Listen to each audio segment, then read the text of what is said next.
Good morning, everyone. Welcome to day 2 of NEARCON and the Nightshade stage. We have plenty of great content for you today here. Additionally, please go and check out all of the booths, the Gamers Lounge, and today is the launch of Sweatcoin. So don't forget to get those steps in throughout the day. And now, early morning for regulatory and compliance topic. But here we are. We have a panel of regulatory and compliance, crypto legal eagles on what not to do. And our moderator for today is Marc Goldich from Proximity.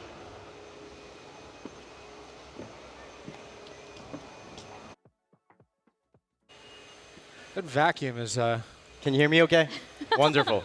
There we go. Well, I don't know about you guys, but I'm really excited for this panel. We have some very distinguished crypto lawyers here. We have Hitz from Digital Sherpas. We have Josh Klayman from Linklaters. We have Stephen Palley from Rudnick now, and we have Bert Stemmler from the Open Web Collective. As you can see, we're going to talk today a little bit about regulatory and compliance issues and what not to do. What I'll say first is, although we will talk a little bit about what not to do, there's a disclaimer that although we're all lawyers, we're not your lawyers, so it's not legal advice. But let's have some fun and talk about some pretty interesting issues first that are throughout crypto industry right now, and then we can move on to some of those open-ended questions that I know the builders are interested in. So, probably the most interesting regulatory development of the last few months was the listing of Tornado Cash on the SDN list by OFAC. This really had a big impact on the crypto industry in general, and I'm wondering what the thoughts of this panel are on that, and what are some of the implications of the Tornado Cash being listed, and in particular, what was different about this was that the smart contract itself and not just wallets were listed on the SDN list. So I'll start with you, Stephen, on your thoughts about this development, and then see what the rest of the panel is thinking as well. I mean, I'm not incredibly surprised. I think that OFAC looked at this, looked at the use of Tornado Cash, and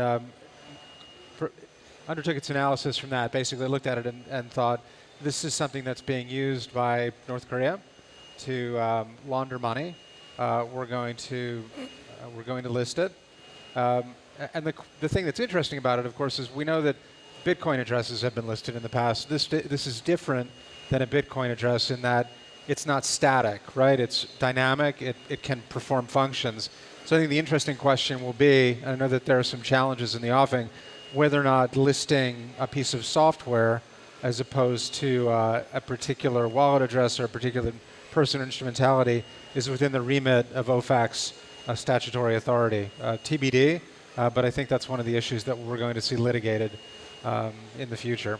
That's great. Now, Josh, for you, I'm wondering, do you think that OFAC, when they listed the underlying smart contract here in the Tornado Cash, the Tornado Cash smart contract, that was intentional, or do you think that this was a matter of the regulators not being educated on what exactly they were doing? In the past, we've had, as Stephen mentioned, we've had wallets, Bitcoin wallets, and various different types of wallets being listed on SDN, but certainly not underlying smart contracts.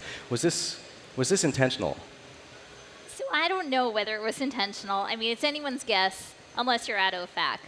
I do think, though, that regulators are in a tough position with this, right? Because if you look, I mean, the case that Coinbase is funding, right? The way they've characterized it is, look, having the smart contract be sanctioned, it's not a person, it's not property, right? So how can you do this? Well, if you look at what the SEC has done in the past, changing to a different regulator, if you think back to Ether Delta, right? In that instance, they actually had an enforcement action against the writer of the smart contract, Zachary Coburn, right? So here, I mean, I can see why it could be that they don't understand, but it could also be, I mean, just to take the opposite position, to say, like, why are you doing this? Basically, the benefits of privacy don't outweigh the possibility that you're laundering money or financing terrorists, and we just want this thing gone. right? So I think there's lots of different ways that you could analyze it. Right, and it might be the case that they also knew that there's no one to really challenge this in the case of the underlying smart contract, and to see whether it chills the industry. So I think that that's an issue that we've all been wondering. I don't think anyone really knows except for those working with the regulators and OFAC itself, whether it was intentional or not. But I'm wondering, Christian, your thoughts on that. It was not intentional. It was a mistake. It is the challenge, as you mentioned, that if you do not know who has written or has placed the contract, it is the law that you have to go after this person who has written the contract, and software never can be liable on things that's been done with that. So you're not going to sue a car company because the robber used the car. So, and this was a mistake and can be corrected. All right. Well, I guess we'll find out, because I'm sure you're all aware Coinbase is funding a litigation to challenge this particular action. So I guess we'll find out if it was a mistake or not, depending on the defense. I think basically, if we talk about education and shared domain knowledge about crypto and how we can regulate something, there is still a piece missing. That on the regulator side, there is knowledge, but it is not widespread. And routines that cope for existing regulation topics are not coping with crypto topics.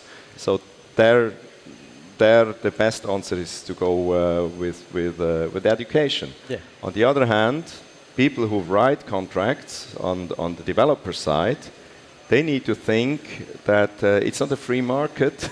They need to think someday there will be a regulation, and they have to keep in mind that regulation will take place. And for creators, this is a very, very big message.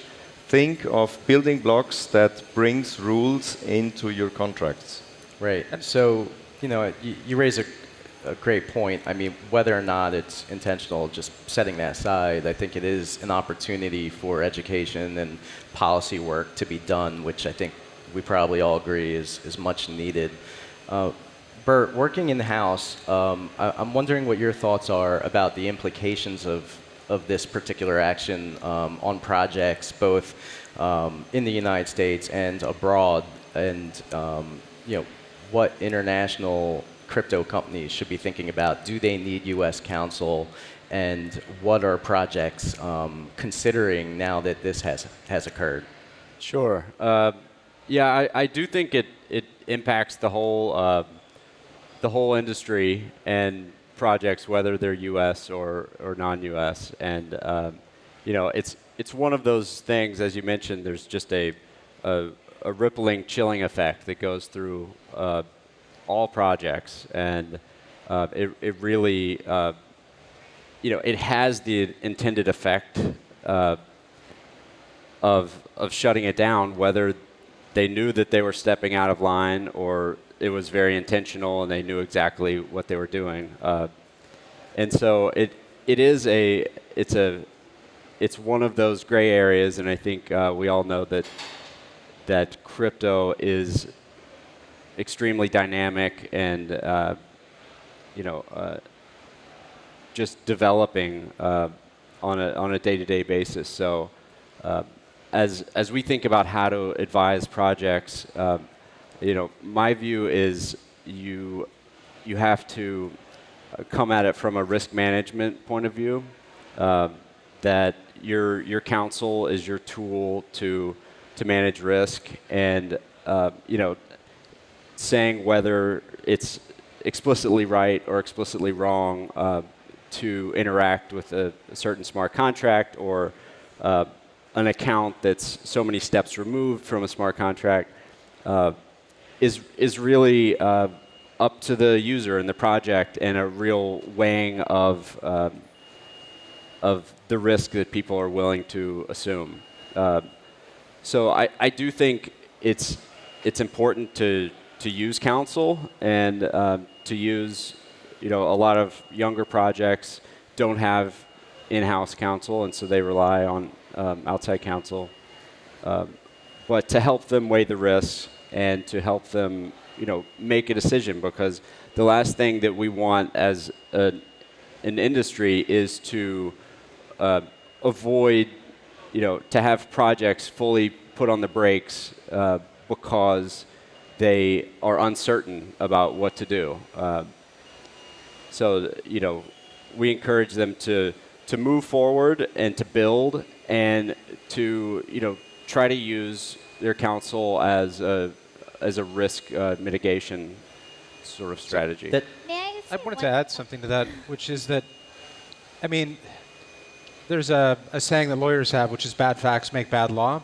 And the issue here, it's actually not the first time in crypto we've seen bad facts. Bitcoin initially was presented as something that could only be used by criminals. And it's become, and obviously that's not true, its use has become normalized, it's not illegal. And I think that's going to be the same challenge with placing software on the SDN list. I do believe it was completely deliberate and intentional. OFAC is staffed by people who are smart, they understand crypto. The question will be in the litigation, reframing it and saying, no, you don't understand. This is neutral technology. What you're doing is you're censoring speech. And OFAC is going to come back and it's going to say, North Korea, terrorism, terrorism, terrorism. So there are going to be conflicting narratives. But again, I don't think, it's not like all hope is lost. And this is not the first time as an industry that we face this issue. And Josh, I'm sorry, I stepped on you. You're about to speak. No, not at all. No, I agree with what you said. I also think, thinking forward about, okay, say this stays in place, right? Say the lawsuit's unsuccessful. What other steps could be developed so that this is workable? If someone dusts you, what do you do? Like, I've heard suggestions about perhaps creating a burn wallet or something like that so you can get rid of that, but we need solutions. And I think that's one of the challenges is, and it's a challenge for regulators and it's a challenge for the industry. The more regulation by enforcement you have, the more places where it just doesn't line up at the end and you need a path forward.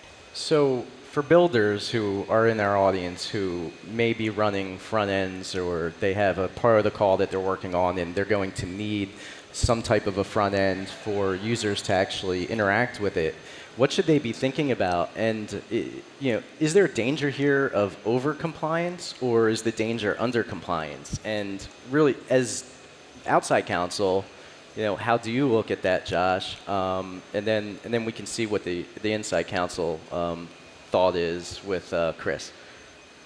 So in general, and I think this might not always be the most popular thing to say, but I think, and I do think that this plays into the whole OFAC ruling as well, is projects need to do KYC AML on users. They have to, right? And it's coming from multiple directions. They should be doing that, I believe. I know it's an unpopular view to many, but I think that that's an important step to build in that capability. I do think that sometimes may help you avoid some of the problems down the line. Or, the alternative is this. Don't build a front end. That's the point of regulatory risk and failure. Build a protocol, deploy it, let other people build the front end. It's a risk management question. Create an SDK, create an API, create software that someone can just have on their phone. If you do that, and there's no centralized database, and you're just putting up software on GitHub, there's a financial implication, obviously. But if you want to build something that's quote unquote truly decentralized, do that. Don't have a front end. I will tell you, without going into too much detail, regulators in the United States are skeptical of the idea, well, I happen to deploy this protocol and I just happen to have this front end. And they take the view, the ones that I've spoken with in the enforcement context seem to take the view that the front end is, even if the protocol is on the blockchain, they see the front end in some cases as being an exchange, as that term is defined under the Exchange Act. So if you want to be decentralized, be decentralized. I know that some argue that front ends are just speech. Front ends aren't actually interacting with the underlying protocol. I personally think that a decentralized front end is the technological grail, and that for any builders in the room who can come up with that, that is the grail that this industry needs right now. What's your thought, Chris? We talk about different speeds. If you look at MiCA as a regulatory framework for Europe, this took 10 years to get ready for launch and will be in power if everything goes well in 2024. In crypto, 1 year is 10 years. So it's a quite different speed. And so for builders, you definitely not over-regulated and should not be over-regulated, but keep on doing the stuff and bring it to production. But keep also in mind that you need to think about regulatory frameworks. You need to think about how can I build in regulatory rules also if they are not there. And skipping these thoughts is a big failure, because afterwards it's difficult to fix the architecture to bring in the regulatory duties as they occur. As early as possible. As early as possible, yeah. That makes sense. You know, another hot topic that I think is pretty interesting that's happened in the industry recently is we've seen a slew of insider trading cases. This is, I think the first one was earlier in the summer with OpenSea, and then there was one more recently with Coinbase dealing with employees who used what we refer to as MNPI and trading on that information or sharing that information. I saw in the news the other day that one of the defendants in the Coinbase case just pled guilty. Yeah. And I'm wondering what the panel thinks about the implications of this, and then with regard to insider trading in crypto, and then what you counsel your clients and how you counsel them on best practices with regard to MNPI, and for the audience here, if one of you wants to take the lead on what MNPI is. It's material non-public information, right? So it's things that you know about what's going on that the public doesn't know, and that could have an effect on their willingness to invest or purchase or move forward. It's material, so it's not just something minor. And so, I mean, I deal with this frequently with clients. What's interesting about the Coinbase insider trading case is that the concept of trading on inside information comes out of securities laws. So we have clients who the position that they're taking, and hopefully it's correct, is that they're not creating securities. So the issue is, if you create an insider trading policy, what are you creating that for? My view is that it's unethical and it's wrong to use information that you have about an asset that is material, that is significant, to your advantage if you're going to be distributing it for sale on secondary markets. So there's an ethics issue. In the United States too, even if something isn't a security, the question is it wire fraud? And that's what the prosecution is going after these folks at Coinbase for. So my view is, I mean, taking myself as an example, I don't actively trade crypto, and one of the reasons I don't do it is because I know too much. And I would never want someone to accuse me of trading on information that I've gotten from a client. I think you have to look at it both from a straight legal standpoint, and you also have to look at it from an ethical standpoint. You know that it's wrong to use material inside information that you have to trade against the public. And I think that it's worth having a policy that reflects that, whether or not your assets are securities or commodities or something else. And I think that's actually what the gentleman who pled guilty said, essentially. He pled guilty to wire fraud, right? But he said, I knew what I was doing was wrong, essentially. I still don't think it was a security. That's what he said, paraphrasing.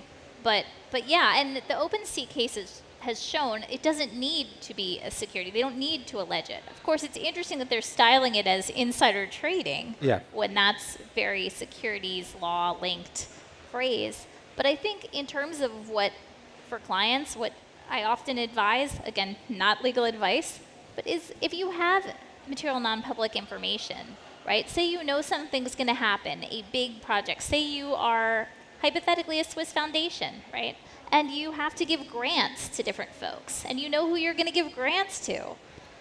Batching that communication so it's not done with a view to pumping the price or to having an effect, just having regular batched communications, just like a public company in many ways. I think that's an important step. And really monitoring your colleagues, your employees, having people be educated about this, having potentially quiet periods if you're doing a capital raise. Because think about it, the social media, it's everywhere, right? And there are things that you may be very excited about something that's going to happen, and it's good to get it out there, but you have to be careful with that, with not only what you're doing behind the scenes, like are you going to do a big purchase, a big sale, right, because you know something's happening, but also just making sure that what you're doing is not potentially, trying to move the market.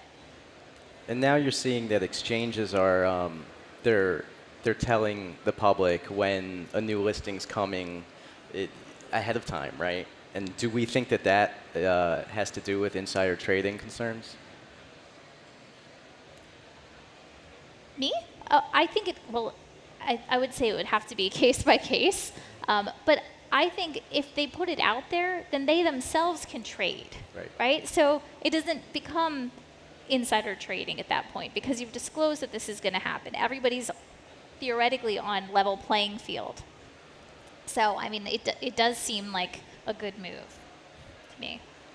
I was just going to add, I think the Coinbase case is really interesting because it gives us a little window into what the SEC's priorities are, in the sense that I know they've been consistent in saying we're going to stamp out fraud where we see it, and I think this is one of those cases. But then, as one of the big issues that's in front of the crypto community is it a security? Is it not a security? So are these unregistered securities? And the SEC's also been really steadfast in their thoughts on that too, that many of these cryptos are securities. But that just sort of is noted in the case, and it says, 9 of these 21, I think, tokens are securities.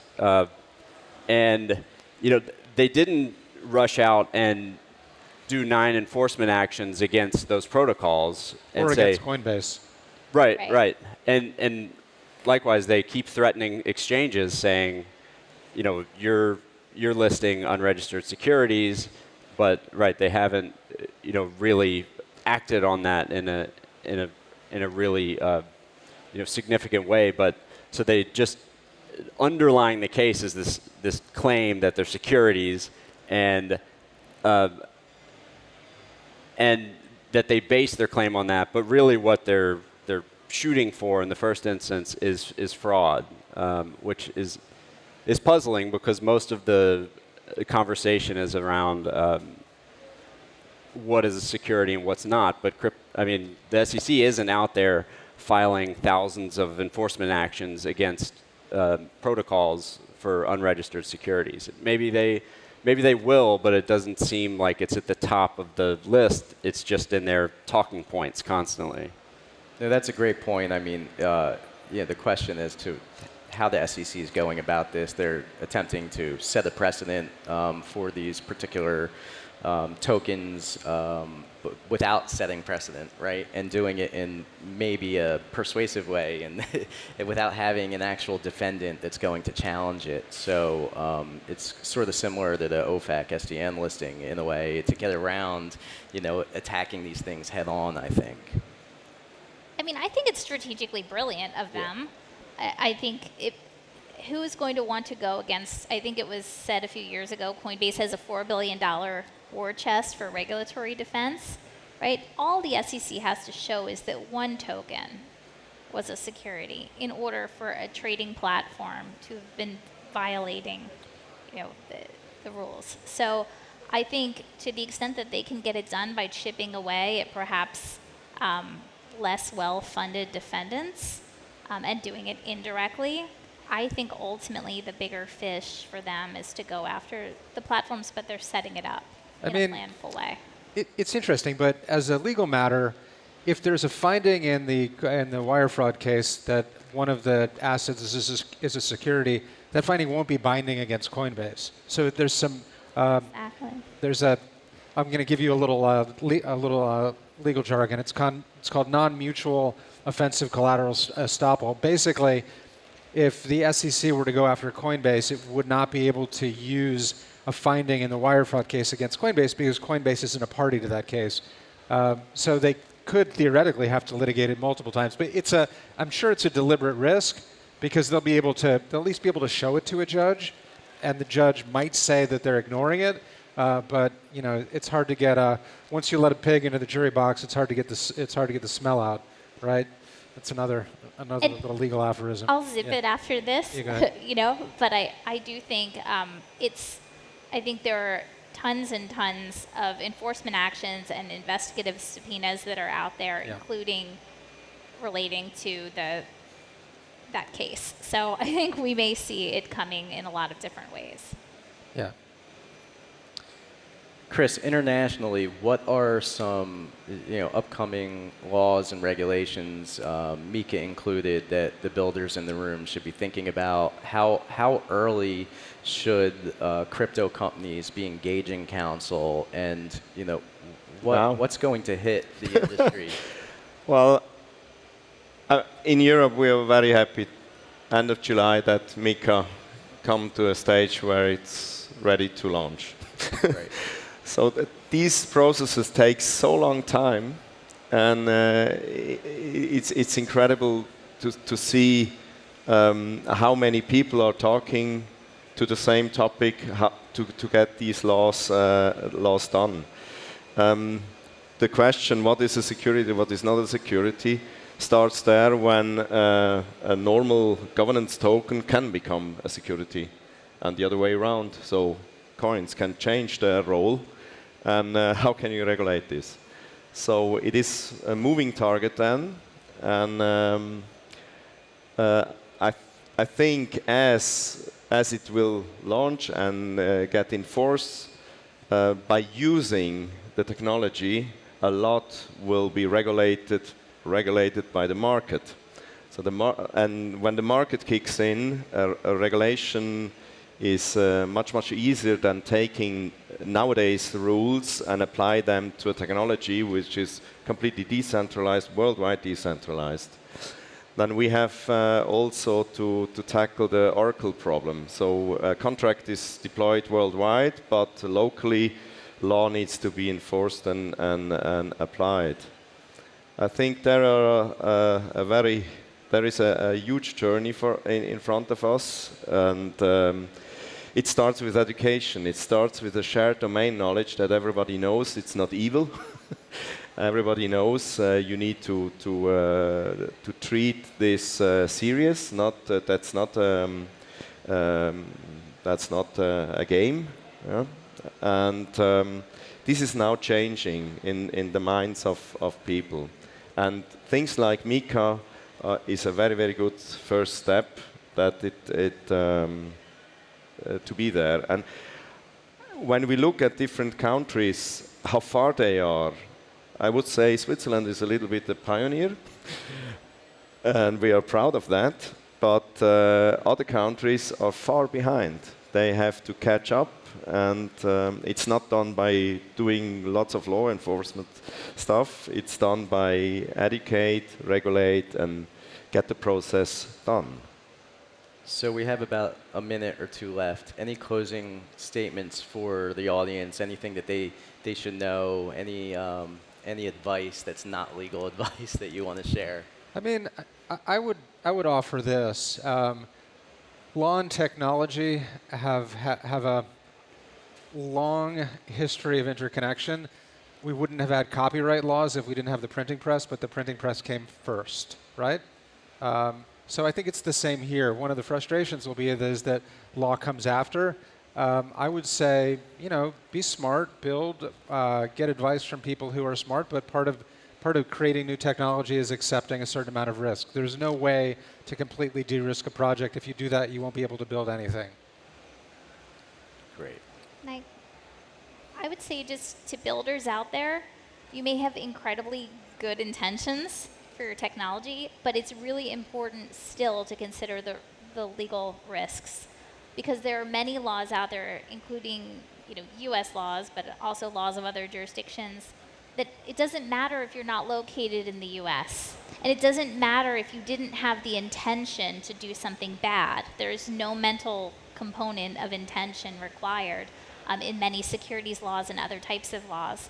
And for some violations, there can be criminal penalties of different types of laws. So I would just say, keep building, but also, be careful. Consult lawyers and just, Well, your eyes open. we're all lucky to have the lawyers in the trenches fighting for the industry like yourselves, and I want to thank all of you for joining this panel.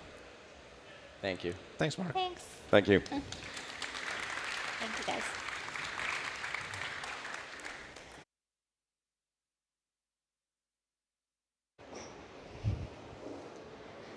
Thank you for this very insightful panel and non-legal advice.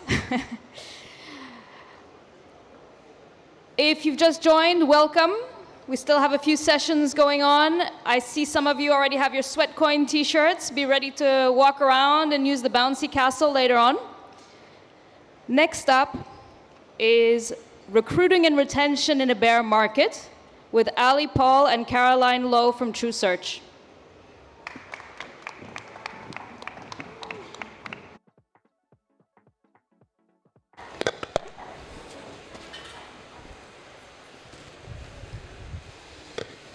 Okay, good morning. So good morning, everyone here at NEARCON in Lisbon, and hello there to everyone who watches this later on the video recording that's going to go out later. So I'm Caroline Lowe, this is my colleague Ali Paul, and we work with a company called TrueSearch. That's us up there, and we're here to talk to you today about retaining and hiring talent in a bear market. I think this is our bold way of saying it's a little grisly out there. Hiring in high-growth tech talent markets has been challenging for several years. You add to that the complexity and the fascination, but the complexity around Web3 and crypto. You add the complexity and challenges presented by a bear market, and it's tough. And actually, one of the spoilers here, the sort of TLDR, if you don't pay attention to the rest of our talk, is that when things are tough, it's back to basics, back to the basic principles of what you're doing, what you've set out to do, what you need from your team, and where you guys are going. So just for context as well, we just want to tell you a little bit about TrueSearch and what we do. So TrueSearch is part of a talent platform from True. We have a number of different products. We're constantly innovating. There's currently, I think, 6 products that we've shared with you up there. There are actually more. There are more in incubation as well. We've got a couple of really exciting betas running right now. So TrueSearch, that's where Ali and I are. We're 10 years old as a company. We started 10 years ago with 5 people in San Francisco, New Jersey. Wind forward 10 years, we've scaled to 825 people globally with over 20 offices from San Francisco to Shanghai and Sydney. What we're saying there is that we empathize with what you guys are either about to do or what you are already going through. We understand the pains of scaling and some of the sort of lessons that we've learned and our clients have shared with us are sort of what we're keen to share with you today as well within the context of the current market that everyone is navigating. So just a tiny bit about some of the others. TrueBridge is one of our recent launches. Lots of our clients said, we need interims. This is a really fluid market. Permanent hiring is not the only way forward. We agreed with you all, and that's why we've launched TrueBridge. It's live in the US. It's going to be live in EMEA and APAC as well shortly. Flipping right to the other end there, True Equity. We're really focused on understanding our clients and really aligning ourselves with you. So what we've looked to do wherever we can is actually to take equity in lieu of fees. We're not yet taking tokens in lieu of fees, but Ali and I are going to put our foot down and make sure that that happens. So it's work in progress, so please watch this space. So just to introduce myself, I'm Caroline Lowe. So I'm one of the partners in the London office. We've got a fabulous global team across Web3 crypto. I've been in search for about 17 years, started in financial services, rolled into fintech, and 3 years ago started working with the Web3 community. And I feel really lucky and humbled to be working with all of you guys. This is the coolest market I've ever worked in. I'll hand over to Ali. Thanks, Caroline. I'm Ali Paul, and I work exclusively on everything we do in Web3 and crypto at True.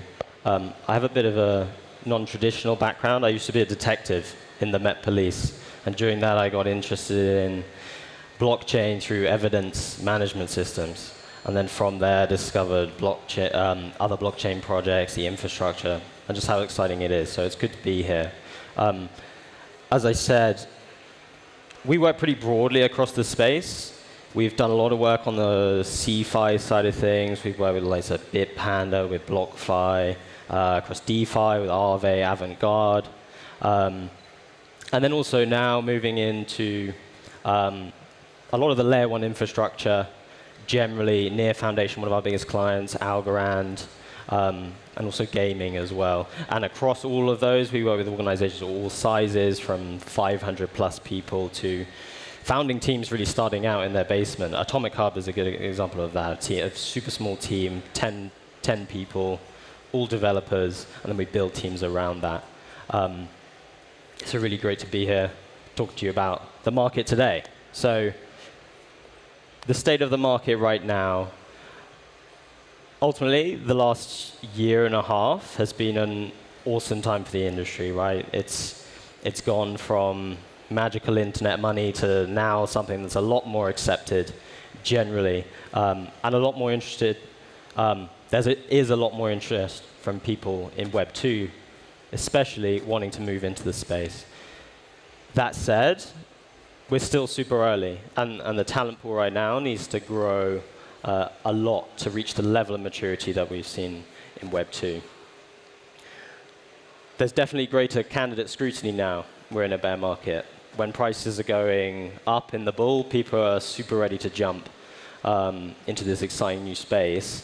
When it's a bear, candidates are less, they're more risk averse. They want to know more about the projects. They want to know who they're going to be working with. And they want to just spend more time with the people that they're going to be working with and building with. The other important thing, despite lower valuations, market conditions, people are still expecting a similar comp going forward. We'll touch on comp a little bit later in the talk. The way to really win people over in this market, right, is we're in the most exciting space in the world right now. And being able to attract people through clear values and a real mission. I feel like this space has a lot more of that mission-driven focus than a lot of other companies out there. And that's where you should really dial in on. Ultimately, everyone wants that sense of belonging and being on that journey together. A big takeaway from all of this is we're still in a candidate market. And ultimately, you need to make sure you have the processes and structures in place to be able to optimize all of your hiring across your business. Cool. So I think we mentioned earlier on that when times are tough, probably our best advice is to go back to basics. That's generally in life and certainly now. Recruiting and retaining are effectively two sides of the same coin, or the same token, perhaps, given we're here at NEARCON. It's this sort of set of ideas and principles that we have will help you with both. And ultimately, it's all wrapped up in the idea of having a winning employee value proposition. We're going to sound like we're repeating ourselves a little bit, but I think the message will be pretty clear. Having that clarity of vision, mission, and values is so important.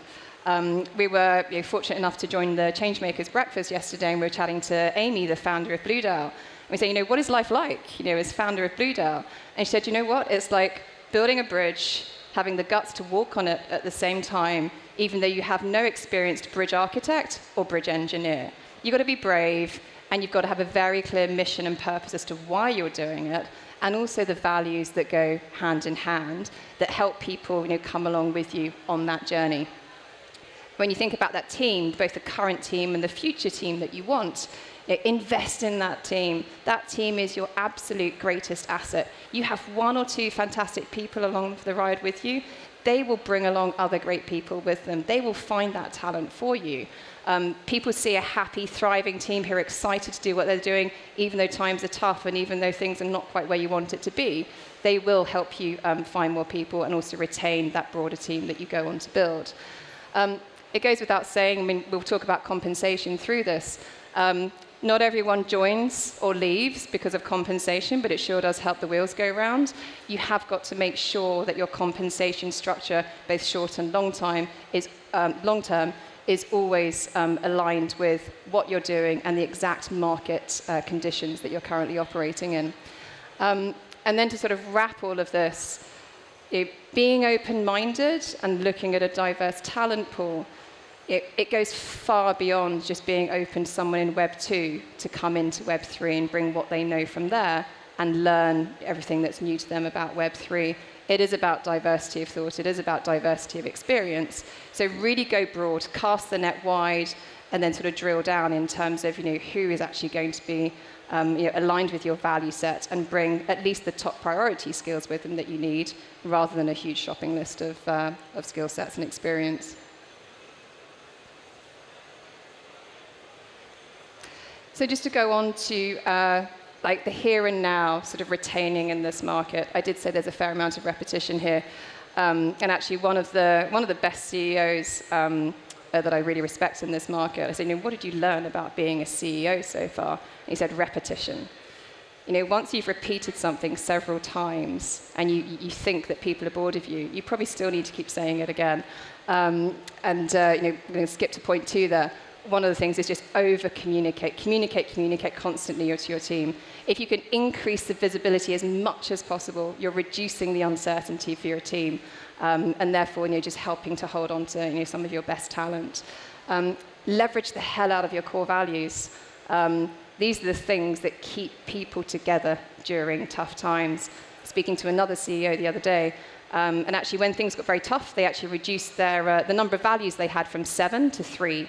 And it was so clear, by making that simplification of what was so important to them, everyone knew what those values were. It was so clear, I can remember them now. It was own it, better together, be human. Get shit done, help each other through that, and be kind to your colleagues and ecosystem along the way. Max out on flexibility, point number 3. You guys in Web3, you're the leaders in this. A lot of you started with decentralized teams. You started with complete remote workforces. But we've seen a number of Web3 groups, especially over the challenging months this summer, really push that bit further. Unpaid leave, sabbaticals, part-time work. We're hearing a lot more about fractional working now as well. You might feel you need a very experienced chief marketing officer, for example, but you don't actually need them 5 days a week. You don't need 100% of their time.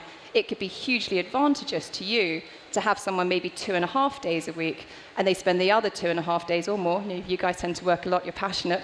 Working with another business that's not a competitor, but is perhaps adjacent and actually really complementary to your work and your world. So actually you could sort of learn from what they're doing in that other role, and they can bring that expertise over to your business. And then back to compensation. We've looked at Web 2, and we've also looked at Web 3, and a number of companies, I think pretty much everyone is sort of saying, do we still have the right compensation package, given where token prices are or where current valuations are for the business? I think there's a lot in the press with some very well-known companies sort of restating their valuation, and one of the reasons to do that is to attract talent, but also they're perhaps getting rid of a strike price in order to retain that talent and make sure that people are 100% incentivized from here on. I'm thinking about hiring in this market, and it's worth saying as well, everything that Caroline outlined there about retaining people also carries on and creates a compounding effect for when you want to bring on new people. One of the crucial things that we see, which is the difference between whether a process can take a year or a few weeks is being very clear on exactly what you need from the get-go and spending that time to really dial in on exactly what it is this person needs to do. I think it's pretty clear. I imagine people have had experience of this today. Web3 is still super early. There are a limited number of people who have actually been through the growth journey and success stories that you would traditionally look for in the Web2 market. As a result, if you can dial in on exactly how important specific Web3 knowledge is for this hire, you will then open yourself up to a whole wider pool of just really experienced leaders and operators in the space generally. And having the structures in place to enable people who are coming in from Web 2 to learn is super crucial as well. Convincing without selling. This one, we were speaking to a CEO the other day who, whenever he's interviewing a new candidate, will ask his team, am I buying or selling? And the truth is, you're doing both all the time. It's a constant flow of back and forth of trying to determine whether this is a strong candidate and also presenting the best case for your business. It's also worth saying as well, despite being in a super remote world now, having that human personal connection is so important still today. It can make all the difference if you're willing to fly from Singapore all the way to Europe just to spend time with this new candidate, and will really set you apart from other businesses in the space. Again, coming back to compensation, just being transparent from the get-go about what is possible and what isn't. If you can determine that from the beginning, you'll be able to really dial in on what exactly it is that will drive, that will attract really good people into your business that's a lot more, on more of a fundamental level to really get people to align with what your mission truly is, which is ultimately what Web3, I believe, and I'm sure everyone else does, has over traditional Web 2. And finally, probably one of the most important is the long interview process is dead. And what we always say is time kills deals. At the end of the day, the first principle that you should have when it comes to all hiring is that great candidates will have multiple offers. And the longer you take to figure out that entire process, the higher chance it will be of the candidate getting snapped up by someone else. So on that, it's going to, so one final point that we also advise, that especially when it comes to builders and developers, having an amazing VP people or CPO can make all the difference in all of this, and can take a lot of the burden off you as well. We're going to be around the rest of the day. If anyone has any further questions, feel free to come say hi. We'd love to have a chat, and enjoy the rest of the conference. Yeah, and just a big thank you to all the guys at Near Foundation, to Jack and Udir and everyone there. We feel really lucky, really humbled to join NEARCON. We've learned a lot. We've spoken to loads of cool people doing really great things. And yeah, just to follow on from Ali, it'd be great to talk to a few more people. So thank you.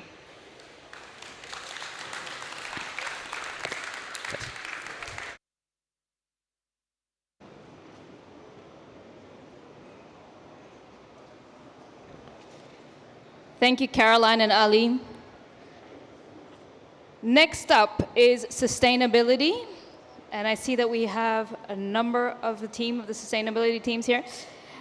We have Fatima Zara from Know Your Crypto, who will be moderating this panel, and Fred Fournier from Open Forest Protocol, Marc Johnson from Protocol Labs, and Phil Fogel from Flowcarbon. Welcome.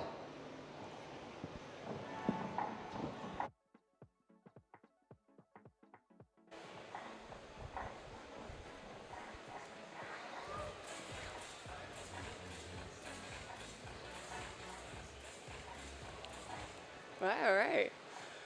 Hello, everyone. Welcome to the sustainability The tall guy in the panel. middle. I'm in fact not Fatima, but actually Rim. I'm Fatima's replacement for the day. So we'll be diving into sustainability and blockchain, and we have 3 very fitting guests from each very prominent protocols and projects. Let's start with a round of introductions. Phil, if you want to start us off, who are you, what do you do, and maybe if you can give us a TLDR of your project as well. For sure. Hi, everyone. I'm Phil. I'm from Flowcarbon. Flowcarbon is helping to build scaling solutions for the voluntary carbon market. And so we're currently focused on 2 areas of that. One is tokenizing existing carbon credits that exist in the voluntary carbon market and bringing them on-chain, and also creating on-chain financing solutions for projects. Okay, awesome. Marc? Yeah, sure. Marc Johnson. I'm an environmental solutions architect for Protocol Labs, focusing specifically on Filecoin Green, which is Protocol Labs' initiative to, 1, make Filecoin verifiably sustainable, but 2, to build the world's best tools to measure and reduce environmental impacts. I'm Fred Fournier. I'm the CEO of Open Forest Protocol, which is what we call an MRV platform for forestation projects. MRV standing for Measurement, Reporting, and Verification of those projects from the ground with a decentralized approach to validation. That's what we are and what we're doing. All right. Well, the topic today is how we are bringing sustainability to blockchain. And sustainability is very much a buzzword now, has been for a while. The word's been thrown around a lot, but I'd love to hear maybe from each of our perspectives, how are we defining sustainability in each of our contexts? Whoever wants to. I'm happy to kick it off, yeah. First, Phil, as always, killer kicks. Thank you. I have to throw that out there. And Rim, to your question about sustainability, you're right. It is a word that has been used quite a lot, conjures a lot of different perceptions, and generally has a few misconceptions related to it. And really, the term sustainability, or in a broader context, sustainable development, is more than 35 years old. It was in 1987 that the former Prime Minister of Norway, Gro Harlem Brundtland, released a report called Our Common Future, in which she first defined sustainable development. And she coined the term as, or she defined the term as, sustainable development is the way to meet the basic needs of all and to extend to all the opportunity to satisfy their aspirations for a better life. And I think 35 years later, that definition is still incredibly, incredibly appropriate. And I very much see ReFi, the regenerative finance space here in Web3, as the natural technological evolution of sustainable development. I don't think I can really add too much to that. That was pretty much a perfect definition of sustainability. What the real question is, how can we use blockchain to further those goals? And that there are a whole bunch of different sustainability sub-goals, and that each one of them has different use cases on blockchain, including things like carbon and climate, which we're all sort of focused on in the very immediate term, but also things like UBI and creating more opportunity for people who are disenfranchised. Yeah, I think this is a really great discussion and definition of on sustainability. How do you look forward to sustainability for me is more on how you think of inclusion.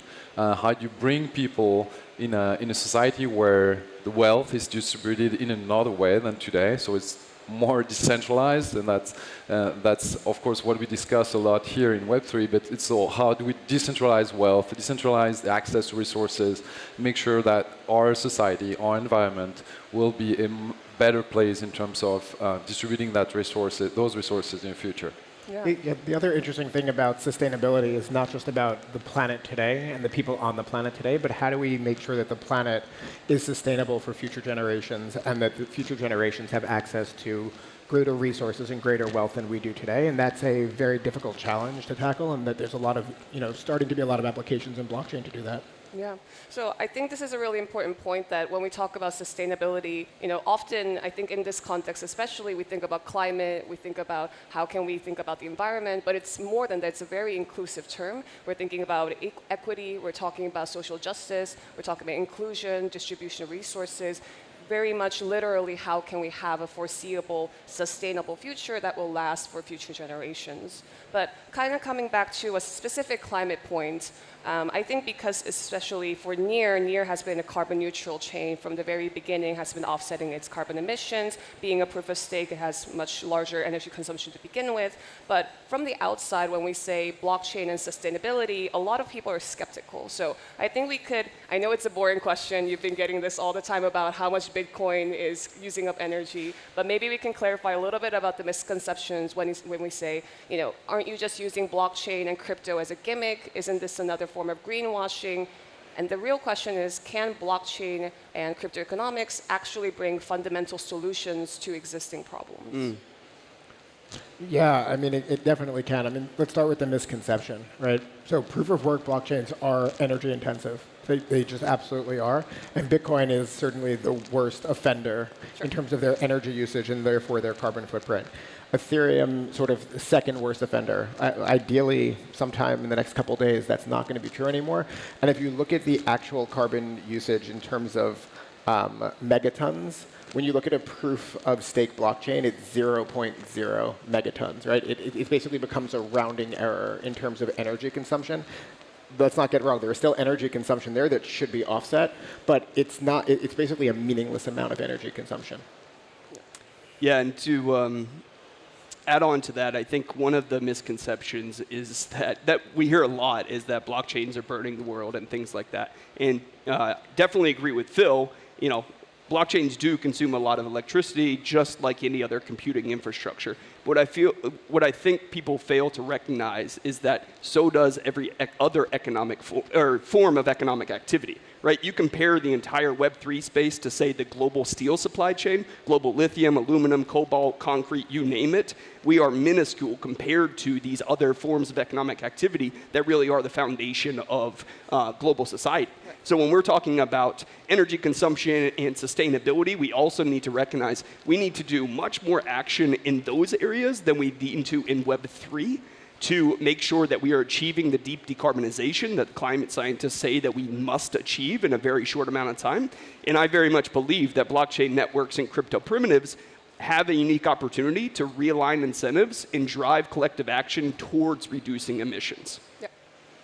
Yeah, I think that's a really good and very important point to actually look at what projects are actually doing. It's not only about the infrastructure of blockchain, it's also what are the projects on top of blockchain delivering in terms of impact.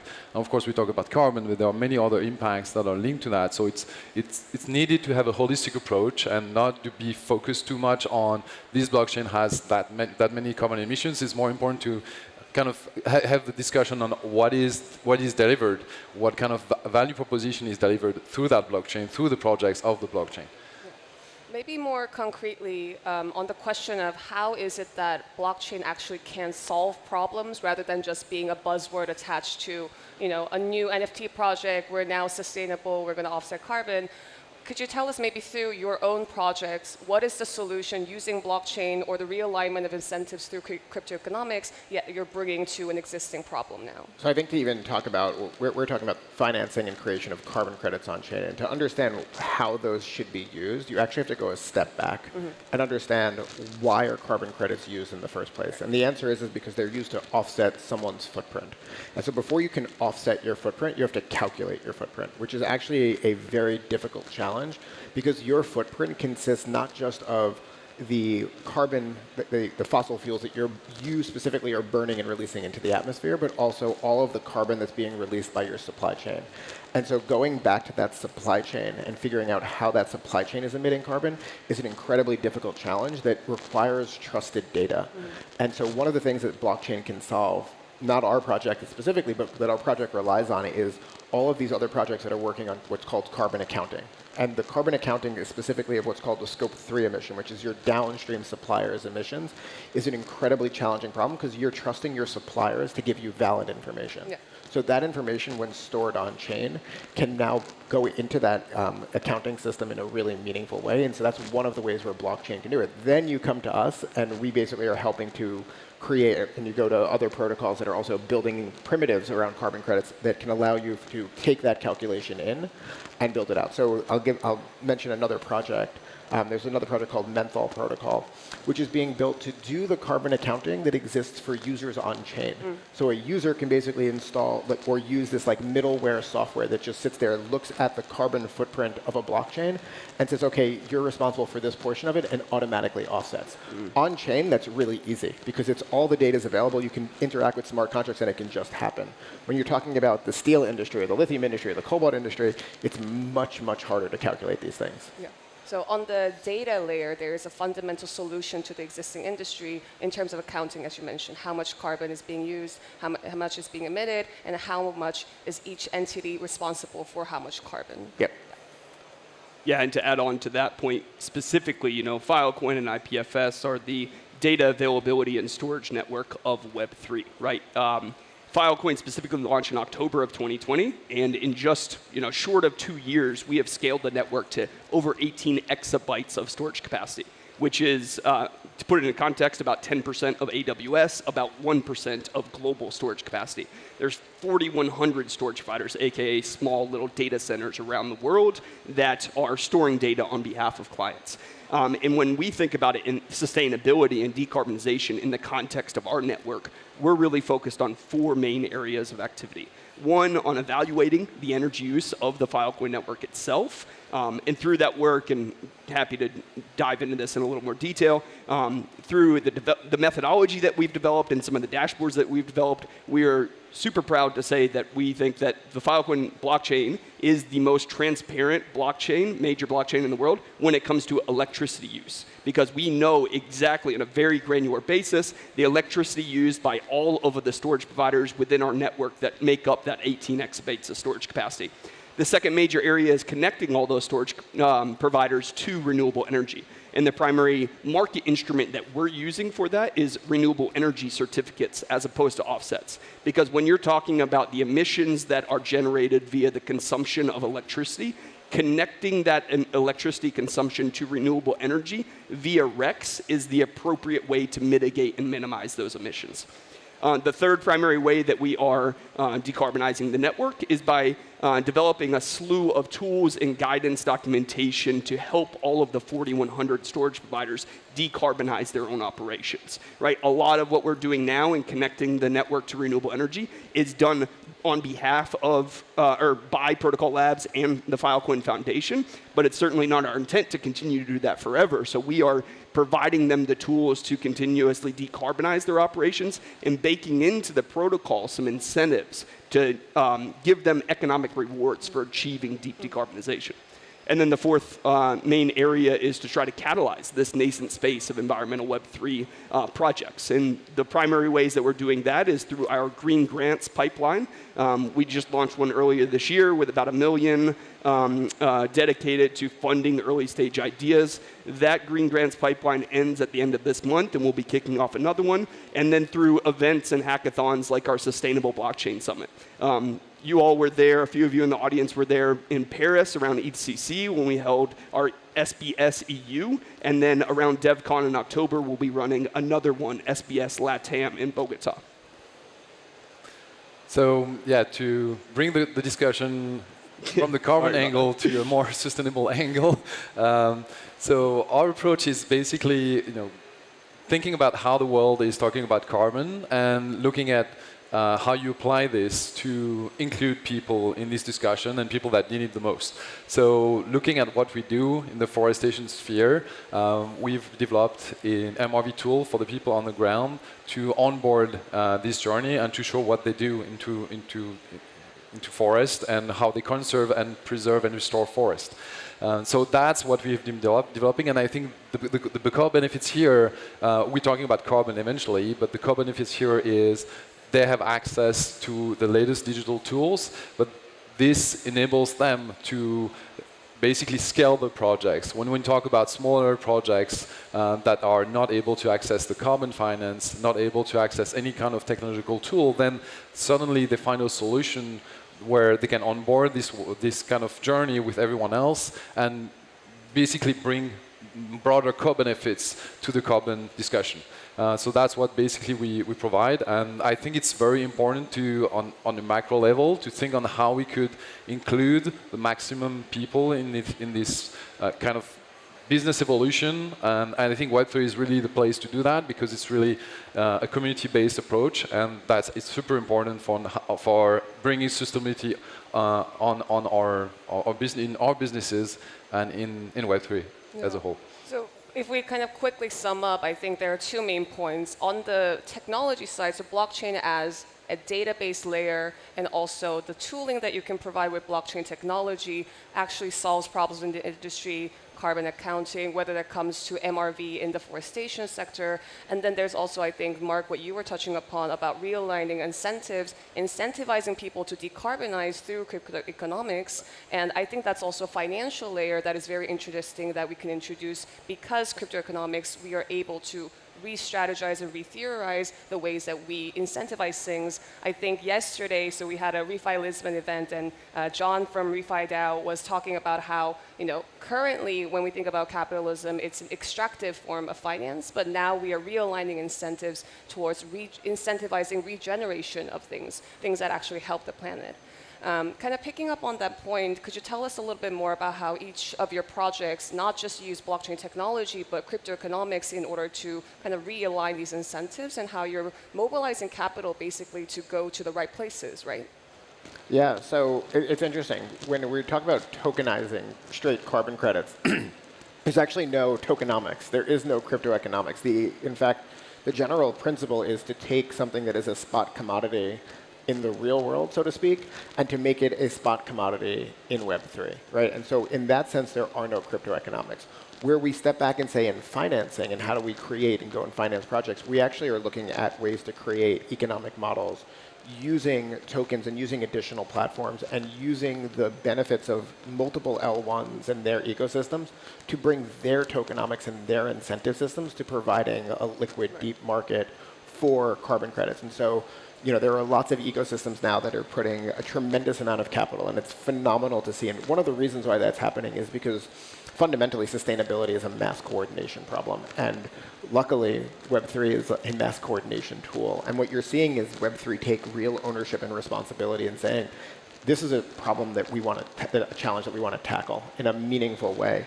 And so there is capital flowing. At the end of the day, where all of these coordination challenges come in is, can you make capital? Someone last night at the event said something that just really resonated with me, and I'm going to keep saying over and over and over again, which is that, if we're really successful in building this regenerative financial economy, 5 years from now, it might have been you who said it, stealing your line here. 5 years from now, you want someone sitting in college to not say, I want to go into tech or I want to go into banking. You want them to say, I want to go into forest preservation because that's where the money is. Sure, absolutely, absolutely. Actually, I just want to pick up on that point because it's really, really salient, right on point.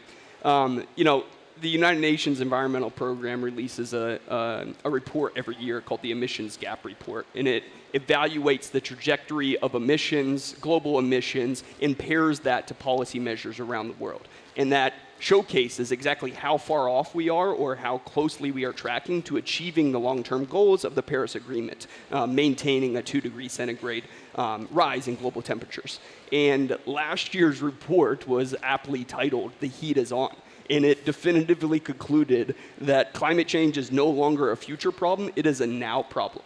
And so to your point, Phil, we really need to develop some tools and bake into those tools incentives that provide opportunities and monetary benefits to individuals that may not be interested in this space, but see it as a way to going back to that definition of sustainable development, to provide them the means for a better life and also extending that to better their life in many contexts. Yeah, I think on the token economics, at least for us, you have to put your feet in the boots of someone on the ground. So it's not about token economics, it's more about human economics or social economics, biodiversity economics, call it whatever you want. But you have to put your perspective from an outside of Web3 perspective. And what that means, it means that you have to understand what those people needs to be included in this discussion. Maybe not like on the stage today, but in our environment. And what we've done with Open Forest Protocol is basically say, okay, there are hundreds, if not thousands, and hundreds of thousands projects around the world that want to do something for nature, right? Okay, this is a fact. We know that for a fact. Some of those people have the opportunity to plant trees, conserve trees, and interact with forests. How do we deliver something that makes sense to them? And then you start thinking about a solution that eventually has Web3 behind, but the real value proposition for them is delivering a tool, a technological tool to do what they are good at doing, restoring and conserving nature. And if you provide that tool, and in the background you have a Web3 well-designed token economics, that might work. But you really have to think first about what are the needs from those people on the grounds to be onboarded. And if you do that well, I think we have a great chance of success there. Yeah. I mean, on that note of inclusion and tying back to the early definition of sustainability that we all agreed upon, how are we bringing inclusion through our projects, or maybe just in general from your observations in the space? Because blockchain, we talk about the database layer, we talk about the financial layer, but it's also, philosophically speaking and also technologically speaking, there's an element of empowerment and democratization that I'm sure we're all very big fans of. And I wonder, within sustainability, when we talk about sustainability and blockchain, how are we bringing this empowerment aspect to individuals that have mostly been excluded from the space, that have not had the chance, like you say, these forest operators that have been excluded from the space before? How are we bringing them in? How are we creating an inclusive space with regards to all of our projects?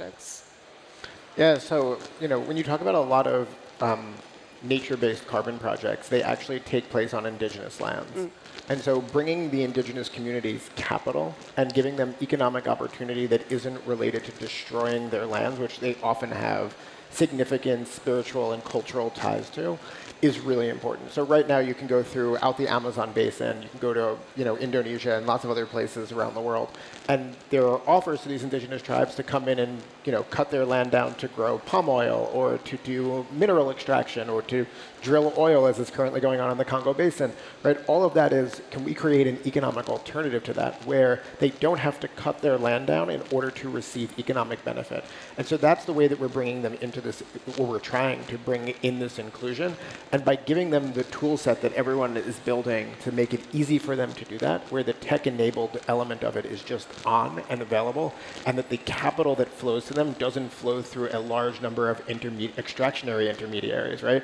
So you think about some of these projects that get done, they're done at the government level, and by the time it trickles down to the local communities, there's almost nothing left. Whereas in a Web3 ecosystem where there's a payment being given for, let's call it a carbon credit that's being created on a patch of land, and there's supposed to be X amount of it going to each different participant in that, including the local community, you can actually track that the money going from here to the local community's individual wallets is actually being traceable directly to them. Right, because you remove the intermediaries and you also provide the transparency through the blockchain layer. Exactly. Yeah, exactly. And to that point of those extractive intermediaries, one of the challenges I think that we all agree on is that within the scope of the current voluntary carbon markets, those intermediaries more or less silo the data related to these projects and slow down the development and the launch of these projects. I think, Rim, you might have said it last night. It's somewhere in the neighborhood of 2 to 5 years that it takes for a project to start to when it's actually delivering impact. And for our part, one of the ways that we're addressing some of those scaling issues that the voluntary carbon market space faces in this project origination cycle is by developing a product called CO2.storage, which enables project developers, and some of you out there, to specify standardized data schemas and store them natively on Filecoin and IPFS in a content address manner, rather than having all of that data related to your tokenized carbon credit stored in those opaque and siloed legacy registries. Yeah. So it's a kind of openness that I think we all agree on that blockchain allows. Like, it's not about fragmentizing, it's not about being able to take monopoly over the data and the assets, it's about being able to open access to everyone, whether it's through the data layer, the financial layer, or simply really the inclusion layer of who gets to participate. Exactly. Yeah, I think the data point here is super important, because what we enable in this new system is that we enable people to own their data and to decide what to do with the data. If they want the data to be open from the projects, it's their decision to do so. And of course, we are in a situation where not everyone is ready to onboard in an open kind of way.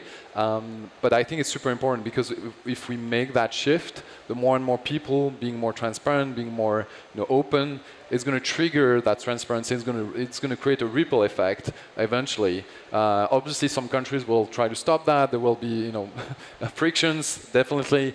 But I think it's very necessary that we try to shift this world from a very much open and transparent approach to not only data, but how we actually work together around this data. Yeah, absolutely.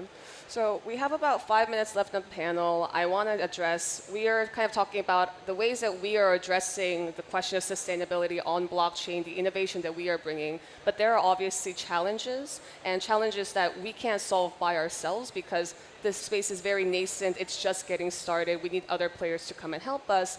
As we said, it's a massive coordination event. What are some of the challenges that maybe you or as a space we are facing, and what are some of your ideas to address them? Yeah, so what's really interesting about Web 2 versus Web 3 is in Web 2, if you wanted to create a company that tackled this, you would have to build the entire stack yourself, right? Maybe you would pay someone else for a few APIs here and there and data feeds going otherwise. But in Web 3, what we're doing is building a totally interoperable stack that's built one protocol on top of another protocol on top of another protocol.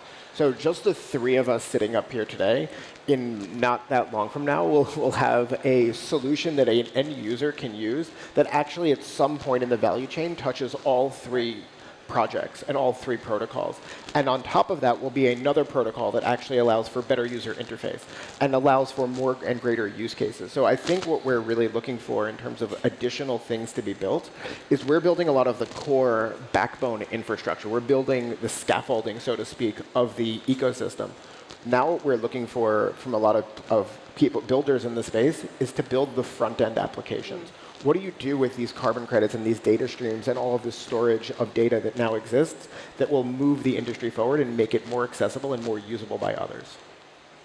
Yeah, I really couldn't agree more with that. And the majority of what we've talked about here and a lot of the conversations that we focus on in the refi space are focused on a specific little narrow window of carbon credits, whether they're nature-based solutions or other forms of carbon credits. But if you pair it back to that definition of sustainable development and think about the sustainable development goals, those 17 goals to achieve a better life for the global humanity, right? There's 17 goals, there's 169 targets, there's 321 different indicators, right? There is a massive, massive scope of work where we can develop these tools and apply them to different areas of economic activity to promote sustainable development in all forms.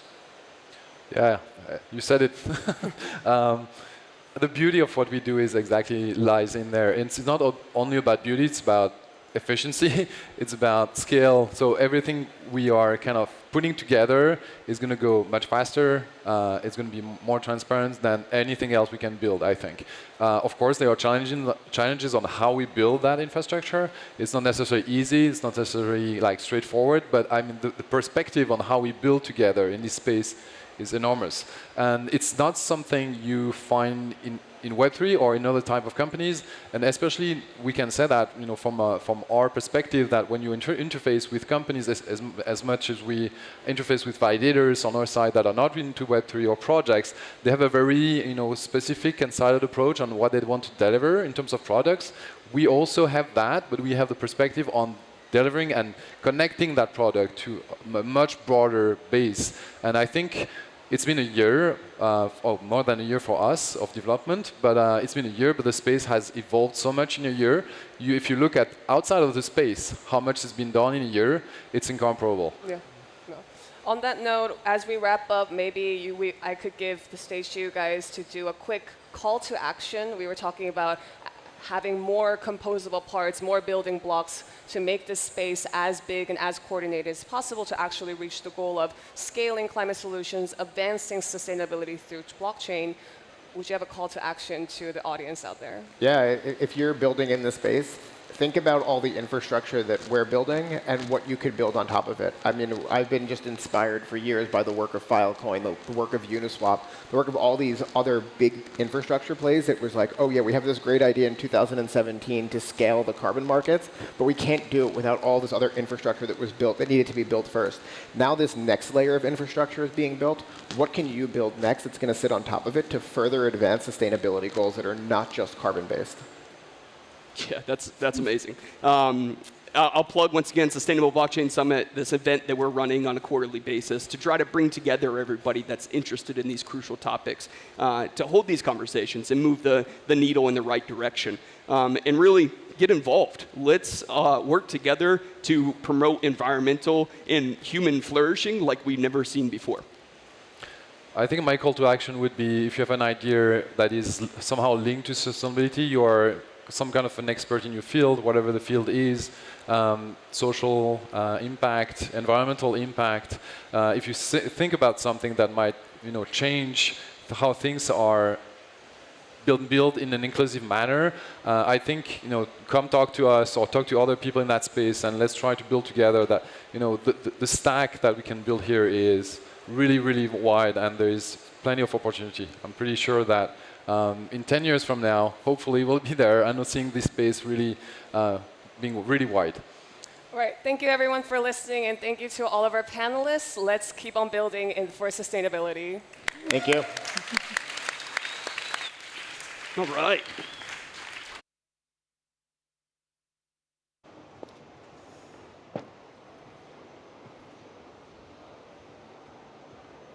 All right, thank you, Fred, Marc, and Phil, and of course, Rim, for how to bring sustainability to the blockchain, and thank you for everything you're doing to make the blockchain more sustainable. Our next speaker is Sandi Fatic from Calimero, who will be presenting Calimero and why private sharding will get business on-chain.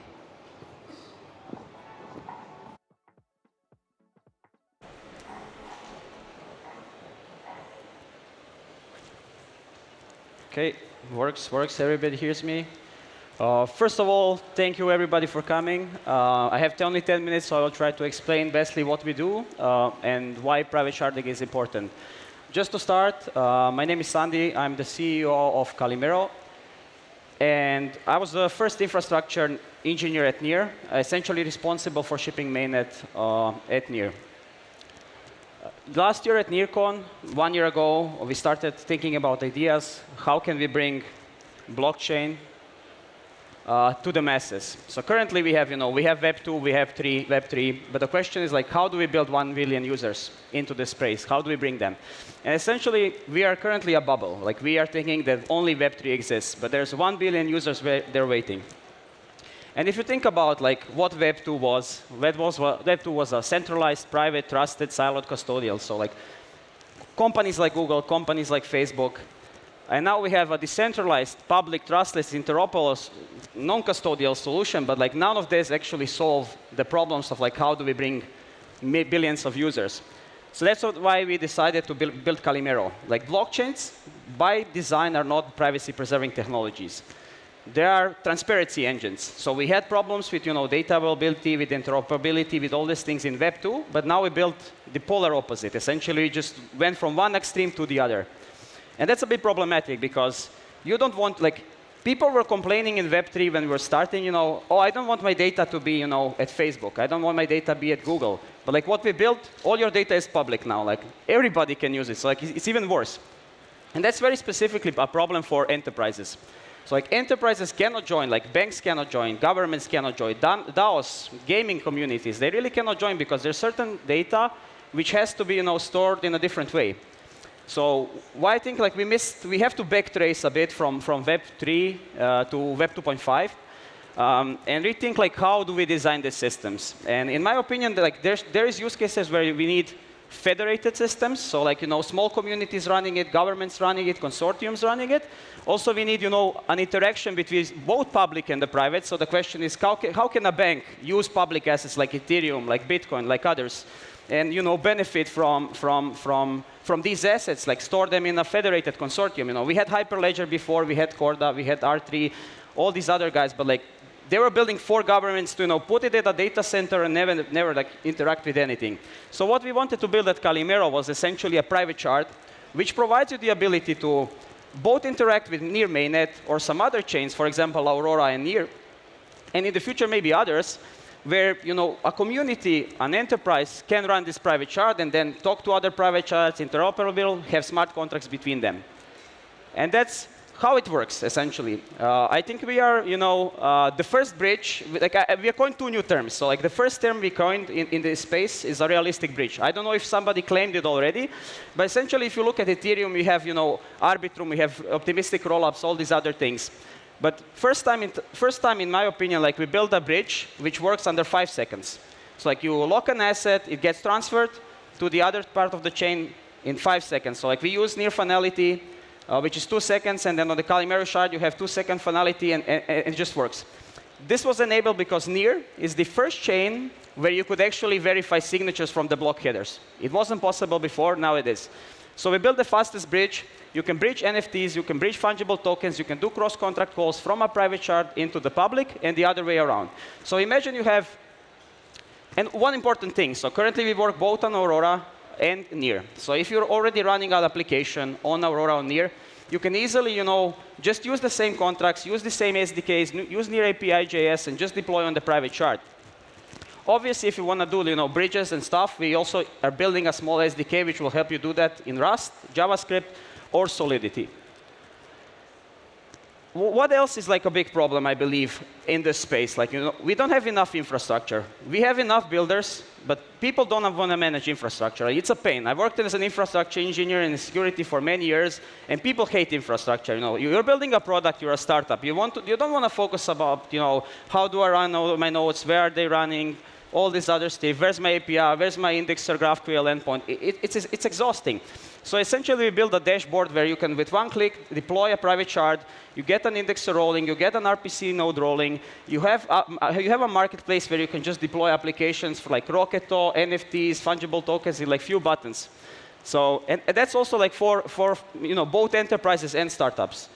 On top of that, like we want to build a Calimero ecosystem. Like we really want to target different industries. Obviously, there's enterprises and governments. There's many use cases there, but there's also many use cases in gaming. For example, like why gamers hate Web3?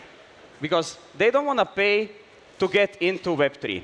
Why social doesn't work on Web3? Because people don't want to pay to get in. Imagine like if Facebook, 15 years ago said everybody has to be paying like to start a Facebook account. Nobody would use it. Like we would be using, I don't know, Facebook 2 or something.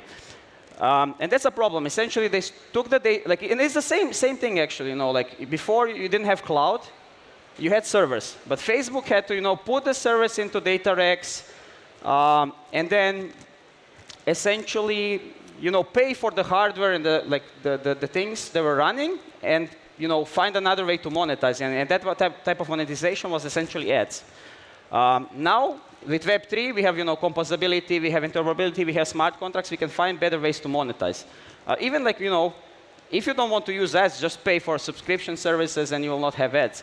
Then on top of that, DAOs. DAOs are a very, very good example because in the DAOs, usually like how it is. Imagine you run an investment DAO, for example. You want to make decisions, you want to hold assets, you want to have accounting, maybe you want to pay taxes. This can all be managed by a smart contract, but you don't want it to be public, so you could, do cross-contract shard calls or just bridge the assets inside the private shard, and it should work. For example, you can have a smart contract where you get inbound payments. Every time when the payment gets in, you have a the smart contract relays 20% for tax. Because you will be regulated stuff, you will need to have a digital cooperative. Automatically, the money comes in, goes into a tax smart contract, or gets immediately paid afterward. If you want to have budgets inside the organization, inside the DAO, you should be able to build smart contracts for that as well. Social, like you could have social graphs, federated, run by consortiums. Like Minecraft is a good example. People were running Minecraft servers for many years. And like nothing prevents us to run federated networks. So like this is a new term, proof of community. So we had proof of authority, we had proof of stake, we had proof of work, proof of history, and like the new term, I hopefully we came up with is proof of community. So if you have a community of 100 people, 1,000 people, as long as 2/3 of that community is honest, the system will work. So like you can build better models, in my opinion. And for example, if you have assets which are not really that worth, for example, gaming, you have $1 NFTs and stuff, and even if the community colludes to steal your $1 NFTs, probably you're not going to be that mad, and they don't have the incentive to do so. So what Calimero wants to be. So Calimero has this bridge between Calimero and Near, Calimero and Aurora, but also Calimero to Calimero shards. They can work together. So we want to be, if you think about the internet, what the internet was, all this open data, and then you had intranets. But the intranets could talk to the internet through, firewalls, routers, modems, whatever. That's what Calimero wants to be. The intranet of the Web3 internet. For our future, so we have a testnet running. People, if you're interested, we can create you an account. We are launching mainnet soon in a month, so we just need to finalize security audits. Also, we are building Calimero SDKs, both for connectors. So if you want to build a prover for your use case, you can do that. We'll have some public APIs, near contract SDKs, and all the ecosystem tools work. Near wallet is integrated. So even if your users already have a Near wallet, they can just sync their accounts, sync their full access keys or function access keys inside the shard and interact. Also, we have a bunch of partner integrations already in process or being finalized. For example, Aurora, Rocket is coming to Calimero to have streaming payments inside of Calimero shard. Astro DAO will be integrating private shards, so you'll be able to spin up private shards for your DAO. My Near wallet is integrated. Spin Finance is trying to build the fastest decentralized exchange on top of Calimero. And also what we want to say, like some people to come to me and say, Sandi, it's a permission network. It doesn't work. So I believe that there is ways to have a private permission network with fraud proofs using Intel SGX processors to validate encrypted state.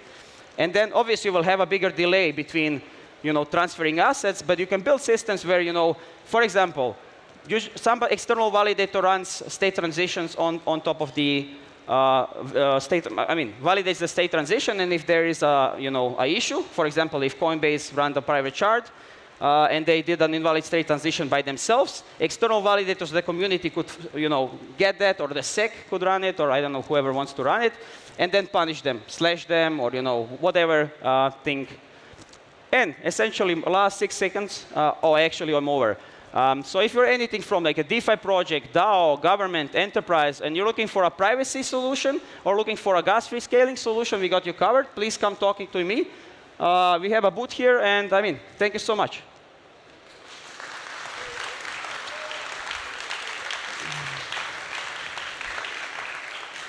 Oh, my water. Thank you so much, Sandi from Calimero, introducing private shards. We now have a break for lunch, so it's a 30-minute break. Please enjoy the food, the drinks, go check out. There's the Sweatcoin bouncy castle, there's the gaming lounge. Please enjoy yourselves over lunch. See you in 30 minutes.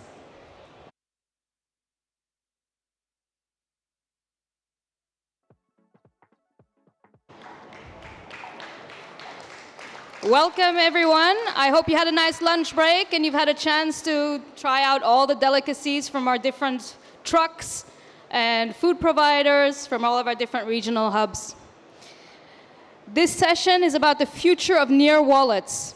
And allow me to welcome Cameron Dennis from Banyan Collective, Illia Polosukhin from Near Protocol, and Jane Wang from Pagoda.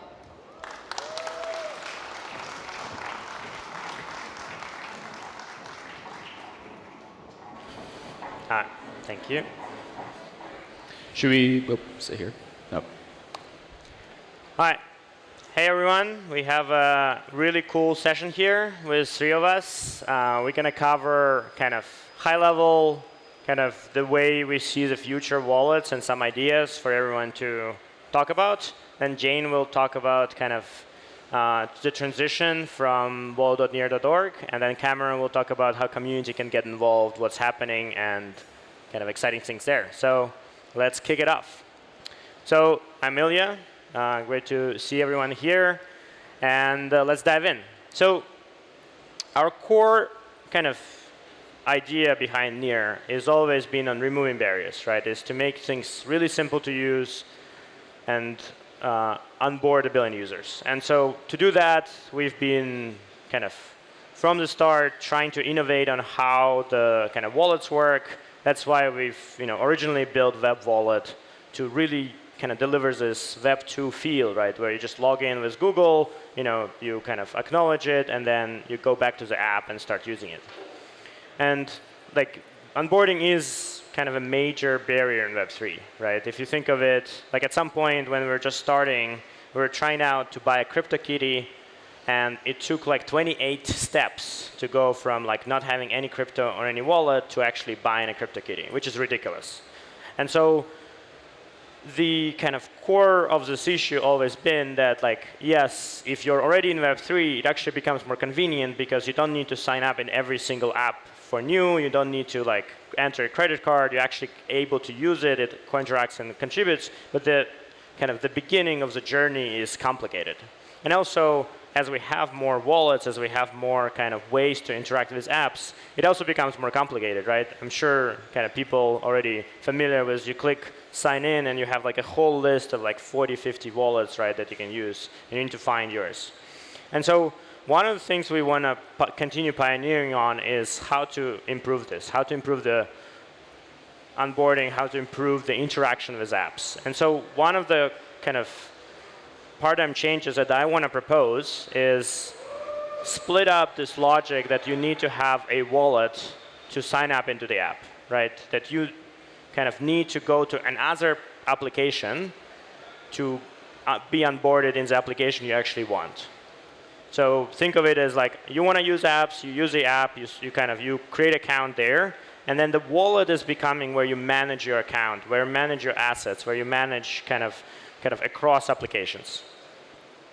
Now, the way kind of this comes together, right, is through a number of existing tools and a bunch of future technology that is being built by various teams in the ecosystem.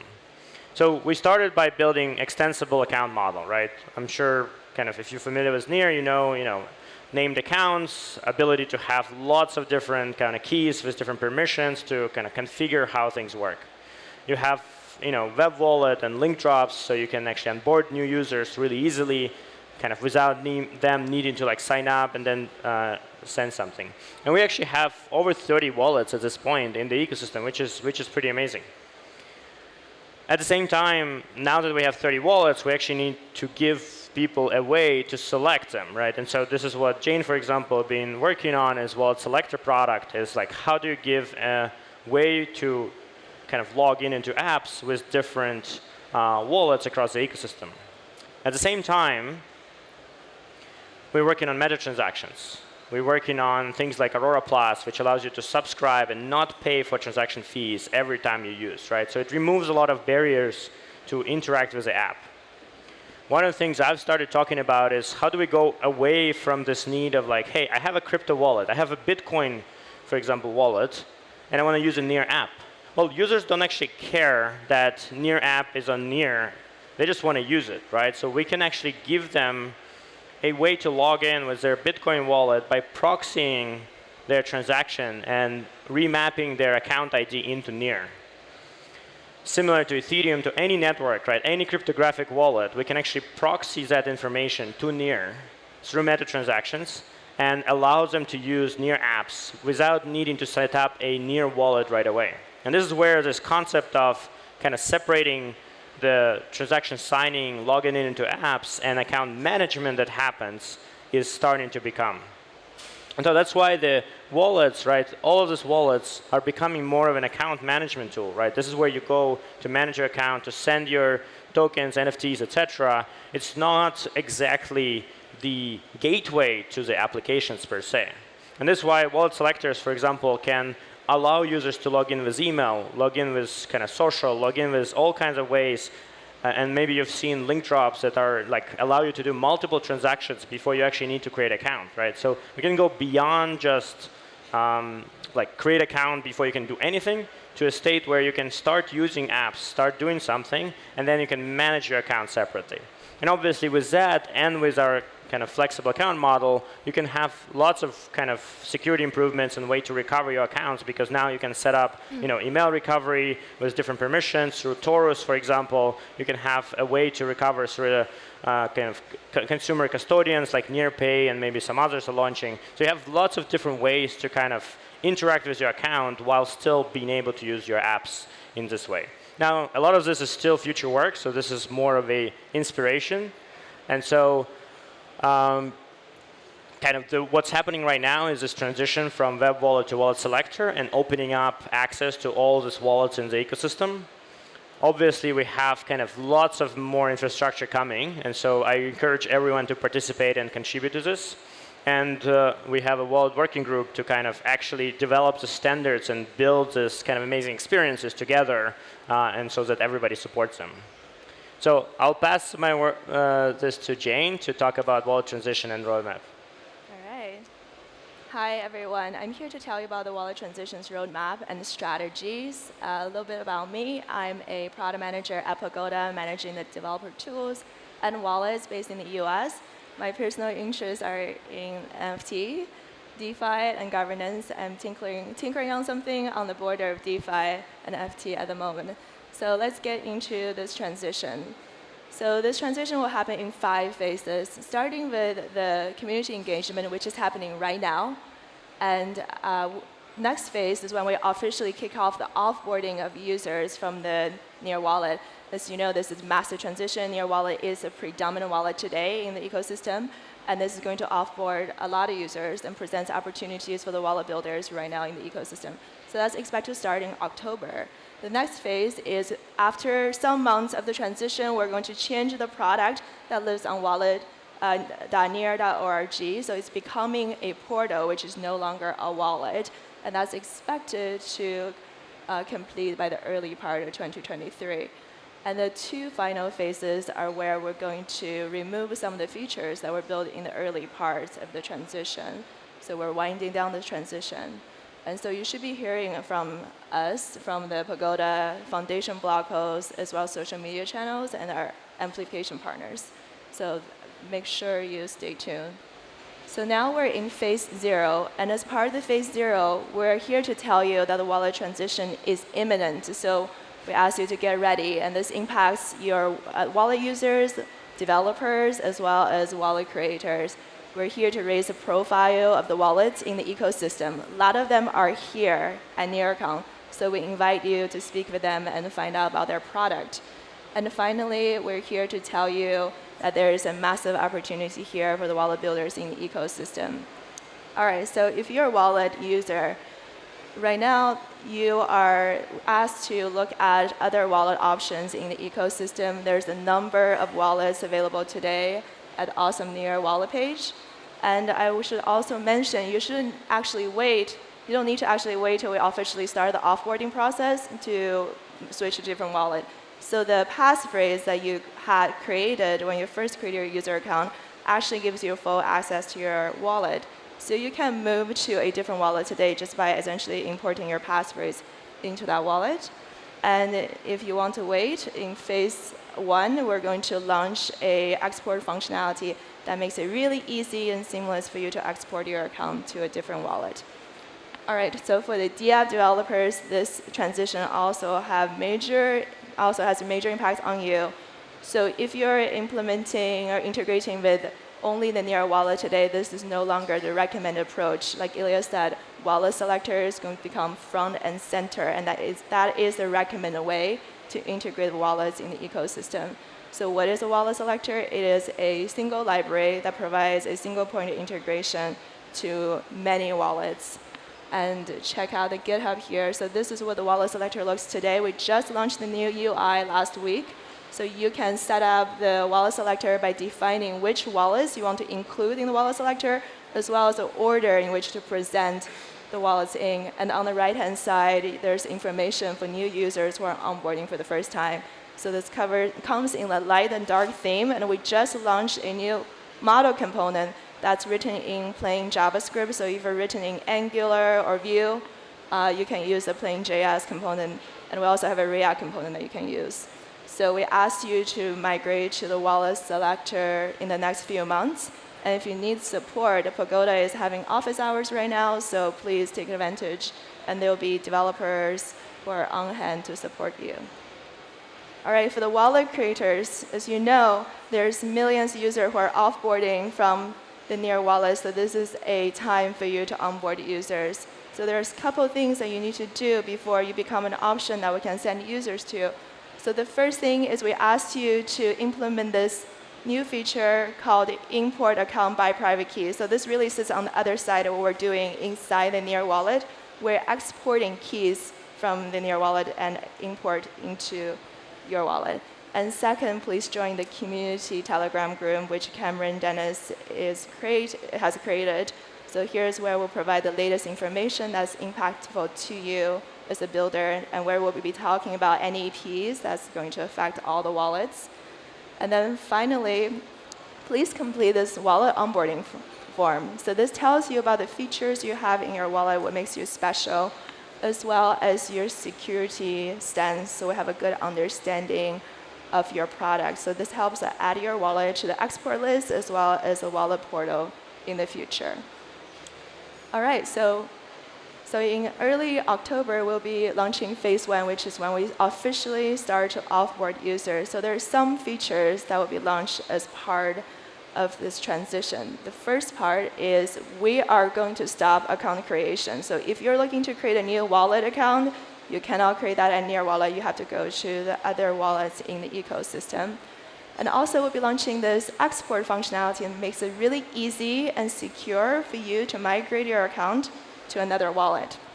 And then wallet creation links such as NFT drops and link drops are going to be redirected. And at this time, we're still going to keep the major functionalities like a wallet, such as sign transactions, send and receive. Now, so here's a quick look of what this looks like. So the user will be informed of the transition within the product itself. And then if you're a Near wallet user, we'll take you through this offboarding flow.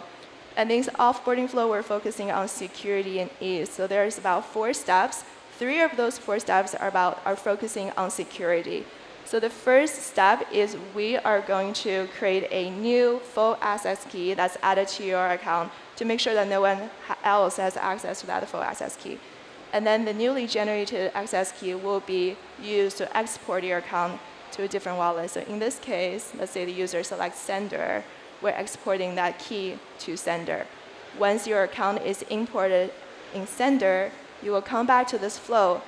And then now you're on step 3, where you're looking at all of your full access keys and removing the ones that are not being used. So this decreases the attacked surface and make sure that we just keep 1 full access keys on chain. And as a last step, we're deleting all private keys from the local storage, and you're completely logged out of the Near wallet. So this is the flow. All right, so in the early part of the next year, we'll be changing the product at the wallet.near.org into a wallet portal. So here, this is no longer a wallet. So we're removing nearly all functionalities of the wallet except the export feature that we just discussed. And also, you will be able to see the various wallets in the ecosystem and their features and functionalities. And then we're shipping a new feature called transaction forwarding. And this feature is built to make sure that the dApps in the ecosystem is still working as expected, given that Near wallet is no longer around at this point. And other link redirects are going to be supported at the same time. So here is what the new portal looks like in the early part of next year. So you can see a list of the wallets in the ecosystem. On the left-hand side, you can decide what are the specific features that you're looking for and filter for those wallets. And if you're not sure what those features you're looking for, at the top there are categories, wallets for beginners, wallets for NFTs, DeFi. So we'll filter down the wallets for you. And if you do have keys on this wallet.near.org domain, you will see a top banner prompting you to export your keys. And this takes you through the same flow that we just saw, which takes your key and import it into a different wallet. All right, and then the final feature is the transaction forwarding. So the transaction forwarding use case is, let's say a user is at a DApp which has not implemented wallet selector. Now they're not able to sign this transaction anymore. So when they're taken to the wallet.near.org, we pop open the wallet selector where they can sign in and send a transaction using a different wallet. So that concludes the phase 2. So in the final phases of this transition, we're going to wind down some of the features that we built earlier. So in phase 3, where we expect most DApps at this point have moved to wallet selector, we're going to remove this feature. Now, it's very important at this point that a DApp has implemented wallet selector. Otherwise, it might create a somewhat degraded user experience. So please take the time to move to wallet selector as soon as possible.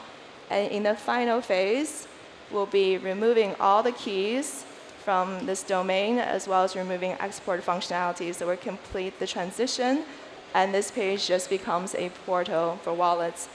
So these are the 5 phases of the transition. I hope that provides a lot more information and color in terms of what we're doing. And we'll be around for questions after this. Now I will hand over to Cameron Dennis, who will be telling you about some of the community initiatives he's working on. Thank you, Jane. How's it going, everybody? Cameron Dennis, CEO of the Banyan Collective. We are an ecosystem management as a service company focused on growing the Near ecosystem from a more bottom-up way. And what does this mean? Well, or why are we doing this? Because, you know, blockchains, let's be frank, they kind of suck to use. And the whole point here is how do we completely abstract that key management away from end users to give them the Web 2-like functionality they're used to in Web 3. And Near, I think the killer app is logging in. Logging in to give people the option to own and claim their data, their governance, and control of all their assets. And the whole point here is we need you to actually help build this future.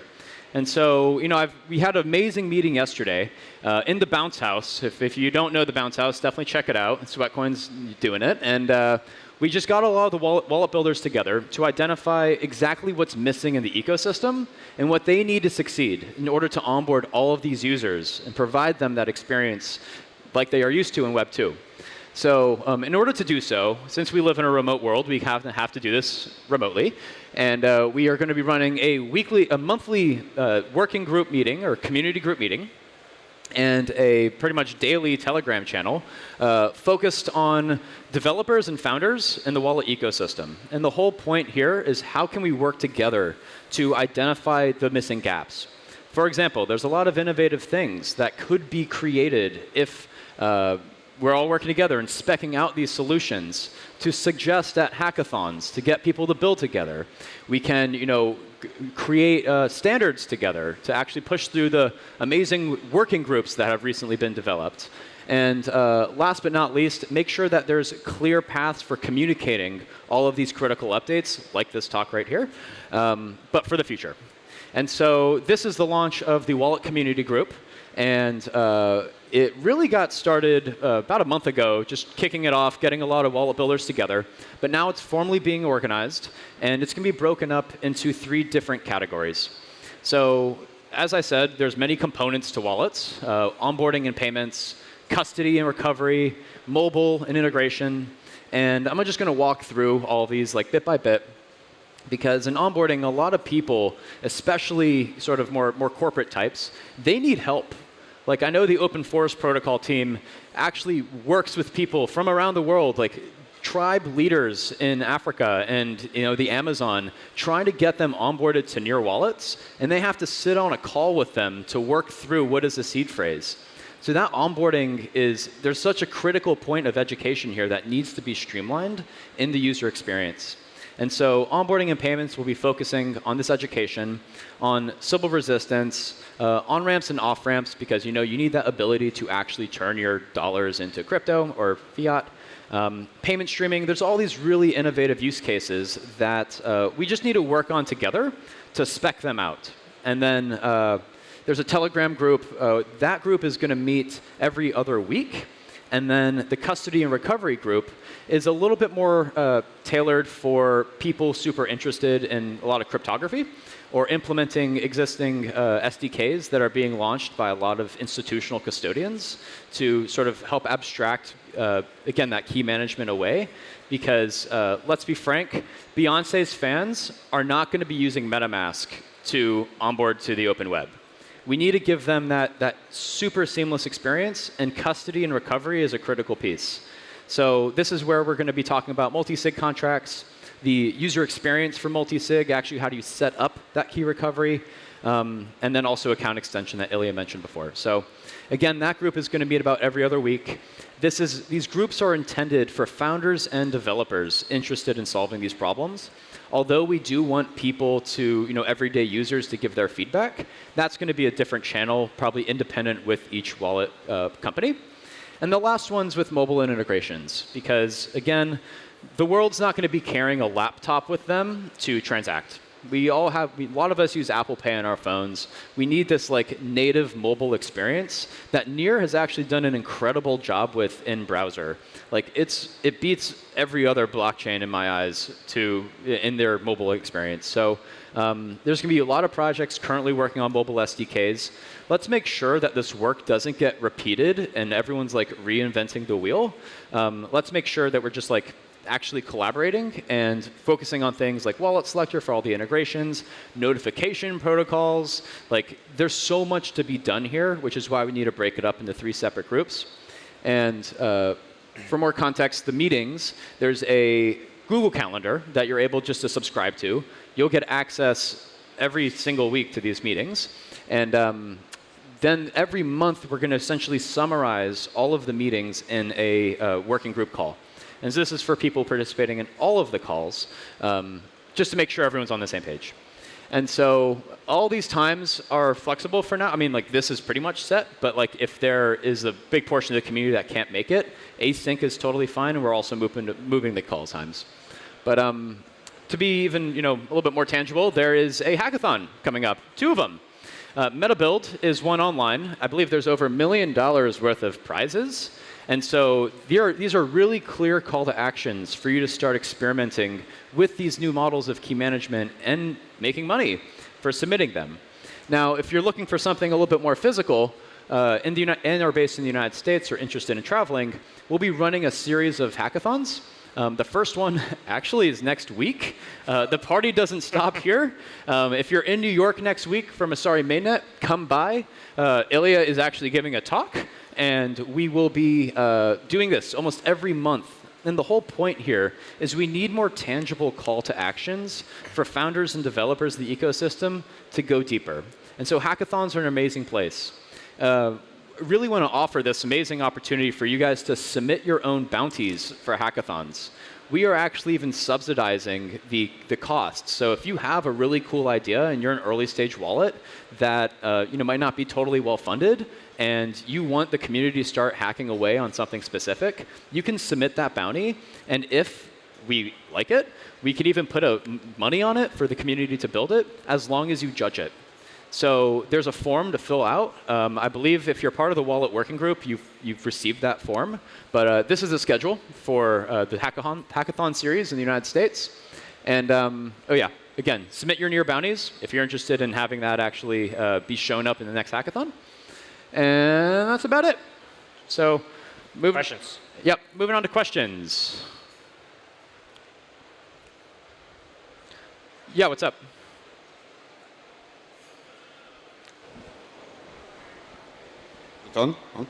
Thank you. I have a question regarding wallets themselves. Is there any particular security recommendations from Pagoda? Will users explore wallets before they actually use it? If they open source, if security audits were done, something like that. Thank you. Can you say it one more time? I'm so sorry. Louder, yeah. Yeah, speak up. I think I heard them say. So the question is there any particular security advice from Pagoda, for users before they are using new wallets?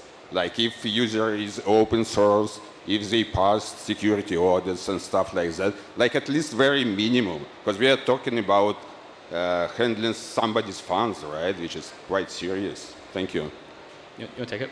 It's security audits. Yeah. Yeah. So there is a set of requirements that wallets should have that include security requirements. Yes, so you can see the security requirements on the wallet selector GitHub repo at contributing.md. This defines the set of requirements that we want wallets to meet. And right now, it's a list of requirements that you would post on either GitHub or a website indicating that you have met those requirements. And we're also working with the foundation on creating an audit program for the wallets.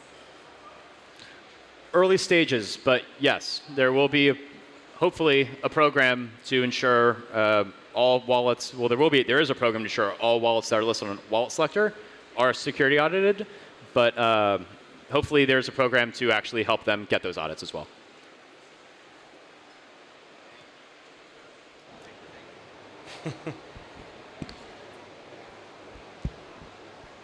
Hello. Big thanks to y'all for being here, and thank you, Cameron, for having all the great community support. I guess I was just curious, what's the main motivation behind this shift, given that it's pretty fundamental? So kind of the concept here, obviously, is multifold, right? I think, as I mentioned, the kind of innovation in onboarding in a way requires that we have more tooling directly in the app. So I think the good example is Sweatcoin. If you have tried using there, the account creation happens directly in the app. It's very kind of smooth. And the account management is in a different app. Because if you think of it, users who are interacting with some application don't always expect to go back and forth between those things. And then at the same time, we have now a lot of different wallets that are offering various functionality, various kind of management, and kind of trying to innovate. And so the idea also to give them the opportunity to have kind of the space to use it, right? And so that's really the kind of twofold of the transition that's happening.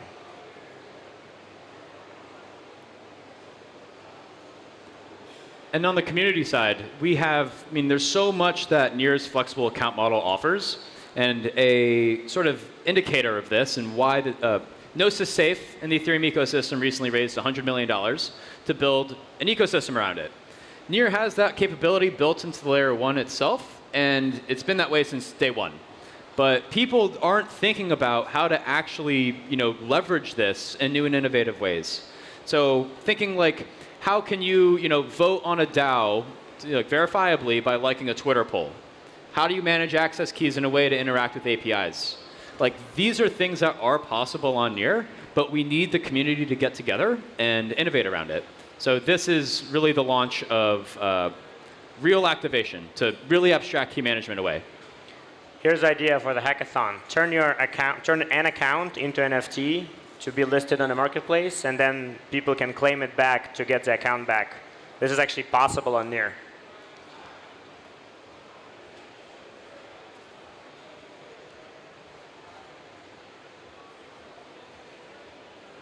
OK.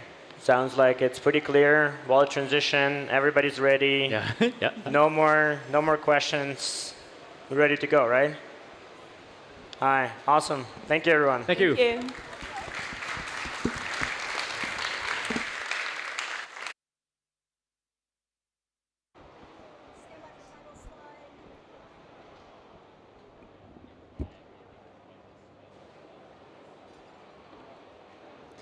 Thank you, Cameron, Jane, and Illia, for the exciting new future for Near wallets. Next up, we have the non-fungible stack. What's next in NFT technology? We have Marcus Ribeiro from the Near Foundation, who will be moderating this panel, with Ben Lakoff of Charged Particles, Daniel Mazurin, Apollo 42, Donald Santoro for Near Notes, and last but not least, Henry Tafola from Cheddar.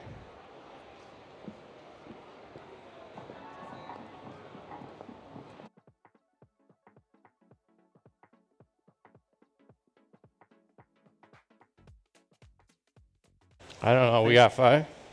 Oh, sorry. That's it. Oh. I think it's oh, hello.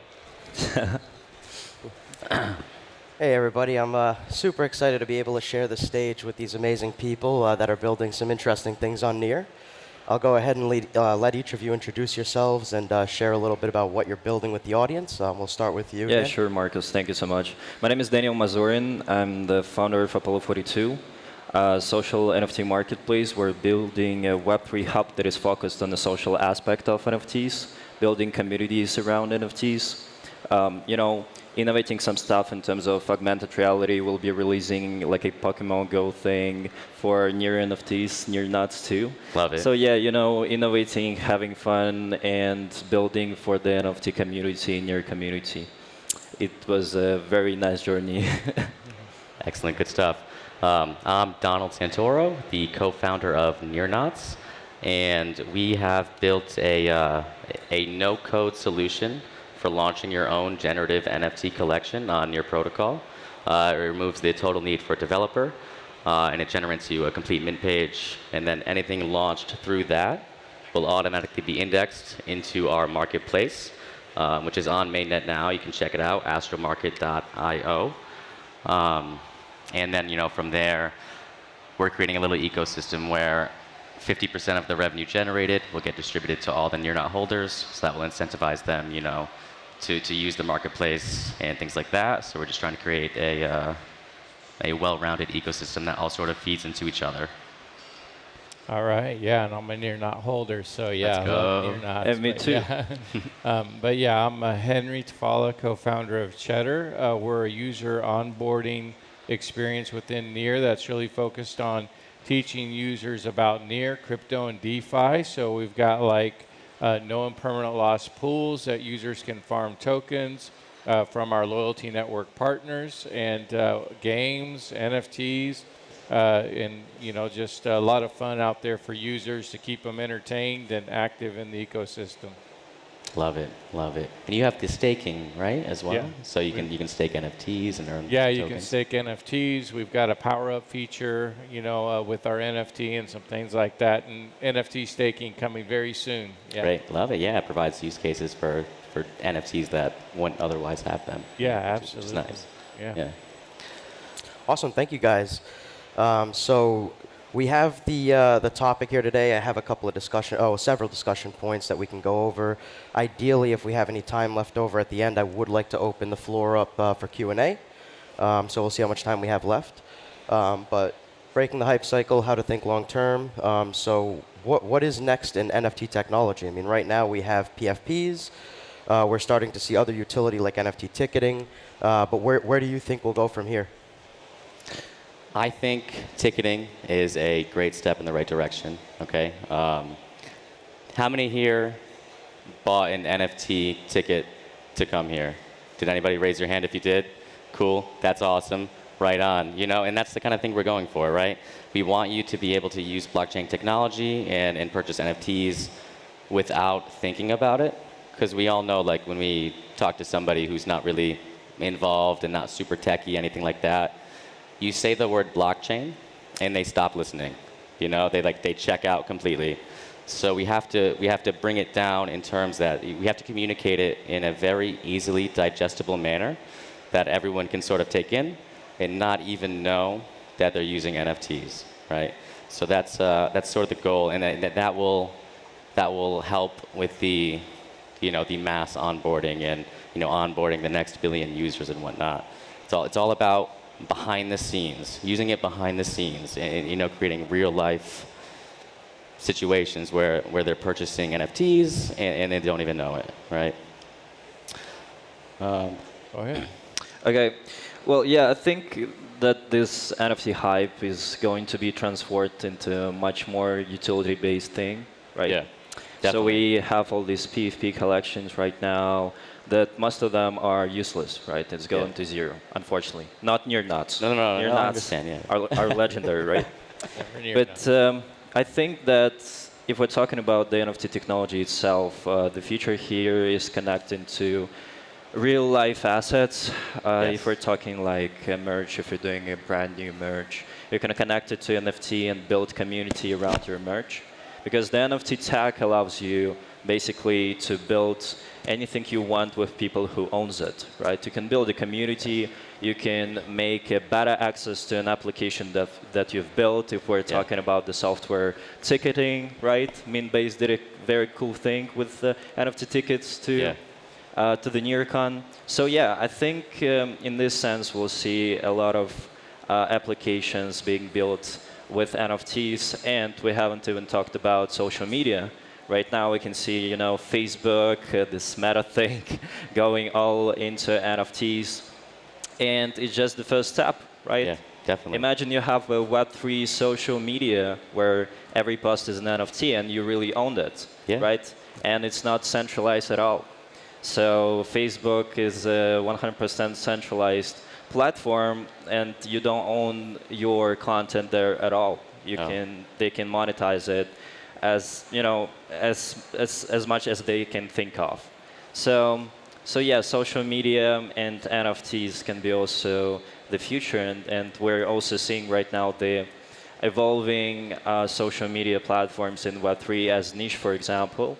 They're building on your protocol too. And Apollo 42, you know, it's also a social NFT marketplace. Yes, it's amazing. So that's why I'm shilling the social aspect of NFTs. No, but I truly believe in the future of that. Yeah. So yeah, I think that's all. Good stuff. Yeah. All right. So yeah, the cool thing about Near is we don't have much of a hype cycle. You know, that's really good. So there's no shill, no pump, no dump, no exit scams.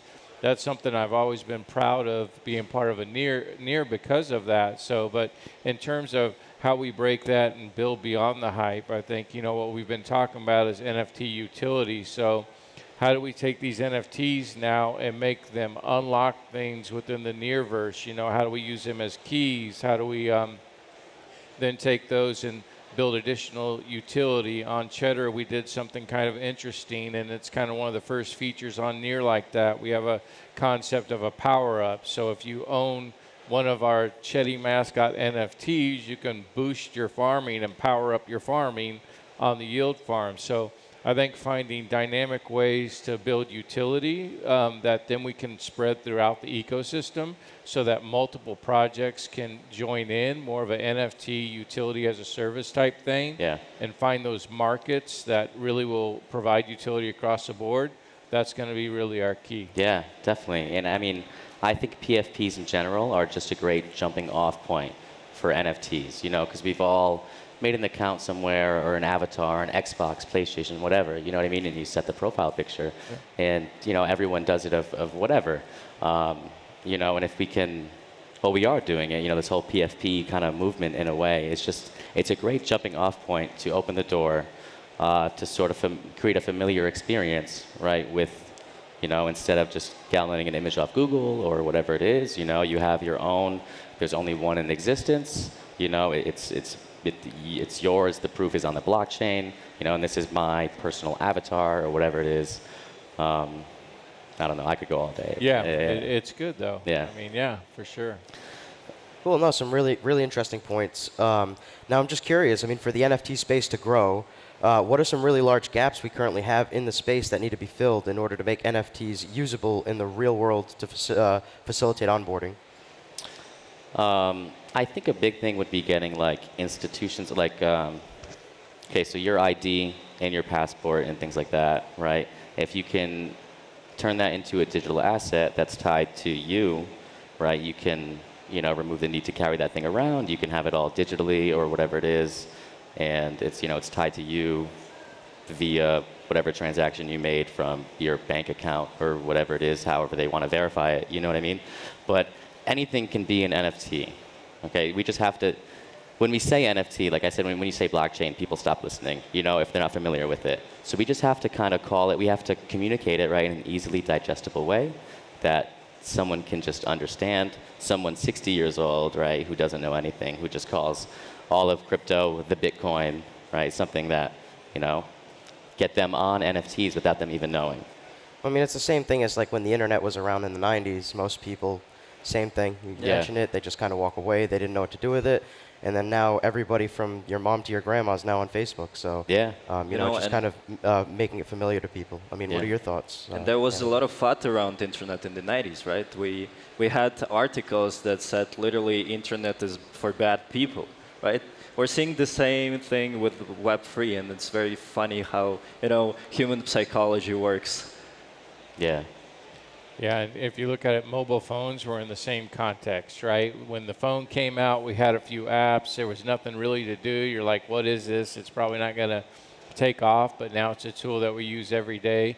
NFTs, blockchain technology, it'll be the same thing on the adoption cycle. So yes. I think, you know, if we can like look at like Social 8, which Evgeny had a talk on today about, you know, how you create a profile across the Nearverse. Well, then how do we take that and put NFTs at the heart of it so you can literally have your profile picture throughout the Nearverse across your profiles that folks integrate in? So that would be one way. But yeah, I mean, it's just building this utility that like, what do I do with this beautiful JPEG, right? You know, that I have. So, and that's going to evolve and continue to expand over time. Yeah, no, definitely. And that was a great analogy with the phone thing, right?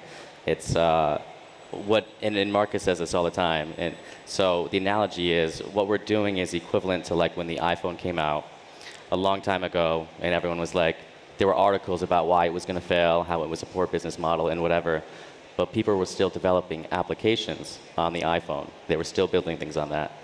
And then, you know, lo and behold, here we are, right? And everyone has an iPhone. And if you don't, you know, you get green messages and all that. So, yeah, that was a great analogy, 100%. Cool. Yeah. Well, I mean, the reality is that the NFT market will strengthen and grow, and it's easier for more people to adopt. And I know you touched upon it a few times, Don, where if we make it easy enough for people to kind of buy an NFT or use an NFT without even knowing they're doing it, it's kind of inevitable that it's going to be more familiar, it's going to be more adoptable. So I'd love to hear your thoughts as developers and builders in the NFT space on any potential solutions to make the NFT journey less complicated and more recognizable to the masses. I've got one I sort of just thought of now. Okay, you make a credit card transaction. Any transaction, you usually get a paper receipt. Okay, at some places now, you sign up for digital receipts. That is essentially an NFT. There's a you know, transaction or whatever. So, but you don't really see where it came from. You can't really track it. You can't do any of that sort of thing. But on the blockchain, you can see where it was generated from, where it went to, all the steps along the way, and there's no hiding from it. You know what I mean? So it would be a very easy situation to create where, like, if, you know, you sign up for a digital receipt, it sends you the NFT to whatever, you know? So if you could partner with some sort of, I don't know, Walgreens or whatever it is. I don't know what they have. Yeah, I mean, here. Starbucks already has the punch cards. You know, you go in, they have the membership points already on their app. I mean, you can easily integrate that sort of thing into Web3. It's just kind of getting the adoption. So, I mean, what are your thoughts, Dan and Henry? Yeah, so it's just kind of along those same lines. It's like, how do we take what this technology is, move it beyond just a profile picture, and find the real use cases, right? I mean, in some instances, it'll develop into assets, an asset class that can be used for financial instruments. Some of them are going to be code bases with dynamic architectures. On the PFP level, we'll have evolving NFTs that aren't just going to be static anymore. So there's going to be a lot of implications that take place in the next few years about taking this technology and really making it something that's adaptable. It can have lots of different financial or business aspects. Maybe it's a contract that you exchange, right, at an NFT level. So there's a lot of thoughts out there, but it will probably be used in both business and finance over time and move beyond just the profile picture. Yeah, 100%. I'm a strong believer in that as well. I mean, I can easily see properties, medical records, etc., living on the blockchain as well. I mean, sure, are we a long way from that? Probably, but I mean, it's kind of inevitable with the technology and the way it works. I believe you were going to say something, Dan? Yeah, I think we're moving in the right direction right now with NFTs, because even when the first NFT marketplace, OpenSea, they made an interface where you don't need to go into the smart contract thing, right? You just upload an image and it's live, right? Yeah. It's an NFT. You can mint it separately, but it's live. Someone can buy it. Yeah. So I think we're moving in the right direction, and I can see appearance of many layers, protocols, and applications that allow you to build your whole collections and projects around NFTs, utilize it in some way. I can see an appearance of the project that says, all right, you have a physical asset, make it digital asset, right, with NFTs. I think, and a lot of people are doing it right now. We just don't see it properly because it's not live yet. But, in the near future, we can see how, NFTs will be evolving with real life assets. And in terms of NFTs as a way to build communities, I think we'll see the new evolution of protocols built onto chains that allow you to use NFTs not only as a token, but also as an entrance to some communities, platforms, applications, iOS applications, Android applications. I don't know how we can merge Web 2 with Web 3. That's the question everyone's asking. So yeah. Oh, sorry, go ahead. Oh, no, go ahead, Don. Well, yeah, I was going to say, I think, the whole merging Web 2 to Web 3 will be so much easier if we start, we say mint and NFT. And mint is another word that when you tell somebody that, they don't get it, they don't get what it is. You know what I mean? So we just have to say, buy. Just call it buying, or you know what I mean? Or create, I guess. And just put it in layman's terms, and that will help adoption exponentially. Because obviously here, we're all on the same page. We can all nerd out and, talk about and get intricate about everything, you know what I mean? And we all understand it.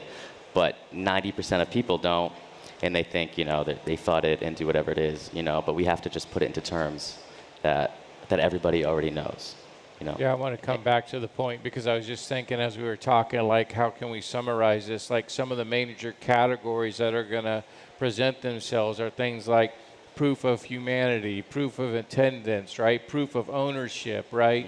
So those are going to be some of the things that we'll see kind of NFTs begin to divulge into. And I think proof of identity or proof of humanity is a pretty big one.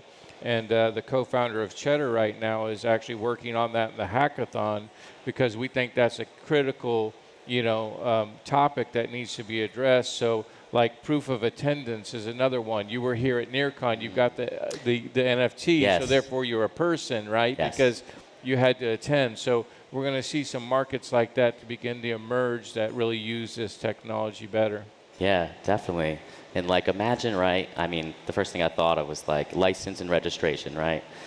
Cop pulls you over, or just whenever you have to provide your license and registration. Okay, imagine if you could do it. Instead of having to go through your glove box or whatever it was to look for this piece of paper that's probably all crumpled up and you're stressing out because you can't find it, you could just pull out your phone, open your wallet, and you say, here, this is my license, and they could scan it or something like that, and it's in their database or whatever it is, and it would streamline, the entire process of, finding out who someone is, or you go through security and at the the airport, you show them your passport, they look at your face, they do the whole thing, but if you could have it sort of all on one thing digitally, you don't have to carry around this old, outdated book anymore to go fly in a plane, No, exactly, and there's a lot of issues, obviously, with passports and identifications being forged, whereas blockchain's immutable, obviously. Yes. So we also have people developing like proof of identity to kind of verify those things as well. So it's an extra layer of protection. I do have one last talking point. I want to spice things up a little bit. Love to hear kind of your thoughts. So as we all know here on stage as well as in the audience, NEAR's technology is unprecedented. However, as each of you are building on NEAR in the NFT space, I'd actually love to hear about some of the current gaps or blockers that you've identified that, if addressed, would bolster the NFT growth and development on NEAR. Okay.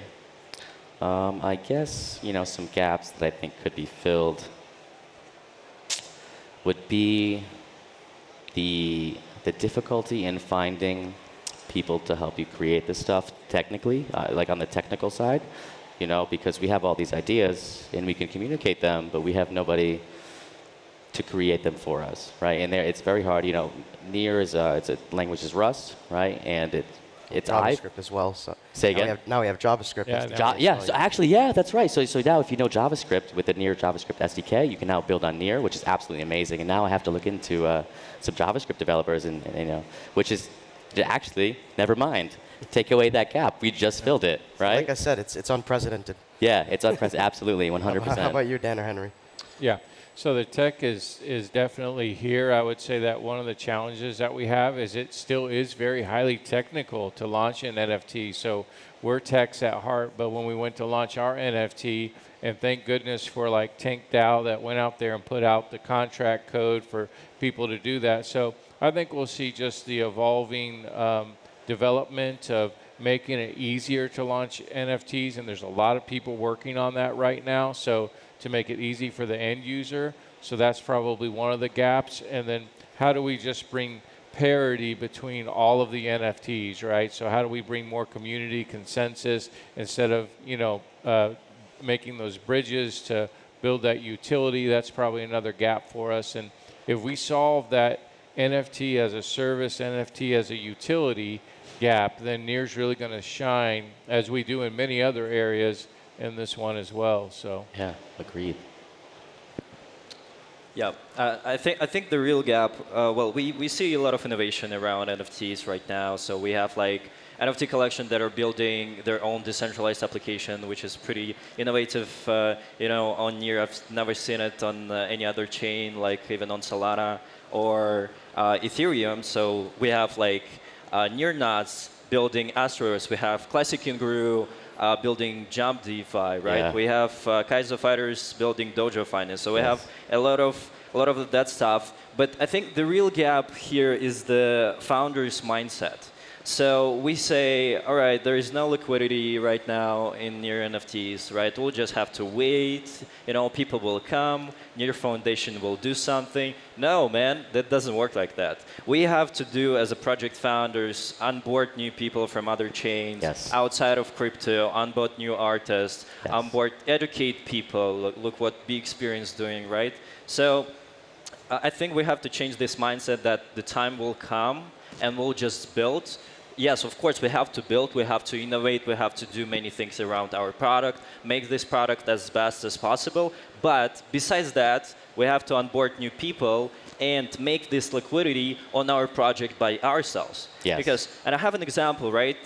Paris, for example. We have so many people from Asia because of Paris. Yes. They came to the NFT space because Paris made many marketing campaigns in the Asian side of the world, and I respect them for that, right? And we have to do the same. I'm not talking about like local marketing, but in general we have to onboard new people, telling your friends not only on social media but also making some campaigns around it. And if it's small steps by everyone makes a very big step. Absolutely. In terms of onboarding new people and making liquidity on the market. And that's how we will win as a chain, let's say. Yeah, I agree. And we still are in our infancy here. You know what I mean? We're still ironing things out, adding more nodes, reaching that max TPS once all the nodes are around and everything like that. So while the liquidity definitely will come. Okay, but yes, you're right. We do have to do better onboarding internally with our own projects. And if we work together, where are you from? I'm from Russia. Okay, yeah. I was born there.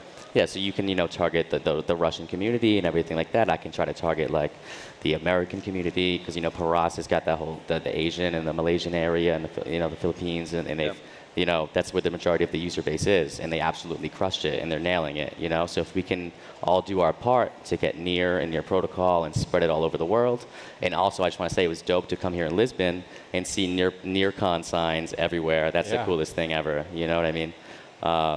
It's just, it's cool, it's surreal. It's surreal. It is pretty surreal, and it's been a great turnout. I really appreciate each and every one of you coming to listen to the talk, and I appreciate you coming on stage as well. Unfortunately, we are at time. Once again, I am Marcus from the Near Foundation. We have Dan from Apollo 42, Don from Near Knots, and Henry from Cheddar. Thank you all. Thank you. Thank you. Thank you guys very much.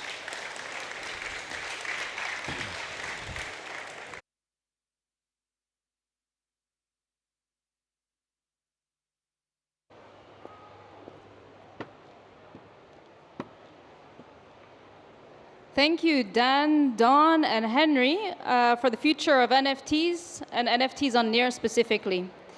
Our next session is about breaking up the studios and how Web3 will be disrupting Hollywood. Our speakers are Austin Worrell from Kino App XYZ and Daryl Fannin from Kino App XYZ as well.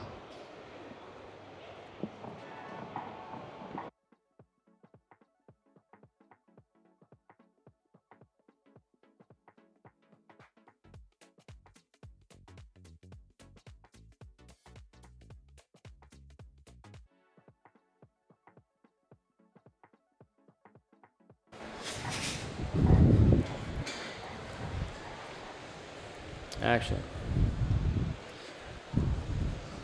spin this. Can we turn that this way? Cool. Love it. All right. Take a clicker. Thank you.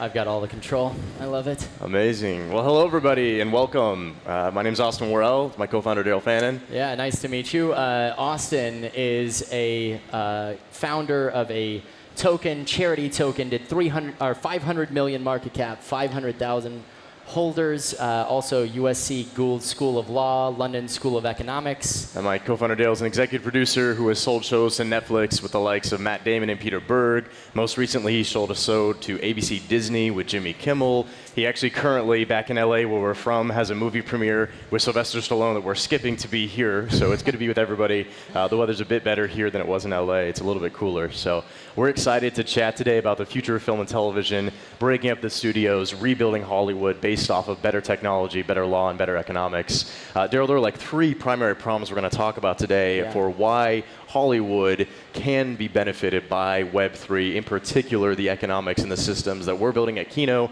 and others in the quote-unquote Film 3 space are doing. So let's get into it. Yeah, problem number 1 for me is inequity for artists. There's a lot of money that's being made in film and TV, but it's not necessarily going to the people who are creating it. So can you tell us a little bit about the term Hollywood accounting? Sure. I'll try not to geek out about the law aspect too much, even though that is my training. But ultimately, it's how big entertainment corporations essentially avoid taxes. That's the nice way to say it, so nobody sues me. And then they also don't have to pay the artists who have the rights to profits in what we call, quote-unquote, the back end. So the corporations maximize their profit flow, but the artists are the ones who ultimately, unfortunately, get screwed over. Yeah, so let's talk about some of my favorite examples. Lord of the Rings, some of you may have heard of it, made for $281 million. It brought in $6 billion in the global box office, and it actually was reported a horrendous loss. They said that entire trilogy lost millions of dollars, which means that Peter Jackson,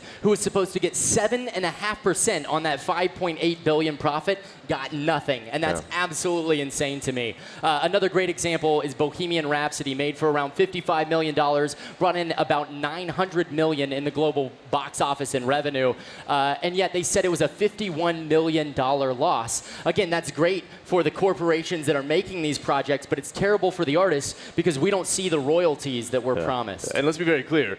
These franchises made billions and billions of dollars for the corporations. However, because of accounting practices, Hollywood accounting, and unfortunately a lot of my friends who are entertainment lawyers, they used clever legal and economic practices to ensure their profits because they have the leverage in the systems that they're a part of, right? Yeah. Let's move on to the next slide and talk about how, ultimately, did you just I got you, boom. Cool. I'm not too great at this. This is one of the biggest well-known secrets in Hollywood, right? If you all Googled right now, Hollywood accounting, there's a whole Wikipedia article. You're going to see the examples we just mentioned. There are plenty more. Yeah. However, nobody talks about it until we found a couple of tweets. Ed Solomon, the creator of Men in Black, he's talking about how he never saw any of his back-end rights to future profits. And in fact, now they're telling him that it's in the red, that he probably owes them money, right? And it's like Men in Black made millions and billions of dollars, right? But he didn't see any of that extra profit. Yeah, it's insane to me. I have so many friends who have created shows. So I'm going to give a couple of examples without giving specifics so we don't get sued. But I have a friend of mine who created a $1 billion franchise for a very well-known studio, $1 billion, and he made $600,000. I have another friend who had one of the most watched shows on a streaming network that you're very familiar with, 480 million views in just a few months, and this guy is struggling to pay his rent. Not his his mortgage, his rent. That's incredibly wrong to me, because these people are creating value, but they're not receiving the dividends in that they're deserving. Like, you put your heart and energy and soul into this artwork, but because you only have a handful of places to go, you don't actually get the back end, which is heartbreaking. So what is the solution then? Sorry, I went a little fast. Better economics. That's it. Through Web3.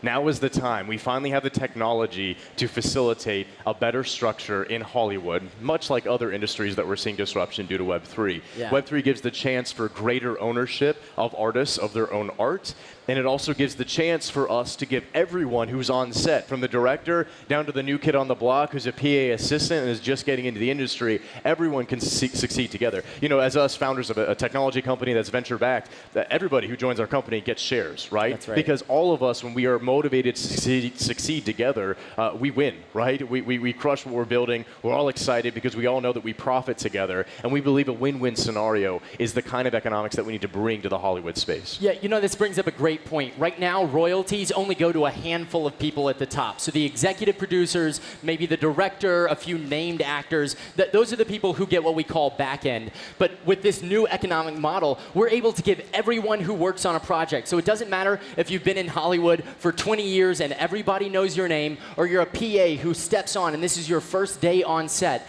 If you're creating art that people consume, if you're helping create billions of dollars in value, then you deserve to receive a bit of that.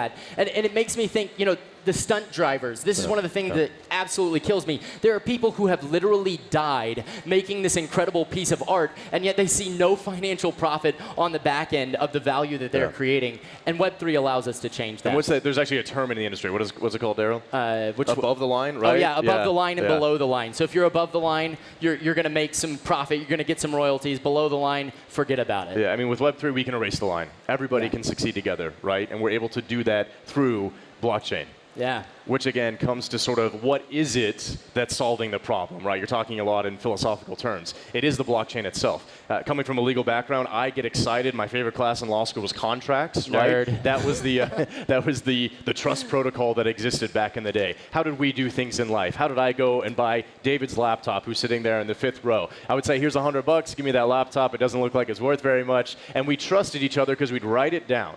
But unfortunately, my professor used to teach us the best contract is one page. I haven't seen a damn contract that's one page. There are hundreds of pages. They're very complex. Our systems have become so complicated that it's inaccessible. And so now we have the chance with smart contracts, which frankly right now are pretty dumb.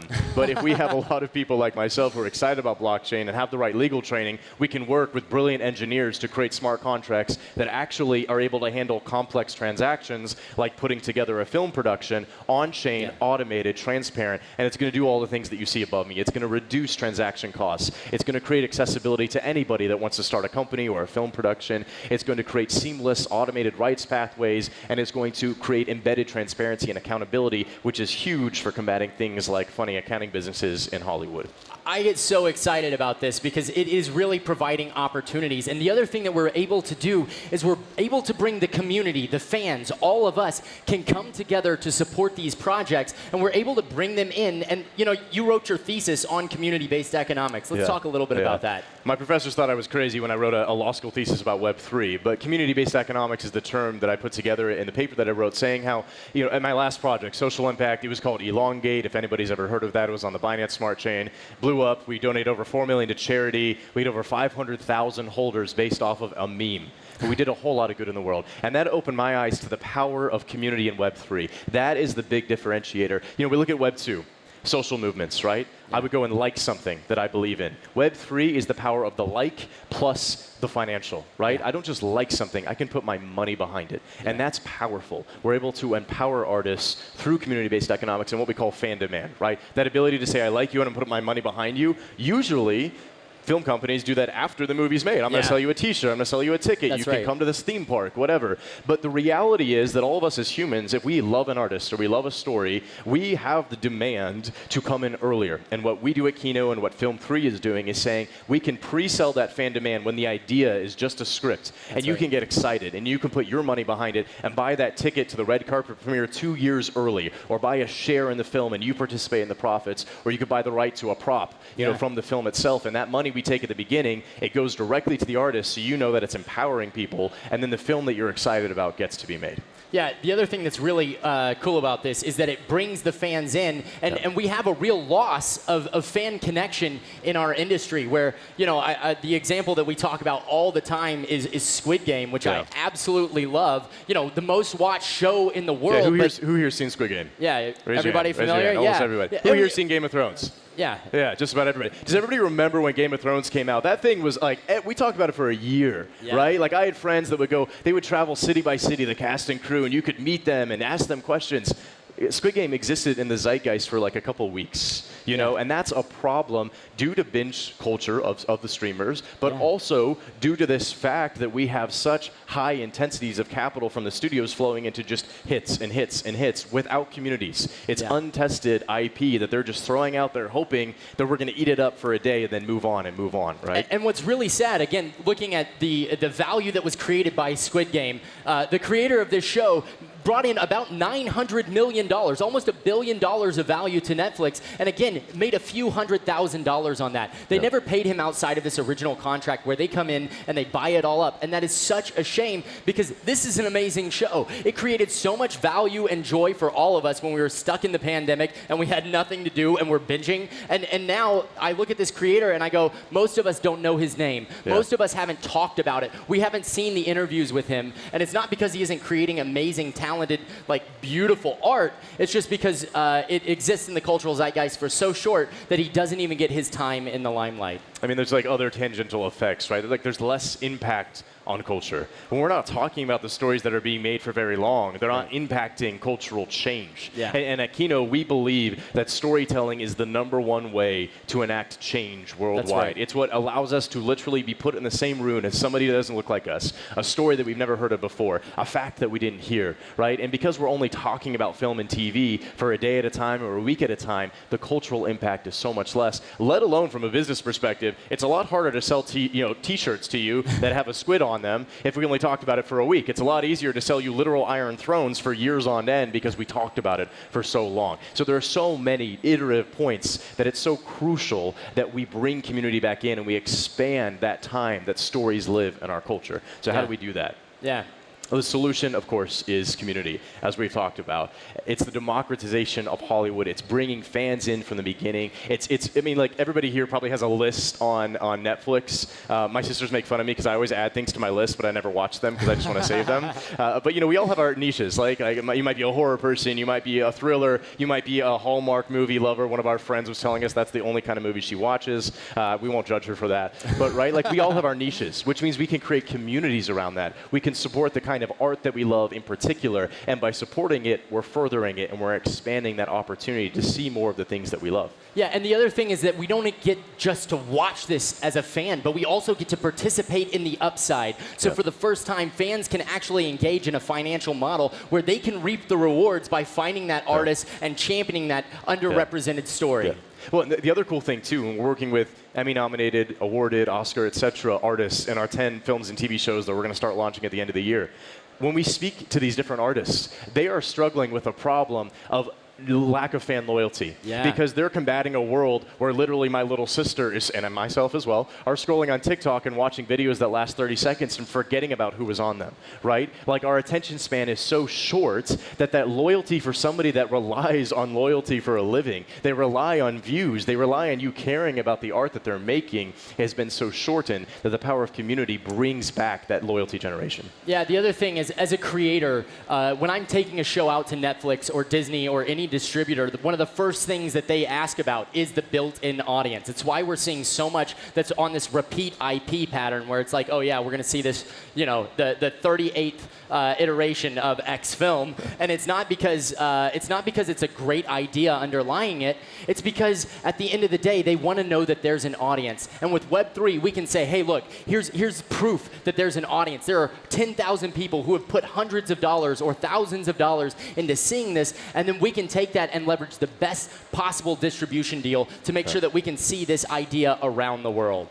Our last problem, centralization. Everybody's favorite word in Web3, right? Everybody loves centralization. Well, there's the reality that they've called it the Big Five ever since the 20s when Hollywood studios came about. It still exists. There are acquisitions happening every single day, and the funnel keeps getting tighter and tighter. And that means, frankly, that there are basically a couple handful of white dudes in LA determining what stories we all get to see. And we don't think that's right. Yeah, it's messed up because it also allows, like, very talented individuals. Like when I think of Jordan Peele and what he was able to do with Get Out, a very low-budget film that went gangbusters, and he had such a hard time getting that off the ground. It's absolutely insane to me because these diverse stories are being overlooked just because it's like, oh, well, we don't know you. We're not sure if there's an audience here for this. And Web3 changes that. And it also gives artists more control again, because once things are acquired by the big studios at the very beginning, it's out of the artist's hands, and it's no longer up to them. When we're able to give that control back, the art is returned to the artist, and that's pretty cool. We're excited that at the end of the day, decentralization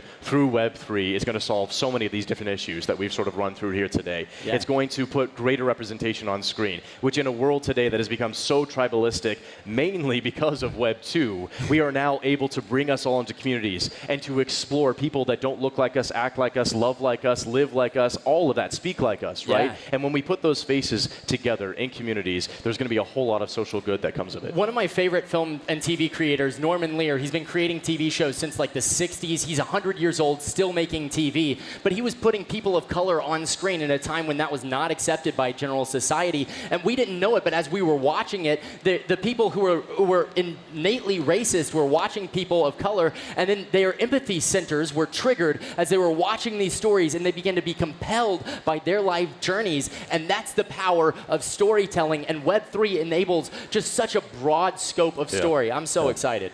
I mean, ultimately, what we say often at Kino is that artists in a $212 billion industry shouldn't struggle. And to be very clear, we are not here today to say that all the studios should go away and they shouldn't exist. We are here today to say that the pie of entertainment can be expanded and all of us can jump in. And that the trillions of dollars that we all collectively worldwide have ourselves as individuals, we can put that to empowering the next generation of artists to tell the stories that the world needs to hear so that they get paid properly, so that they can own their art properly, so that people can be impacted in the way that film and TV and entertainment was meant to do. And you can participate in the upside of that, which is very exciting. Yeah. We got a few minutes left. Love to open it up to questions. If anybody wants to do a quick Q&A, I think we got a microphone over here. Ask away. It's your chance to ask an executive producer at Netflix and ABC Disney. I'm not exciting, so don't ask me anything. But ask anything about Hollywood, Web3, what we're doing. Yeah, up in the front. Hi, guys. Thanks for the presentation. So my main concern with like making industries more community-based and decentralized is that, like, obviously you're taking out the middleman or certain third parties that are essential for some artists or film directors or movies or whatever. So how do you go about this? Like, don't you think there's going to be a lot of filmmakers or actors that are going to be struggling promoting their works as well as distributing because they don't have the right connections or resources? Yeah, so Web3 actually fixes this. So as a guy who's created both independent films, again, one that's being, the red carpet's happening like while I'm here, and also big, huge studio shows. As a filmmaker, when I come in, if I can say, hey, I've got 10,000 loyal audiences with the Kino model, we can actually show, like, look, there's hundreds of thousands of social media impressions. We have a massive audience for this. It makes it easier to get distribution. Yeah. It's a lot simpler when I can prove that there's a bunch of people who have invested. And if you participate in the upside, you better believe that you're going to help market that in the long term. Does that make sense? Yeah, definitely. Yeah, Thanks. awesome. Thanks a lot. Great question. Great question. Thank you. Yeah. Anyone else? I see a hand way in the back there. You got to sprint. Hello, thanks for the presentation. You mentioned that one film, Bohemian Rhapsody, did a 10x in revenue, but was reported doing 50 million loss. Can you explain this? I didn't really understand. Thanks. I would absolutely love to. So a bunch of my friends who are lawyers in entertainment, this is what they do. They'll sit down with a studio, and they'll set up different entities, right? So you have the parents, let's call it Dizflix. They have the parent entity, and then they own another one, let's call it Luke Rings Films. And then they have a film that they call Lord of the Stars. Lord of the Stars was massively popular in 10X, but what Dizflix did is they started charging Lord of the Stars $10,000 a month for a parking spot. True story. Yeah. Happened to him. Yeah. Then they charge you marketing budgets, and they do this thing where they basically suck all the life out of the bottom entity. They can write it off as a loss for the bottom entity, not pay taxes off that. They take the profits, and then those who have the rights to profits in that particular film, not in the parent company, they then don't have they don't have anything, right? Like we actually have a friend, a partner who's doing a show on our platform, who actually got a bill from a particular comedy network, that was pretty obvious, that told him that he owed them millions of dollars when he owned 10% of the production, right? Yeah. Like it's $1 billion. There are plenty of commercials. He knows that it's making money, but it was their way of saying, hey, don't even try this, man. We're gonna tie you up in court for years. They can also give each other loans, which is absolutely insane, and then charge an egregious rate for those loans. So it's literally like, hey, I'm going to charge myself interest and make all this money back, and then they show a red at this bottom entity, which is great, again, for taxes, but it's terrible for the artists because we don't see any of the royalties. Too, I'm printing the example right now. We were talking about this yesterday. There was one studio loaned one of its other entities and charged a 40% interest. 40%. I mean, that's nowhere near market rate in Hollywood, let alone the world. So it's practices like that. Yeah. Great question. Amazing. Great question. Thank you. Guys, I think we're out of time here. Yeah. Thank you so much. Would love to talk to you afterwards. Find us. We'll chat. KinoApp.xyz if you'd like to learn more about how Kino is changing Hollywood for the better. Follow us at Austin C. Worrell, at Daryl Fannin. Thank you again, and enjoy NearCon, everybody.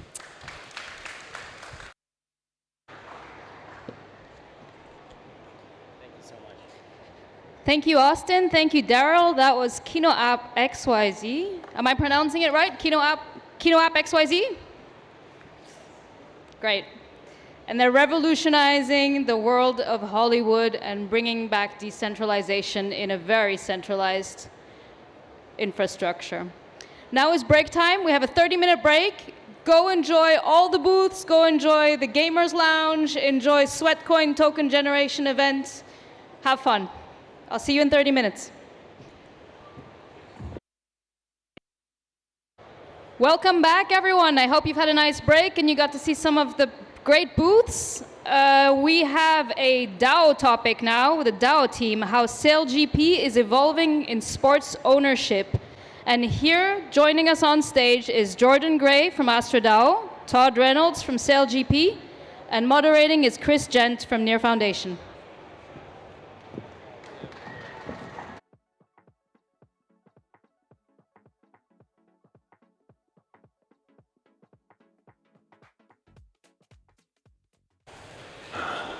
All right. Hello, guys. Hopefully you guys heard a little bit about SailGP and what we're doing on the main stage. But we wanted to take a little bit of time and go a little bit deeper on the DAO. We don't have a ton of time, but we also want to let you guys ask a couple questions and poke and go a little deeper if you do have thoughts or things you want to know. But with that, I'm Chris Gent, work with the Near Foundation, work really closely with the SailGP team on go-to-market, but also product integration. I'd love these guys to introduce themselves. Yeah, I'm Todd Reynolds. I've got, I think, the coolest job in Web3. I get to combine my two passions, so sailboat racing and Web3, and figuring out how we build the future of fandom. Hey, I'm Jordan Gray. I love building networks of value, and I've had the opportunity to do that with Astro DAO, where we have launched over 700 DAOs and have between 100 and 200 monthly active DAOs at any time. And this is such an exciting use case. I can't wait to get into it. Awesome. So with that, we really want to talk about what is ownership, what is participation in sport, why are we even looking at this? And so to start, I'd love to have the teams talk a little bit about when you're thinking about DAOs and technology use cases and that kind of stuff, how do you actually apply it? Why are we even doing it? Why are we looking at sport to begin with? So I think even, Todd, it'd be great to chat a little bit about, like, from a commercial aspect, like, what does it take to do something like this in a sports league? Yeah, so our thesis is that Web3 really can provide value to fans and integrated fan loyalty. And so we're building integrated technology to bring rewards on chain, but really we're focused on what we think is the ultimate fan loyalty platform and the DAO-owned team. And so thinking about that, like Jordan, you've been working on DAOs for a long time. Like, what do you think the most exciting part about this is, and what do you think the biggest challenge is? Yeah, I think that probably the most exciting thing is that engagement, the fact that this is a tool that brings people together and allows them to, with these financial primitives, interact with each other in new ways and have sovereignty and all these mechanics. And the hardest part about that is that governance is hard, and it's something that everybody has to figure out when they're bringing themselves to an organization is what am I bringing and what will I get back out of it? And finding that nuance with large groups of people is not easy.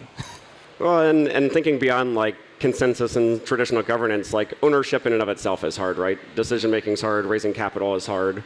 And so when you think about a sports team and the size of something like this and to think it could be put into a DAO, I mean, the dollar value of this is like, it's significant. It's 9 digits. So when you think about this, Todd, like, and you're thinking commercial, like, what do you think is the biggest challenge here? Yeah, I mean, I think how you do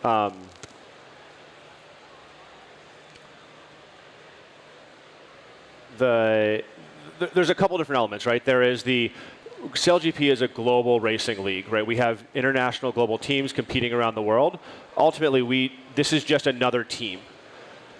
Most of those teams are owned by individuals or a group of individuals, but in a really small way. What we think the opportunity is around a DAO is how do you distribute that to a much larger group of people, of ownership group, but also to the entire fan community, right? Sport is ultimately about building passionate fans. Right, when we think about the Green Bay Packers in the NFL, they're one of the smallest markets in the NFL, yet they're one of the highest valued teams. And that is ultimately because they have one of the most passionate fan bases. We think that a DAO is going to let us do that in SailGP and build the most passionate fan base for SailGP, and ultimately I think one of the most valuable teams in SailGP. Well, so I know that Russell mentioned that you guys have amended your participation agreements and all of that stuff to allow something like this to happen, and I think it's not understated that existing leagues that have existed for a long time and have complex commercial structures actually have to change their entire way of operating. I think something like SailGP actually is offering us an opportunity to almost do it from scratch and frankly with ease and in a shorter amount of time. Like Jordan, I know applications of DAOs are something that you focused on, but also from a legal perspective, like what does it take to do this? I know you guys are working with Proskauer Rose. Yeah, so that's exactly it. So SailGP, the way that we govern the teams is through what we call our participation agreement. And so it's like the Concord agreement in F1. Ultimately, SailGP, we set the rules for the global league. We talk about how do you have fair racing, how do you have consistent racing, how do you run the teams around the world. But it's up to the teams to actually come together and form their racing team. And so what we have done, and I think we're the first global league to do this, is actually amend the rules of SailGP to allow and encourage a DAO to form and own and operate a SailGP team top to bottom. Yeah, I think it's an awesome opportunity. There's many sports DAOs that have come into existence and attempts that have been done at this where there's a lot of people who are excited about the idea of team ownership, but when it comes to the league level, there's actually no interface there for them to participate with. And what SailGP is doing is opening the doors and saying, not that we're making a DAO team, but we're open to the idea of a DAO owning a team, and just opening those doors is already amazing. And when we're riffing on like the complications of these things, through the DAO Incubator program, where we take DAOs through like 5 phases of how to like establish themselves and what their mission and vision is, it's usually the mission and vision which is the hardest part to get down on paper, even before anything touches the blockchain. And I love the amount of thinking and the minds that have come together to make this possible, something that has never been done before. Like, this is wayfinding. Yeah, and so that's right. What the SailGP participation amendment does is it forms the framework for a DAO to form, right? And so when we first started this, we had this idea that we'd like to do a DAO. We weren't sure it was going to be possible. We've now done a body of work, a lot of that's legal focused, on, okay, how do you actually do a DAO-owned team? It's a Reg D offering, it's a security, and that has certain frameworks that then puts in place. But you take a step back and you say, okay, how do we make sure that this is actually mass engagement where everybody can be involved? And that's what the framework agreement ultimately outlines. It says, SailGP will have a DAO-owned team. It says that DAO must have a constitution that lays out how it can operate. It is an ownership token, is a security, right? It has to operate under U.S. securities law, Reg D offering. But it also says that it has to have a governance method that is open to everybody. So there's ultimately 2 classes of tokens required. A Class A token that is a security ownership stake, and Class B that is a governance token that anybody can own from day one, and that will have meaningful governance rights and commercial rights. And so when you start thinking about what that can look like, it's basically a membership token into the team where you have a real voice in what that team does, how it forms, what the athletes are doing on board, what it focuses on. But then it is part of that, you can have access to experiences that traditionally would only be reserved for folks that were sitting in the owner's box. And so Michael Casey was actually pushing on that on stage with Russell. Like, what are those areas that could happen? And I think the interesting part there is that none of us can really say that, right? We're not going to be the team owners. So I think when you think what could happen, the possibilities are literally endless. And I think there's going to be a driver group that really pushes forward trying to drive fandom. And I think what we're doing here is really trying to push primitives. People ask us all the time, why SailGP? Why not F1? Why not the NBA? Why not something else? We just gave you the reason for the commercial structures. It's nearly impossible to do it there. When we're looking at primitives like this, like, what are the things that get you most excited about anybody in this room being able to do? Yeah, I think that's right. That's SailGP's edge, right? Because SailGP is a startup, we're able to look at this across the league, right? You do this in the NFL, you do this somewhere else, you're kind of doing it on the side and getting blocked out, right? Whereas SailGP is taking a bit of technology risk and saying, we're all in. Where it goes from there, right, that SailGP sets the rules, we set the agreement. Ultimately, it's going to be up to the DAO to decide those things. But what we can start to talk about is what does a hypothetical DAO look like, right, within that framework. And I think that there's a bunch of different ideas going back and forth, but it's around meaningful governance tied to that Class B token. And some things might be done with like a KYC, where one token, one person, one vote. And there's some elements of the team that will be done that way. And there's some elements maybe on the commercial side that will be token-weighted voting. Or maybe a combination between different algorithmic methods of voting in there. And where that goes is, I mean, the DAO will have to pick a country, right? It's nation versus nation racing in SailGP. What country is the DAO racing under? And that's going to be one decision that the DAO will make. SailGP won't specify that. That's up to the DAO to decide. What purpose partner is the team partnering with? So SailGP has 2 different championships leagues. We have the racing league on the water. We also are racing for a better future. And so we've actually gamified sustainability, and we have a whole purpose league that runs a part of it. The DAO is going to get to decide that. And that goes all the way forward into how are athletes selected? How are coaches selected? What is the DAO focusing on in terms of its marketing and its markets? And so, Jordan, you've seen DAOs inside and out, and human coordination is one of the best things that we say that DAOs are good for. And so you know that there's challenges there getting people to actually participate in votes and all of that stuff. So what do you think the challenges are, but also what do you think the awesome parts that could come out of this are as a primitive? Yeah, I think it definitely plays into the things that we're excited about. Like, we're nerding out on the differences between fungible tokens, non-fungible, the way the regulations work and all these things. But at the end of the day, what we're enabling is for fans to be closer to their teams. And that's kind of the vision of Astro, too, is just the Web 2 simplicity of it allows people to connect with each other around a shared vision and accomplish those missions. So that's what I love about this, is that as long as everybody's aligned on that goal, then it can come together in so many different ways. And again, we're just cultivating the possibility for that to happen. There's all these primitives and mechanics that can come into play for somebody to pick up and run with. But at the end of the day, the fans are closer to the teams. And that doesn't have to mean that they are there for financial gain, but that they are part of the team that they love. Yeah. And that's just an incredible feeling. It's no longer just on the other side of the screen. It's something that becomes real and tangible with that sense of ownership. Well, and so SailGP, very data-fueled league in and of itself. Tons of data being pumped through the Oracle Cloud. And when you're thinking about the amount of things that could be done with that, I think becomes pretty fascinating. I mean, they've got an e-regatta game now that's not Web3 based, and I'd encourage people to think about, go build that. Maybe we can help the league adopt it and use it. But when I think about that, like DAO ownership, like Russell was saying before, could really lead to very different experiences. That doesn't have to be physical on site. It could be within gaming. It could be within, fan betting at some point in time. You never know. When you think about this, what do you think are the most exciting pieces in that, or the biggest risks? Yeah, I mean, there's two different membership opportunities there, right? There's the in-person experiences, both at events or even in training camps, right? That normally would be only reserved for owners of the team. We think the DAO opens up the possibility to really make sure that everybody has that opportunity. But then it gets even, you take a step back, now you have this authentication method in place to do really meaningful digital experiences. And so even in SailGP, the data is actually all shared between the teams. So you think about Formula One, right? Each team has collecting a lot of data, but they're walling that off, right? That's their IP. They don't share that with anybody else. They're very, very protective of that. SailGP's attitude's the other way. It's actually all open, but it's about what do you do with that data. And so the teams all have different debriefs. That's the one piece that's very protected, that a team owner might be able to be involved in. Is there a way to structure it where actually you could protect the team's deliberations, but actually allow a true diehard fan the opportunity to be a fly on the wall in that room as they're figuring out, why are we getting beat? Why is that other team getting across the line ahead of us? Why are we down the leaderboard? Could you actually put in place a method and rules to allow fans to actually sit and watch that debrief?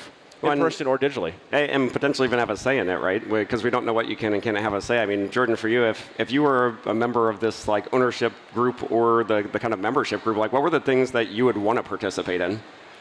Yeah, I think that we're talking about these different experiences that the fans can have, and I think that there's a huge opportunity for Web3 natives, the DeFi degens, who love looking at charts, love looking at numbers, figuring out what they all mean, and visualizing them, taking this open data and doing some amazing work that has never been done before, using those analytical skills. So that's something that I would be curious about and interested in helping form and figure out and look at. And then is that token gated and what that all looks like. But it is really cool seeing the kind of same play of transparency and privacy that we have in blockchain playing out in SailGP. And that's one of the things that I think makes this a very natural partnership and thing to be pushing forward together, is that there's a lot of shared values between the teams that are looking at this. Yeah. And so thinking about that, right, you guys also heard that we had announced a fund yesterday, the Cyrus Fund, focused on media and entertainment. And if you think about this, LGP really is a media and entertainment platform, right? You're going to races, you're participating in these things. When you think about what could come out of that, I even start to think from an entertainment value perspective, where does this go from here? Does this get into other leagues? Does this inspire other leagues? Does the legal work come out as kind of open source materials out of this league? That's definitely what we're focused on, right? We're focused on doing this the right way. We're not focused on trying to figure out how we can get around U.S. securities laws. We're saying we're leaning into it. We are a security. How do you operate within the rules of the game today? And we think some of the work being done, hopefully then it becomes kind of this case study that can be transferred to other leagues, even other corporate structures. The real thing to think about, right, so we put the framework in place, and now what are the next steps, right? How does this actually happen? And so we're actually really fortunate that even here at NEARCON, there's a bunch of founding members of the DAO that are starting to come together, starting to take this framework, have these ideas, how does this actually all work, and ultimately form the DAO together. Ultimately, it's going to take that founding group to join hands and say, we're doing this together, and launch the DAO, and that's kind of like a first wave. And then that becomes the kind of effect that builds from there of how do we scale out the next wave of tokens, how do we scale out the Reg B or the Class B token to ultimately have a team on the line for next season. So fundraising is hard, and again, we're saying this is a 8-9 figure investment. Probably more on the 8 side. I can't get my math together today. But thinking about where this can go, fundraising is not easy. So you're saying you actually already have line of sight into people hand raising and saying, we want to do this. Yeah, it's been really encouraging. The number of people that have expressed interest in taking kind of a foundational role in the DAO has been fantastic. I'm really excited at that. But also the number of people from the whole community that want to have a voice and a stake in the DAO is almost more encouraging. And so both sides are actually critical to the success, right? This is not something where it's 20 people getting together, we could do that in a traditional structure. We could even do 100 people, or we could do even 2,000 people, right? You could do that in a traditional LLC environment.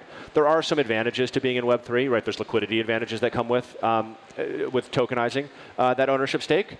But we think it's this combination between ownership and governance and how those two communities work together to come up with new ideas and ultimately push the team forward, and we think the whole sport forward. And so I've heard like DAOs of DAOs before in these kind of scenarios. Like, Jordan, what do you think about that? Like one massive DAO, a couple of different token offerings and that kind of stuff. But how do you think this unfolds even in the way you get people to participate? Yeah, I think that with DAOs, the more focused they are on a singular thing, the easier it is for them to be successful towards that thing. Because you're organizing so many different people, the single goal helps a lot. And because of that, DAOs of DAOs and other structures where you allow smaller groups to focus on what they need to focus on so that they can contribute to something bigger makes a lot of sense. And I think that when we're looking at the people who are coming together around this DAO and around forming this, it's really visionary figures who have an appetite for risk because, well, there are a lot of things that are exciting about Web3, and that's why we're all here, is because we see those. It's also something where we're figuring it out. There will be stumbling points along the way, and somebody has to go there first and put the first foot forward. And just seeing that coming together here is incredible. So I'd say I think that's notable to push on. I mean, this is a world's first. Like, there's been sports teams that are owned by fans or have some type of say, but doing this tech first, tech forward, and pushing the DAO narrative and DAO structures forward is pretty important, especially going back to the primitives point. But when we're thinking about this, I mean, we're going to go 2 minutes into a couple of questions, but is there anything that you guys are thinking about that like you feel like people need to know about this that probably hasn't been said yet? And I'll start with you, Jordan. No pressure. Yeah.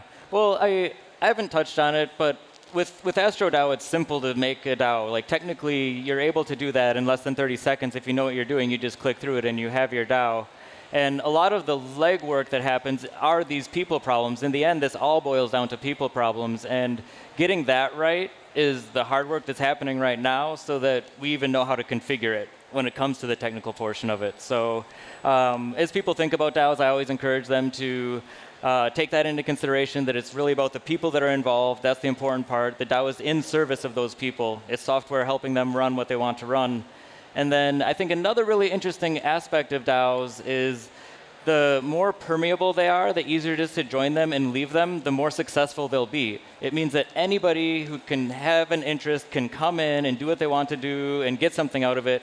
And people who aren't interested any longer can easily leave, and you don't have dead weight sitting around kind of dragging everybody or freeloading or whatever that situation looks like. So as people look at DAOs, think about the people and think about entering and exiting, maybe even your own exit.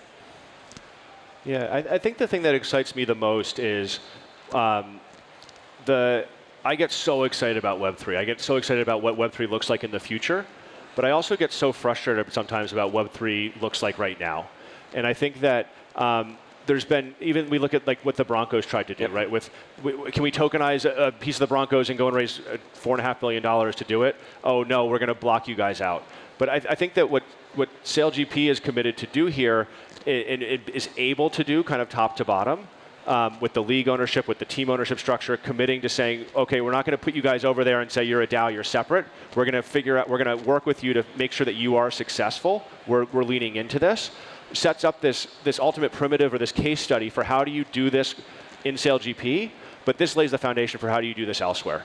And so I think that's the real exciting opportunity that we're seeing from both sailing fans, right, that like sailing and want to be a part of an ownership group of sailing, both from racing fans, how do you do maybe motorsport or other sports, just even general sports fans, I want to be an owner of a team.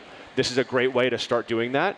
Or Web3 fans, how do we actually have a real world use case of Web3 that's providing meaningful value, right? This is not something we're just doing because we think Web3 is cool. This is something we think there is real value to changing how fans are governed by leaning into Web3 and building that. And first we're going to build it in SailGP, but we think that we're building really the foundation to be taken elsewhere. And I think one of the cool parts that we're running into question territory really is, ran the math back in my head, it is an 8-figure like go-to-market need to raise funds. And so when we're thinking about how can all of you participate, if there's anyone here that's actually interested in trying to get involved, definitely stop by the SailGP booth. You can also come out to Cadiz next weekend, or 2 weeks from now actually, in Spain, see the races up close for a VIP experience. There are tickets being sold at a discounted rate. So if you want to check it out, you really want to see this hands-on, get up close to the boats and see what you'd be buying or buying into. Come on out, check it out. It's probably not what you think it is. And when you see this up close, it is a tech-infused industry. So with that, I'd love to use the last 3 minutes and 30 seconds to talk with you guys. So are there any questions from anybody in the audience?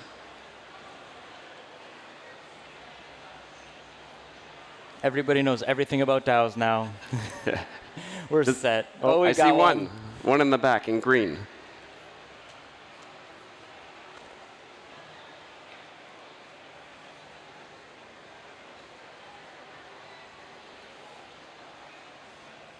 Hello? Hi. Thank you so much for that informative panel. I'm just really curious if there is an actively voting DAO today, or is everything still getting formed? Can you say that one more time? The question was, is there a working DAO today? The answer is no. We have just amended our participation agreement to allow the DAO to form, right? So we started out, we wanted to do a DAO, we weren't sure we could do it. We have just completed the legal work that says we now have a roadmap. We know how an SEC legal DAO can form. And now that's providing information to those founding members to ultimately get together and form that DAO. That founding group is meaningfully coming together. We're always looking for more folks to get involved. And ultimately, then they will stand up the DAO organization, the smart contract, the organization that will be behind that smart contract, and then the DAO community itself. And just to reinforce that shape as we're getting the next question going, when people say DAO, they usually are referring to the people, the software, and the legal entity. And that's what is forming now. Hi, thanks. Can you speak to what you had to amend in your bylaws? Yeah, for sure. The way that ownership is governed in sports leagues, right, is generally really designed around one person or a small number of people doing that. And so we had to focus on, okay, if you go to community ownership and you allow that, okay, you can say, okay, we're going to be open to having a community-owned team, but then what are the other impacts of that? And so thinking about, a lot of it is securities regulation, so modifying it to make sure that a community team will fit within securities law, and then also making sure that the DAO doesn't become something where one person can come in and buy up all the tokens, and it kind of defeats the purpose. And so there's actually rules in there that make sure that the team maintains its integrity of being a DAO and of having multiple owners, having a broad ownership base and mass engagement. Hello, hi. My understanding is that you created the platform so that you can end up having DAOs participating, and you created this Class B for governance. What I wanted to ask you is, like, how much thinking has gone into how far you can push governance in the true essence of a DAO, right? Like, are you going to, I mean, would it be possible, you think, is there a structure in place, not legally, but like even computationally, where the way the trainers are selected, the crew is selected, like everything else apart from ownership, which I think kind of we've seen a lot of instances of it kind of working really well. Yeah, it's from the SailGP side, there's been a bunch of ideas and work around that. Ultimately, the detail of that will be up to the DAO. I will say I'm very, very encouraged by the initial conversations with those founding members, because they've done a lot more work around that than we have. And it's a little bit tricky, right? If you just said the DAO operates the whole team and they get to make every decision, it's not functional, right? But if you also said the DAO gets to pick who's in charge and then they make all the decision, what's the point of doing a DAO? And so it's finding the right balance. Ultimately, this is a governance model, and I think it's going back to there's an executive branch, just like in the US, that runs the team day to day. They report into a Congress. Those are your token holders. And then there's an arbitration to make sure that any disputes can be handled. And so with that, that puts us at time, but really this is about creating the best-in-class, first-time like mass use case for a DAO, and really it is about delivering experience and delivering on the future of fandom. So thank you, guys. Thank you. Thank you. Good stuff. Good.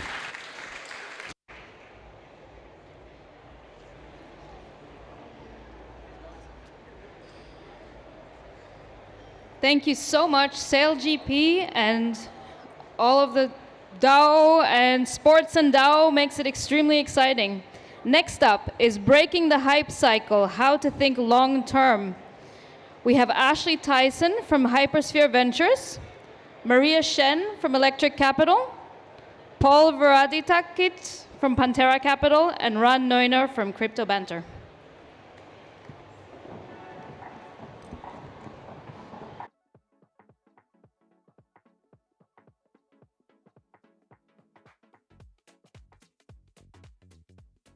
Welcome everyone. Welcome. Nice to see you all. Nice to see you all here on halfway through the second day here at the conference.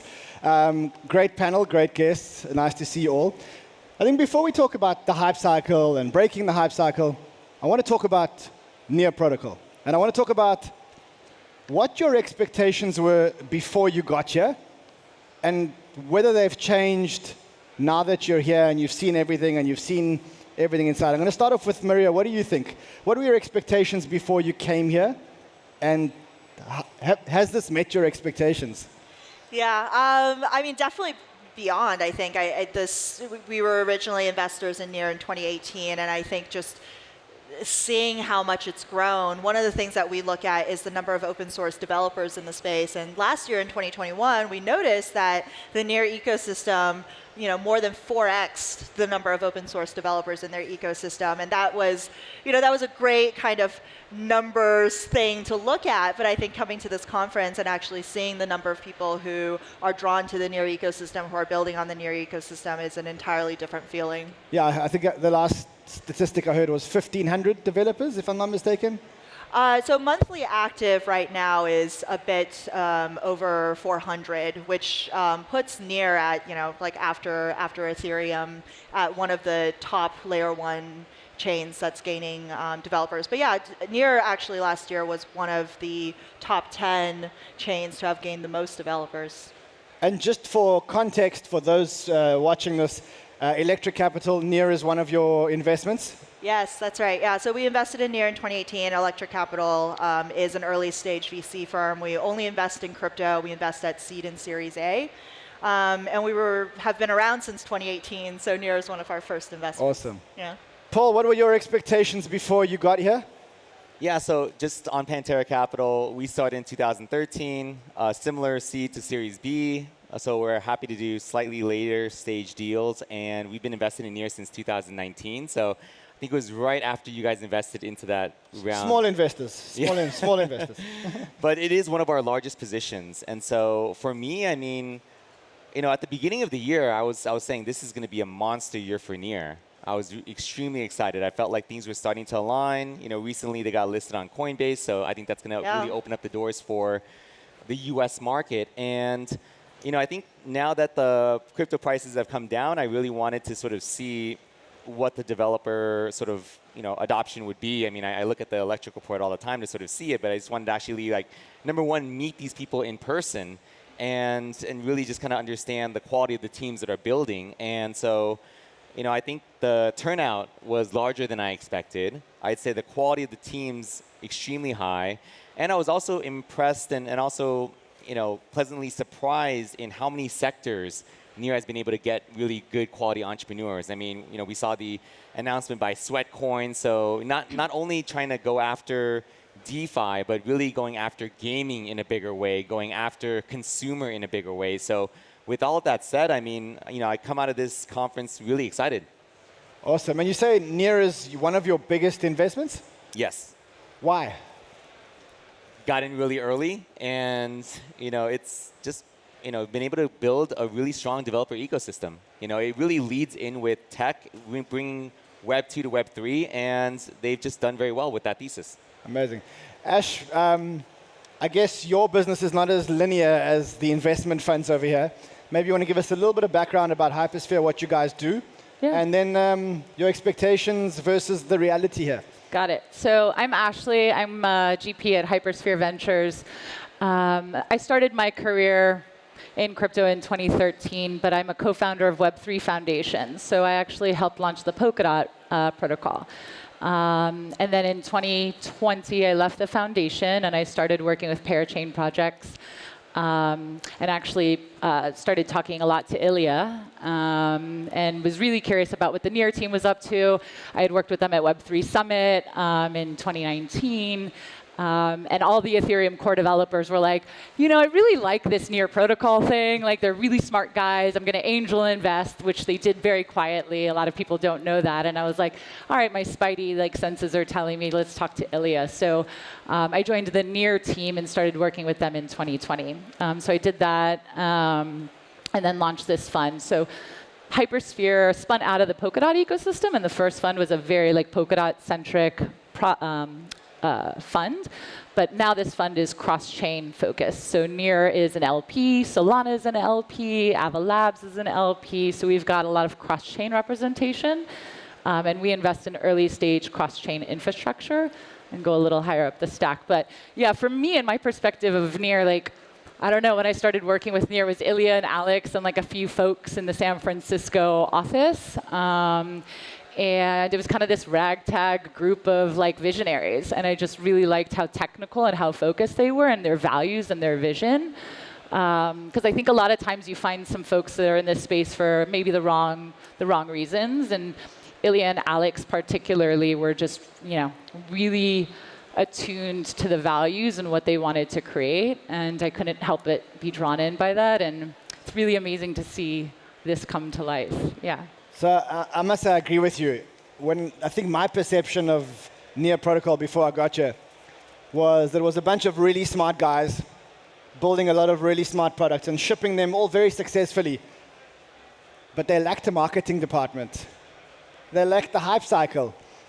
And I think now that I'm here and I see everything, and I see this amazing conference, and I see the hype that's being created, I think they now have the missing piece of the puzzle.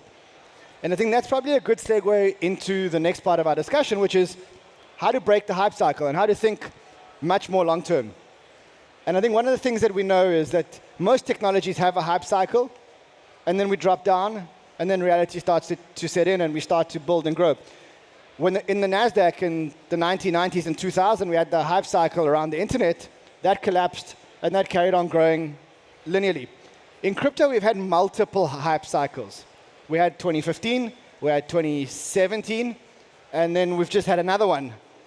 And it's kind of uncharacteristic that we just keep getting these hype cycles in crypto. Why do you think that crypto is so hype-driven, so much more than everything else in the world? I'll start with you, Maria. Excellent question. I do think, yes, while crypto is extremely cyclical in that sense, the floor gets higher with each cycle, right? I think and I don't just mean price floors get higher. I really mean the activity gets a lot higher. I remember the 2018 bear market, which was my first, 2018, 2019 bear market, which was my first bear market. There really weren't many things being built, right? A lot of teams had raised money from ICOs in 2017, but we didn't have a lot of applications. We certainly didn't have a lot of users, and this market feels markedly different, right? There's $300 million in DeFi locked in NEAR. There's billions of dollars that's still retained in the system. There are NFT users. There are transactions that are happening where people are doing real things, whether it's playing games, whether it's voting for DAO governance. And so the activity level, I think, this time around, it's unprecedented, right? It really, I don't think we've seen this before. It's no longer faith-based, right? It's not like hopes and wishes. It's really, there's a lot of stuff happening on the ground. Do you think we're at that inflection point for adoption? Because I think you could argue that there aren't many crypto apps today that really have real-world adoption. Yeah.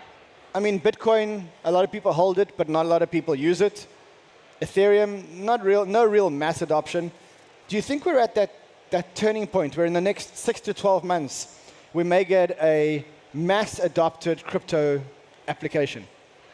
I don't believe in the next 6 to 12 months, but I do think I would be shocked if, within the next 3 years we don't see something that's mass adoption. And I do think before, if you just take 1 or 2 years ago, maybe when people talked about crypto, the only thing they know is Bitcoin, right? Now people know not only Bitcoins, but other layer ones. They know about NFTs. And what's actually really cool is a lot of people know about NFTs without knowing anything about blockchain or not knowing anything about layer one chains, which is actually what you want, right? That's a signal that people are being exposed to the utility and not just looking at it because the tech is interesting and cool. Paul, where do you think the break the hype, real consumer app that gets real adoption, where do you think it's coming from? What sector? Is it going to be NFTs? Is it going to be some kind of sweat coin where it's just people walking to get tokens? Where do you think the adoption's coming from? Yeah, I mean, I think the same thing as Maria in terms of it's going to take some time, and along the way there's going to be volatility, but the difference is the volatility just decreases over time too. I mean, we have a lot more institutional capital coming in, we have a larger investor base, things like that. And I think the competition for layer ones is going to actually enable some of these larger consumer applications to come. We're going to see probably two types that are going to go at it. I mean, we're going to see larger companies like Sweatcoin trying to figure out, they already have a user base out there. Let's try to figure out if we can, go more crypto native and incorporate a token model that just makes a lot of sense where, people aren't going to be dumping all the time. And we're going to see more and more of those examples give it a shot. But I am really interested to sort of see, kind of companies that start off from the beginning and trying to figure out like how to get, sort of more consumer adoption. And I think that it's going to be in a way where you don't really know that much about crypto, or you need to know that much about crypto. It's going to look like a Web 2 experience, but sort of running on the blockchain and using specific features of the blockchain. And I think the areas in which that can happen are probably going to be around NFTs and gaming. And it might actually not happen in the United States. I think it's going to, we're huge investors in local exchanges and brokerages. And so, what we see in Southeast Asia around gaming, I think, with, Axie Infinity already and with stuff that's going on in Vietnam and developers over there, I mean, I actually could see the emerging markets really fueling consumer adoption because there's actually a need for it because of what, crypto can do for their economy. I must say, I was in Korea 2 weeks ago for Korea Blockchain Week. And I haven't been in Korea since the lockdown. So 3 years, I don't think I've been in Korea.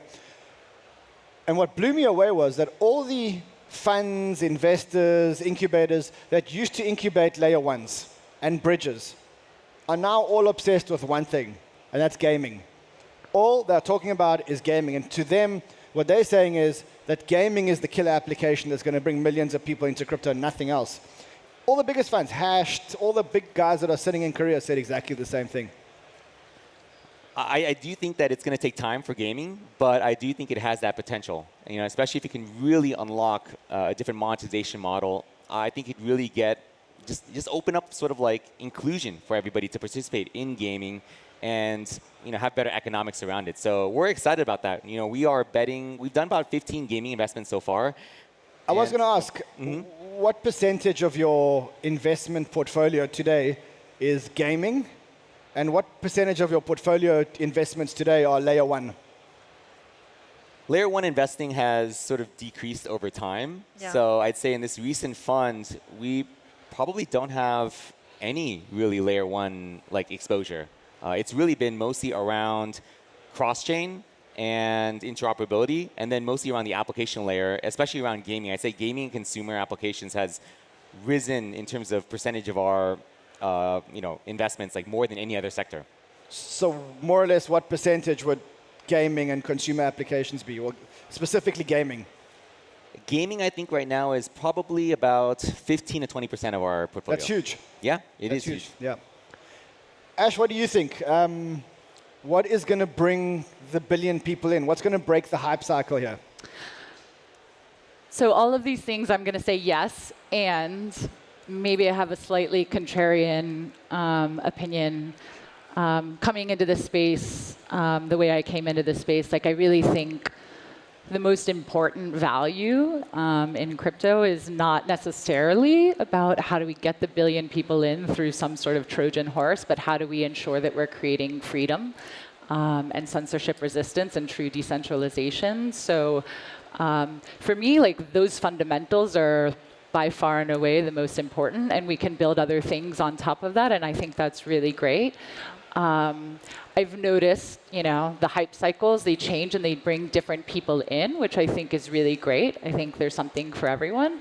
But I do think it's really important to kind of ensure every time we go through these hype cycles and then we revert back into a bear that we realize the importance of what we're building and the meaning of what we're building, and we hold people accountable to make sure that the tech that they're building fulfills that promise. Yeah, I think huge +1 to that.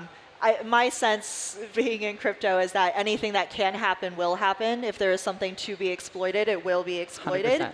And so I think if we don't build resilient technology that is decentralized, privacy preserving, freedom preserving, we're going to shoot ourselves in the foot later on, and we will see the repercussions of that. I must say, people talk about hype cycle as if it's a bad thing. So, they put us on stage and they said, how to break the hype cycle.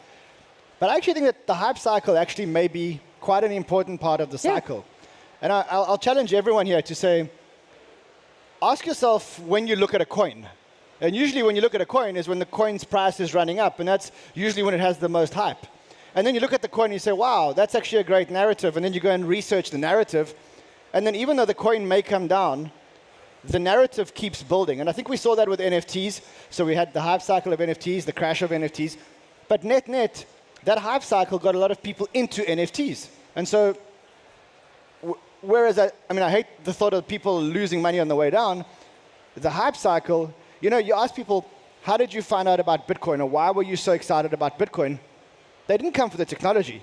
They came for the hype and the price. And they stayed for the tech.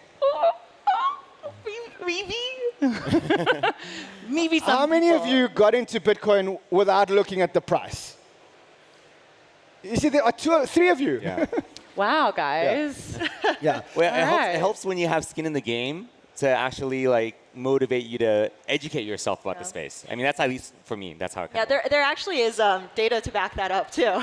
In the developer report, we look at the growth of developers, and obviously, I think the question is, are the number of developers a lagging or leading indicator of token prices? And it turns out that in different parts of the cycle, they are both a lagging and a leading indicator. So when prices are shooting up exponentially in these crazy bull markets that we see, developers are a lagging indicator. You see prices go up first and then developers follow. Yeah. And that's something that we all perhaps anecdotally experienced, right? And I think in the last bull cycle, we saw a lot of people coming in from Google, from Facebook, from Netflix, from Microsoft. And a lot of these engineers that work in Web 2 companies are poking their heads in and saying oh, what's happening? This is interesting. But as prices fall, what we see with developers is that then it switches. Developers become a leading indicator. Exactly. And they stay. So the hype cycle lands up attracting more people. And because they fall in love with the tech and the freedom and everything else, we land up keeping them in the ecosystem.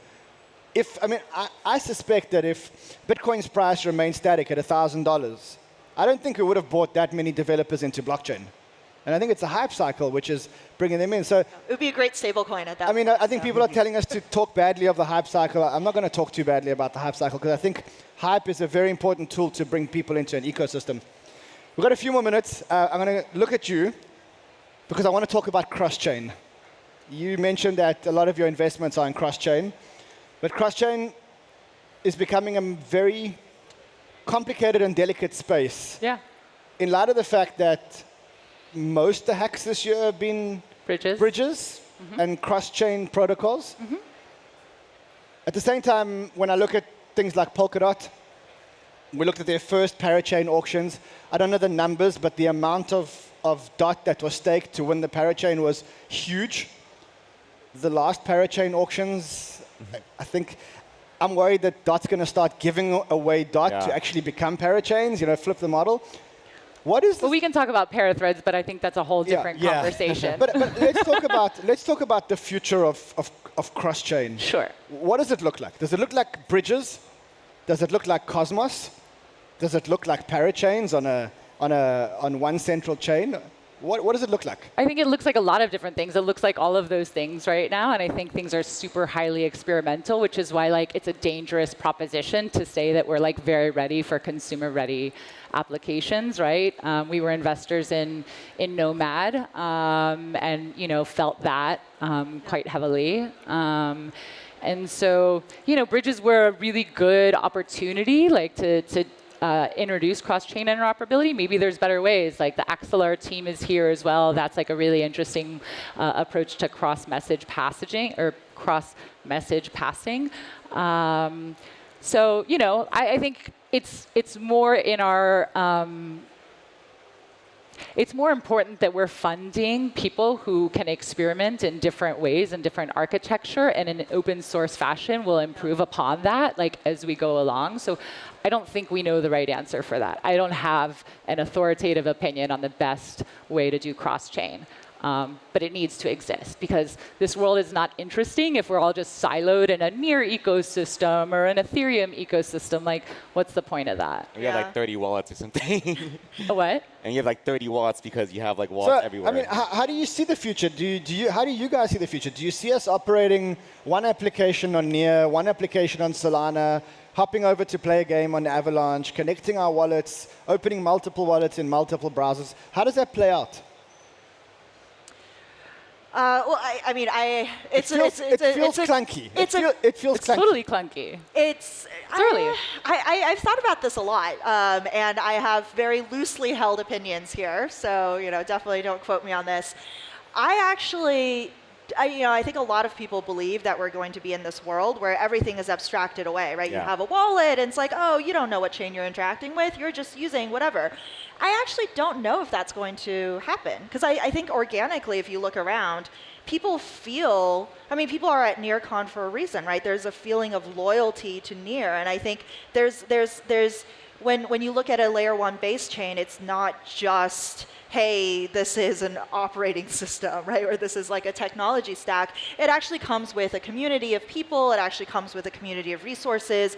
And that's something that you can't divorce easily from the tech. So I actually think because people are so emotionally bonded oftentimes with certain layer 1s or certain technology stacks, that we may actually live in a world where perhaps it's not 1,000 different technologies that we're interacting with, but everyone has maybe 3 to 5 different communities that they feel a real bond with, and it will be a fairly siloed experience where you hop around to these 3 to 5 experiences. Again, loosely held opinion. We'll see.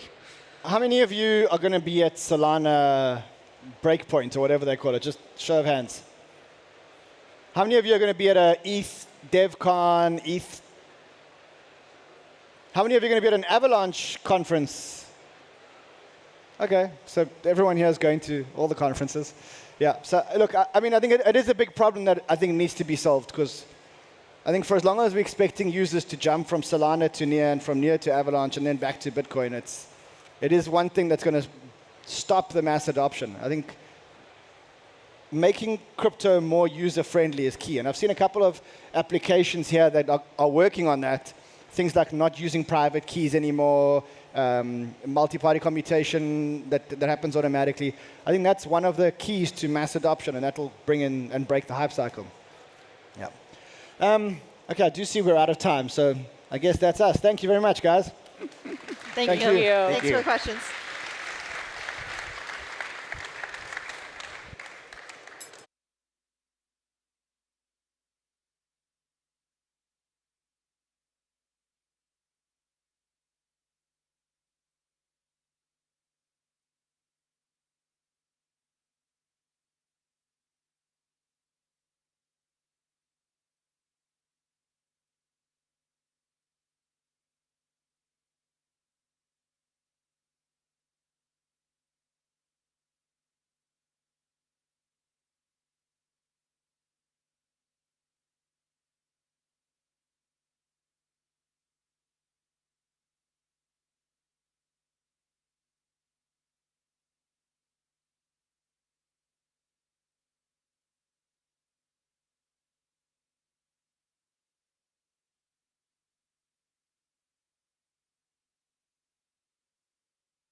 here yet?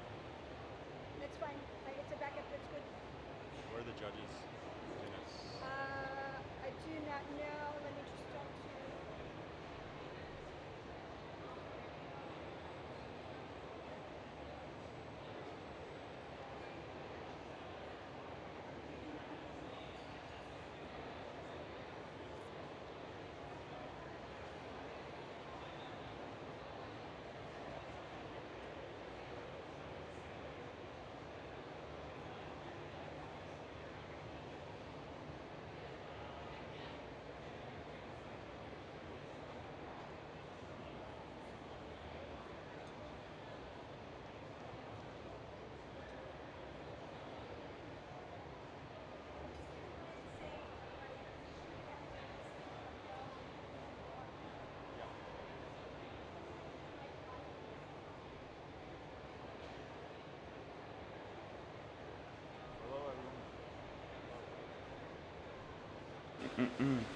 Hello?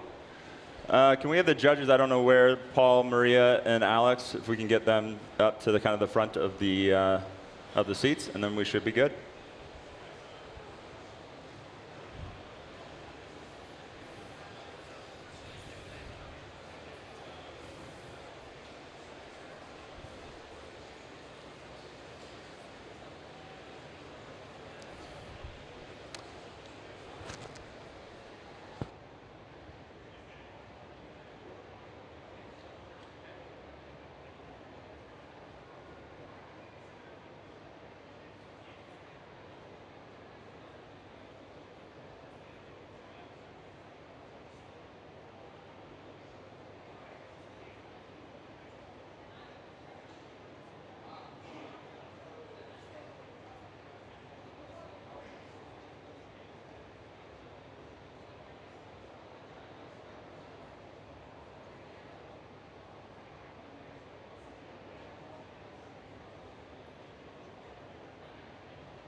Hello? Hey, everyone. Welcome to NEARCON's inaugural NEARCON Pitch Fest. My name's Corey Piggott. I'm Strategic Funding Manager for NEAR Foundation. And we're excited today to have to be able to showcase 13 different projects, early stage projects that are building within the NEAR's ecosystem. We'll also have members of the funding team come up occasionally to also provide some insights into ecosystem funding as well. Just a brief rundown of kind of how today is going to play out. So we'll have each team present for about 5 minutes. Then we'll have, after each pitch, we'll have 3 judges be able to support the projects through some feedback or some questions that they may have.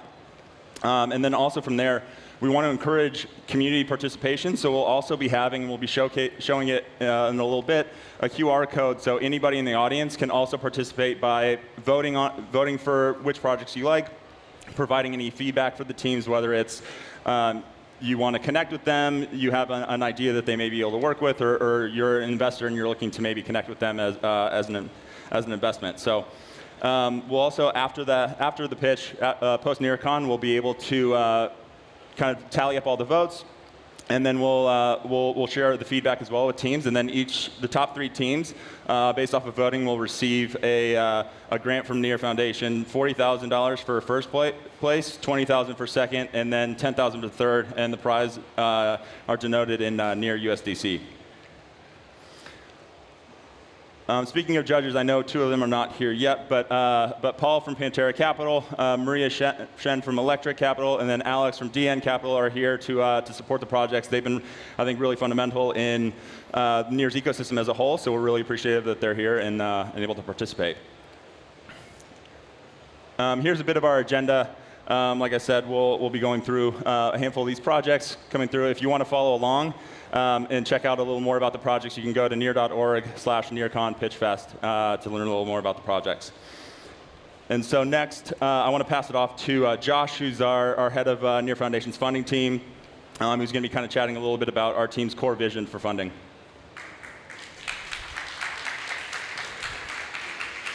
Yeah.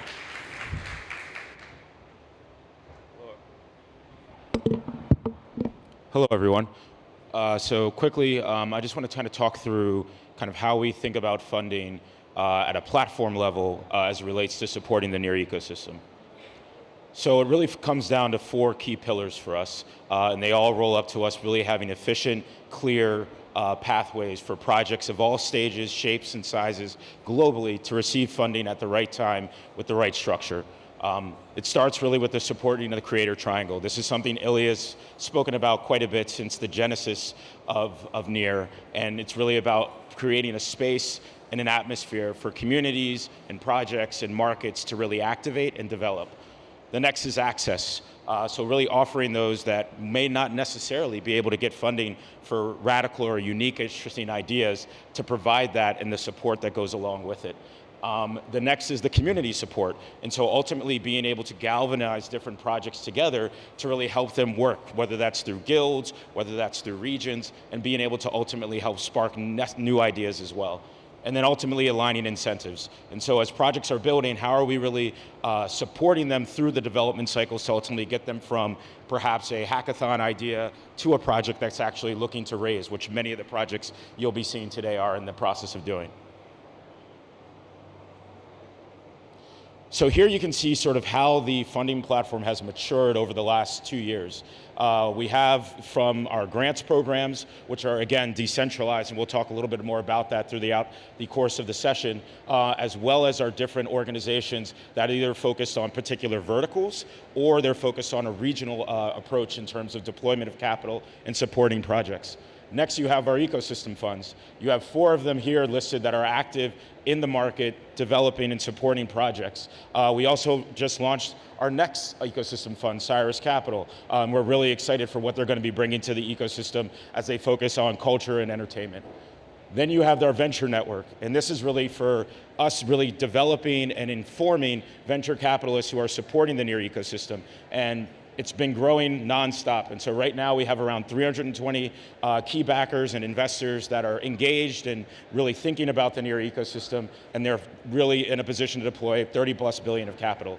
And so for us, this is a really important piece of the ecosystem, but ultimately, let's get to the projects, which really was the exciting stuff.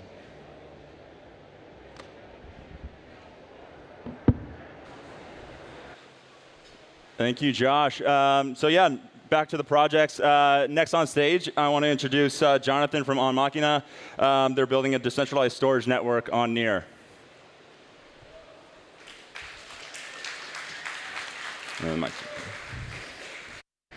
Hello, everyone. I just want to say thanks to the Near Foundation team for putting on this event. It's my first Near event, and it is awesome. It's been so much fun to get to interact with the community.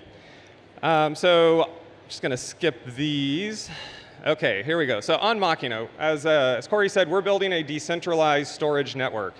And my background has come from deep involvement in fundamental digital infrastructure for many years. And you know, it's not usually that sexy. It's kind of like plumbing. And plumbers are really popular when you have a problem, but you don't usually hang out with them for fun the rest of the time. But right now, I think in Web3, we need plumbers. We need infrastructure plumbers because we are trying to change the way that we approach so many things in our world. You know, the next several decades of human achievement and advancement, whether we're talking about finance or government or human rights or any of these kinds of things, we are hoping to build the systems that will make that better for all of us. So we need plumbers. We need to be building serious infrastructure. And that is something that is very near and dear to my heart. Now, in 5 minutes, I can't tell you about all of the details of what we're doing, so I'm going to focus on 2 things today, crap and hype. And I hope that by the end of this, you are actually going to think they're very good. These are good things. So first of all, what are we building? Who are we? We're a team of cloud computing infrastructure experts with open source experience and crypto experience, building large-scale infrastructure systems that are globally distributed, and we are now coming together to apply that to Web3 infrastructure, starting with decentralized storage. What about generation zettabyte?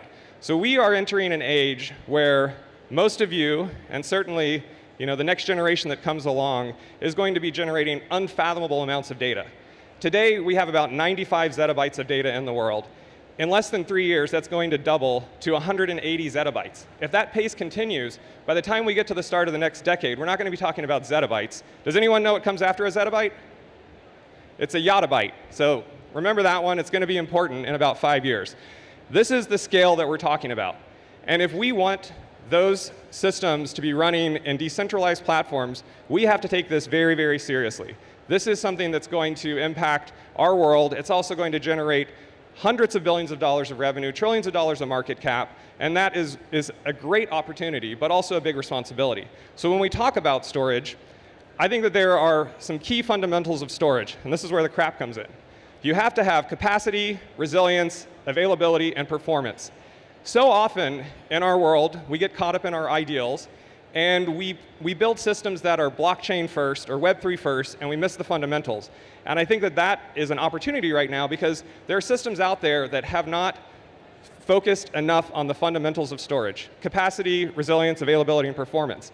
If you start with those, that's how you can get all of those zettabytes and yottabytes.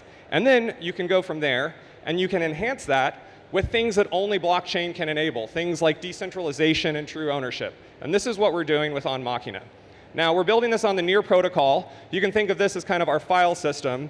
We have a set of distributed storage shards that make up kind of the hard drives of this overall system. We have a token and a reputation service that ensures that everyone behaves properly, and that is kind of the high-level architecture.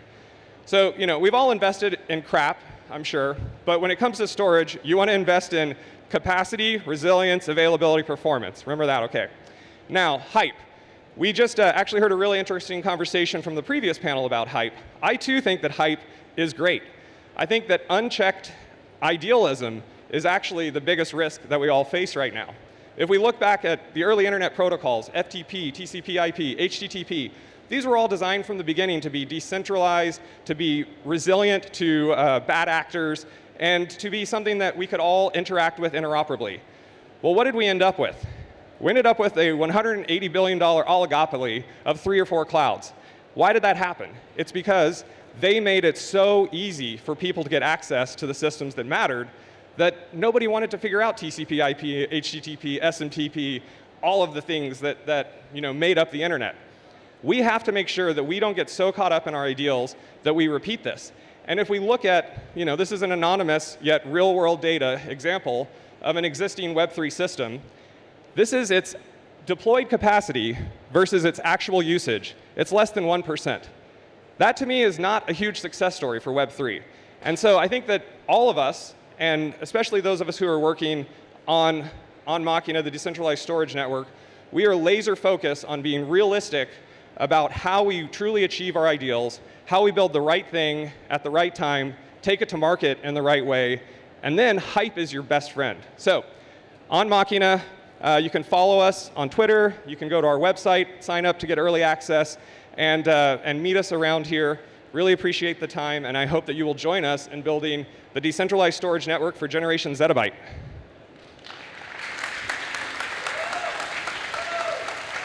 Awesome, thank you. And so yeah, we'll have, like I said, we have Alex, Paul, and Maria from Electric, Pantera, and DN Capital. So if we want to ask some questions or provide any feedback, that'd be great. I don't think they have a microphone, so I think he just threw it to y'all. You can share my mic if you want. Does anyone have any feedback or questions from the panel? Just a few minutes, like. One question. All right. Oh, okay.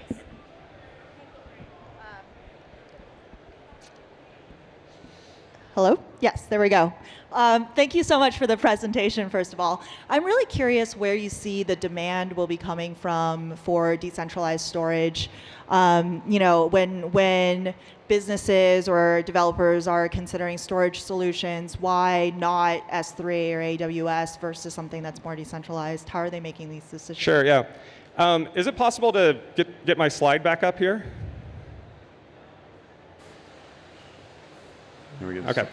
So I think that, as I said, the way we think about it is not just building Web3 storage, but actually building kind of a next generation of storage that you can only build with the fundamentals of blockchain. So that's where you get to those things like true ownership, that you really can never have true ownership if your data is sitting in an S3 bucket that maybe somebody else owns, ultimately a single entity with US Nexus controls. These are things that you can never have without that. Censorship resistance, permissionless participation. There are so many things that I think are key to driving the next wave of economic development and human rights that are only going to happen in a decentralized world. So I think that's kind of like a fundamental piece of that. In terms of the adoption timeline, I think that it's absolutely going to start with Web3, with projects that are doing NFTs, archives, backups, things where you want to be able to independently, with zero trust, verify the ownership and the sort of provenance of a piece of data. And this is going to quickly spill over into things like software supply chain security, where we've seen for years now hacks that work their way into supposedly secure systems, encryption systems, networking systems. When you get to a point where you're able to independently verify all of these types of things, that starts to add real value beyond just the kind of Web3 world. And I think that there's sort of a flow of how we see that deploying over time, which I thought this question might come up, so I put a bonus slide in there. But yeah, I think you start with kind of Web3 type use cases, and then you expand over time to where you end up with true general purpose storage that everyone can take advantage of. All right, is that my time, or? You have any other questions? No, I was just going to say thank you. That was great, and really appreciate the slide. Very helpful. All right, thanks everyone. Thanks, Corey. Awesome, thank you so much.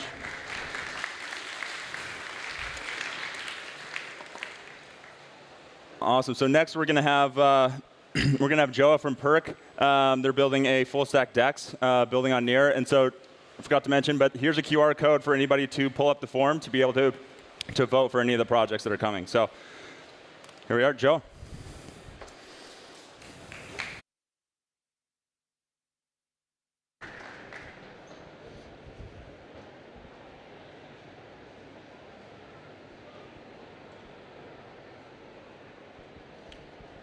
Hi, everyone.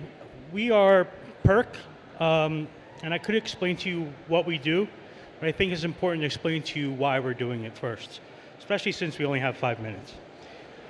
So we came to realize after a lot of experience, we've been in the space, I've been in the space since 2012, that a lot of DeFi protocols are actually just replicating the broken financial system that we wanted to leave, right?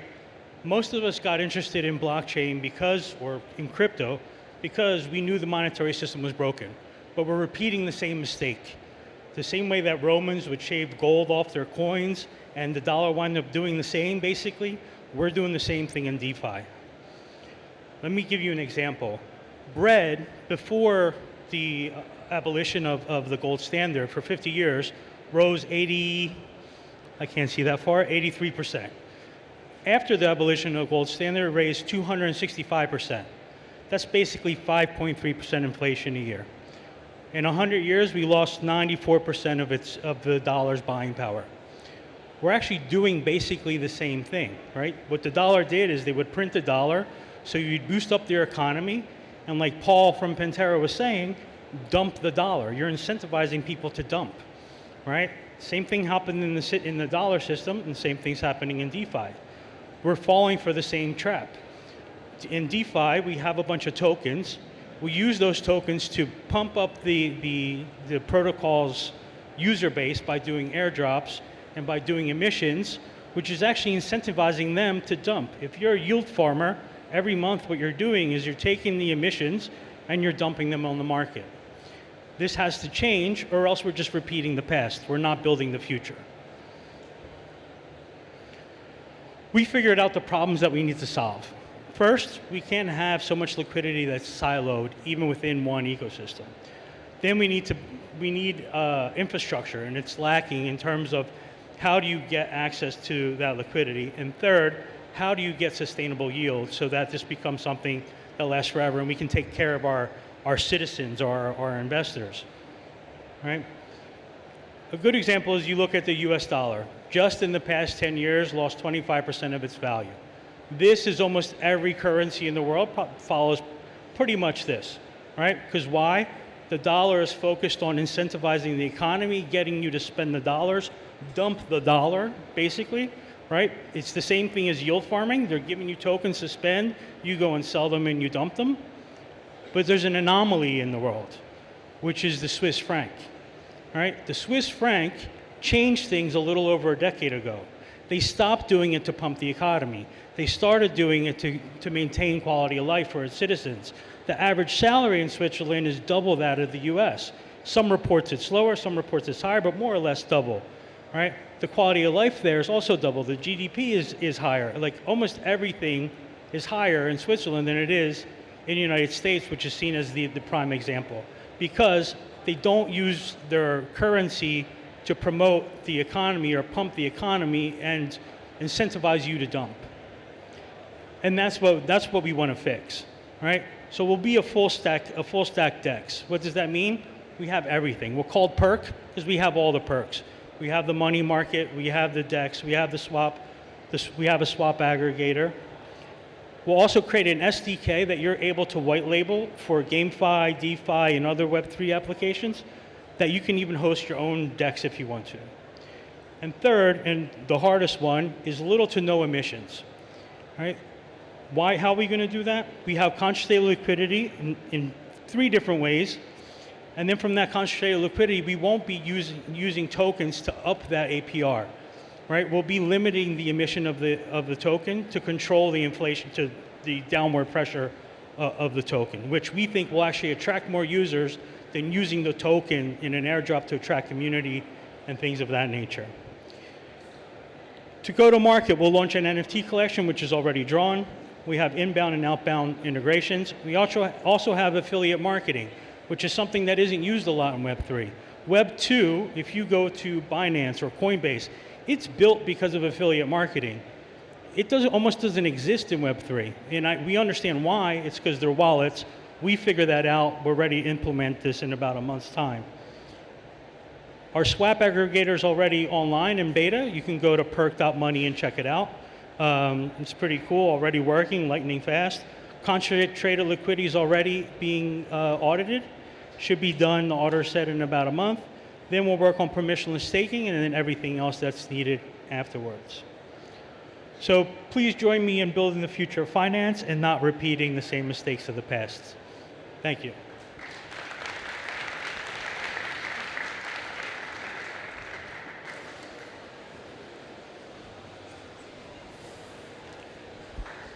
Hey, how's it going? And this is Paul at PanteraCapital.com.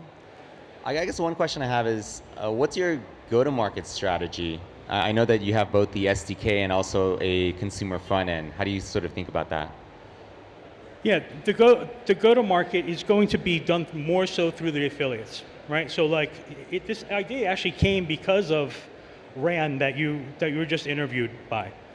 From speaking to his team, they're very motivated by being paid for the real work they do to attract people to systems, right? On a lifetime basis or on a long-term basis. That's exactly what people do on FTX or Binance, things like that. It almost doesn't exist in DeFi. This will be one of the first ones. DXDY used to do it. They stopped doing it because they were doing it manually. They didn't figure out how to automate it. We're going to automate that. And that's why we won't have to dump as much tokens also. And then, of course, launching the NFT will create hype and things like all the other tools. That's the special tool. Thanks.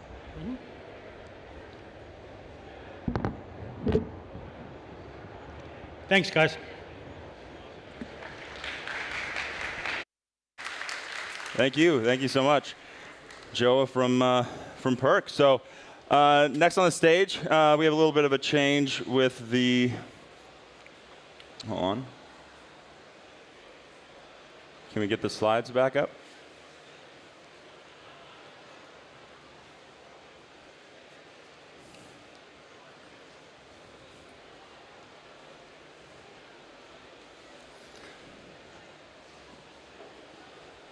Do we have the slides up, or?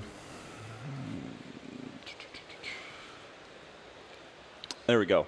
So now we're going to have from Drew from Connect 3, a social engagement layer and decentralized social platform. Again, voting link is right here for anybody that that wants to vote or provide any feedback. So welcome, Drew. Thank you, thank you. Is this okay? Cool.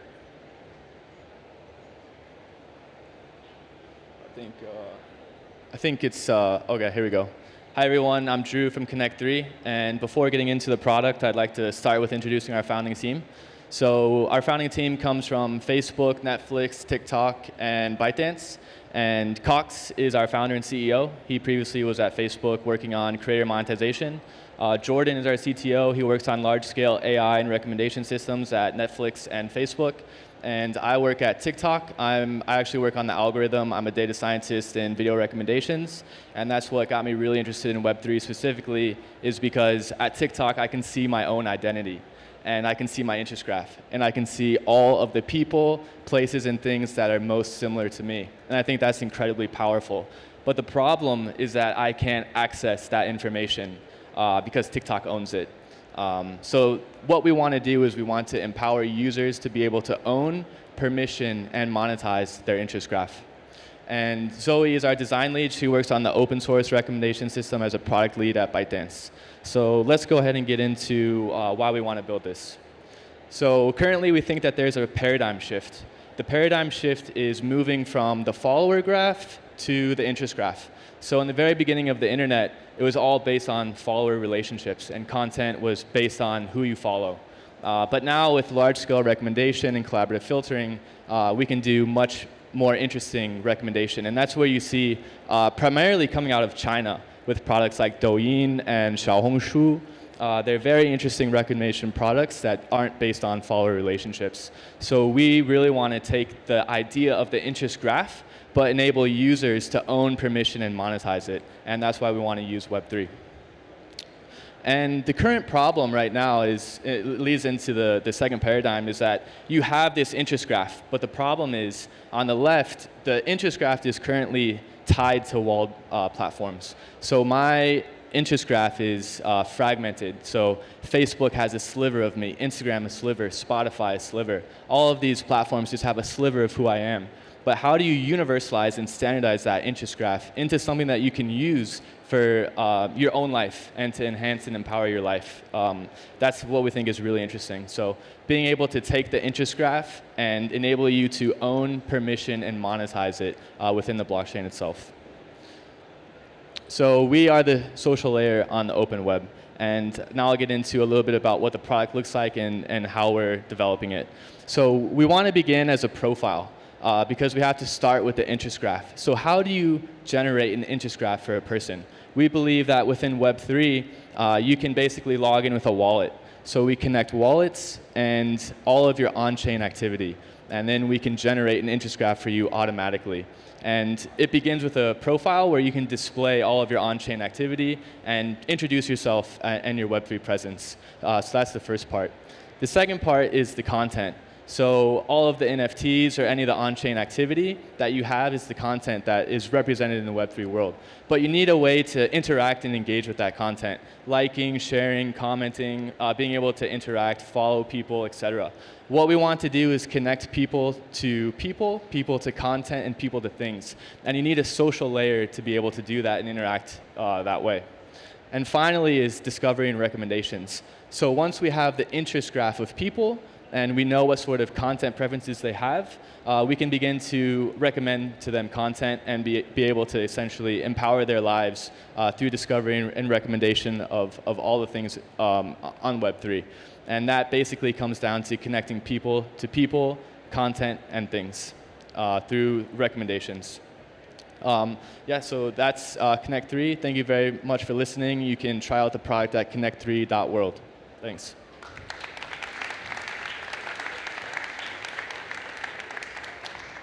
Do you guys intend to keep the data such as comments and likes on-chain as well?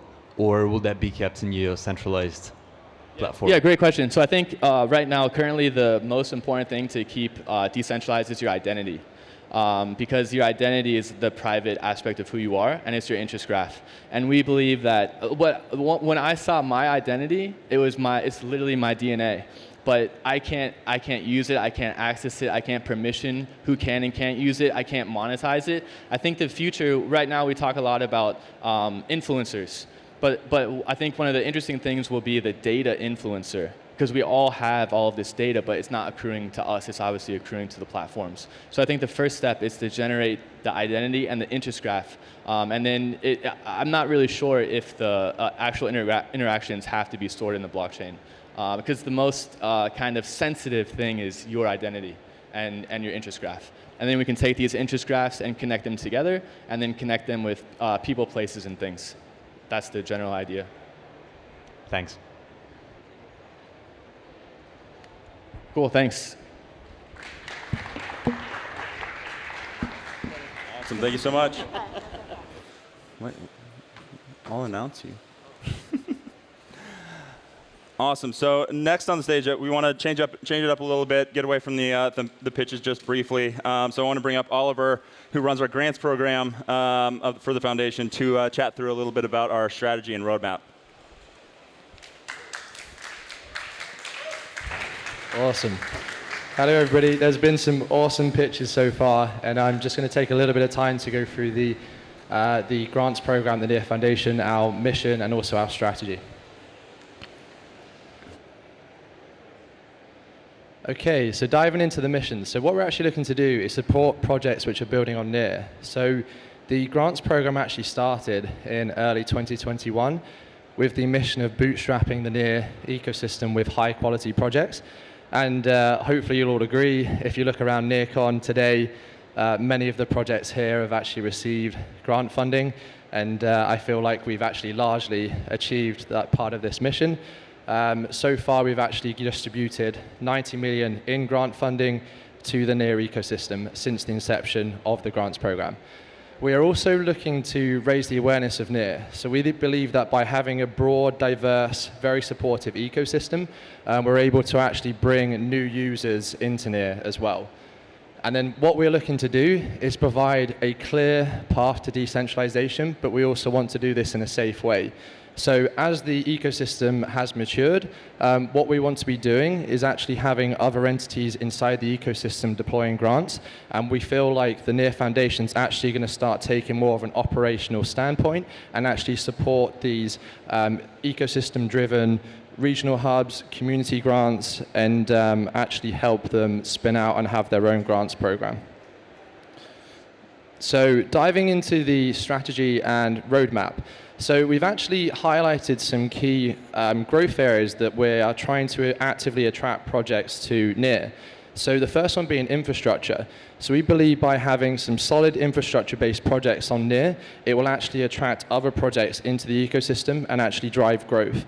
And then we've also highlighted gaming. So we feel that if you can have the same user experience, the same gaming experience on Web3, the additional benefits that you get from the blockchain will actually drive users from Web2 over to Web3 gaming.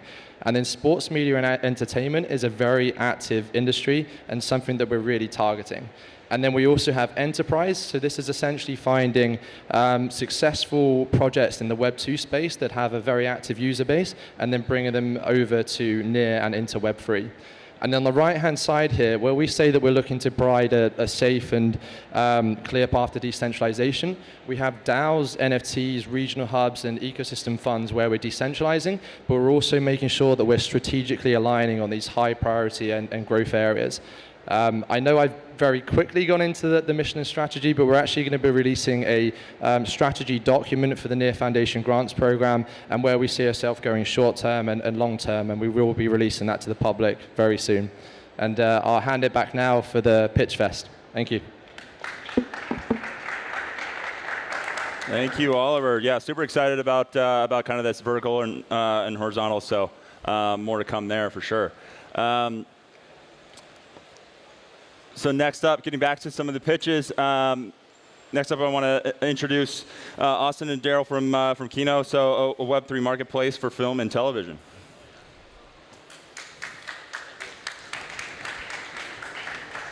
Hello, everybody. I am Daryl. I'm an executive producer. And hey, everybody, I think that's working. Austin, I'm a 3-time tech founder, most recently founded one of the fastest growing social impact tokens of last year. Daryl's a little humble, actually. He's not just executive producer. He sold his first show to Netflix while getting his MFA at Loyola in Los Angeles with Matt Damon. He just most recently wrote a show with Jimmy Kimmel that they sold to ABC Disney, an absolute badass in Hollywood. And Austin, also 500 million market cap, 500,000 holders in his token, gave away millions of dollars to charity.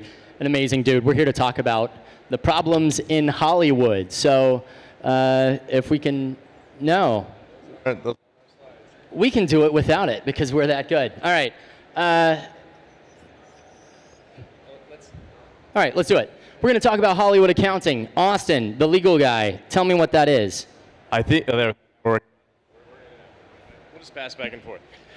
Fun story. MetaWeb Ventures led around. When we first talked to them, all the power went out in our building. We had to pitch them literally on the phone in the dark with candles on. So this feels a little bit like that. Anyway, what is Hollywood accounting? It's essentially where entertainment corporations use a legal accounting scheme to maximize their profits by avoiding taxes through multiple entity structures, which ultimately, what does that mean? It screws over the artists that have the rights to what we call back-end, percentage points of future profits that they will never see. So some of my favorite examples, I'm going to try and do this quickly. Lord of the Rings, some of you may have heard of it, made for $281 million, brought in almost $1 billion in the global box office. It's actually brought in $6 billion in the global box office.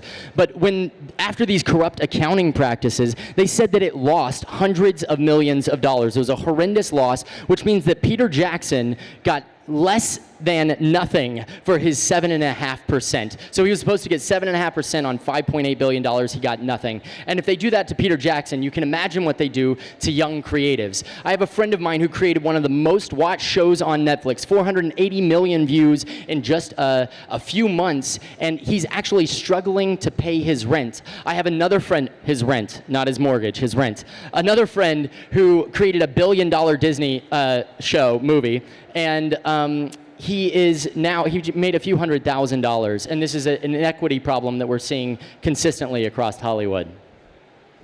So what is the solution? How is Web3 going to solve for this? Well, really, so my background, USC Gould School of Law, London School of Economics, I get excited by smart contracts on Web3, which are pretty dumb right now, quite frankly. But I get excited that we can all iterate together, especially with infrastructure plays, platform plays, ecosystem plays, to make smart contracts that are really smart and can handle complex transactions, such as putting together a film production, putting together an entity, structuring all the rights to all the different artists of future profits. And so what we are building at Kino is a platform that empowers artists by aggregating capital via communities. It's what we call community-based economics on the blockchain. Essentially, it's the idea that all of us have our favorite artists, our favorite films, our favorite TV shows. We all have collectively, globally, trillions of dollars that once we aggregate that together, artists don't have to go to the studio system. Instead, we can go directly to the public, raise for different film and TV shows, and empower those artists to keep ownership in the back end so that when that movie is sold, not only do they profit as they should, but all of us now get to profit alongside them. Yeah.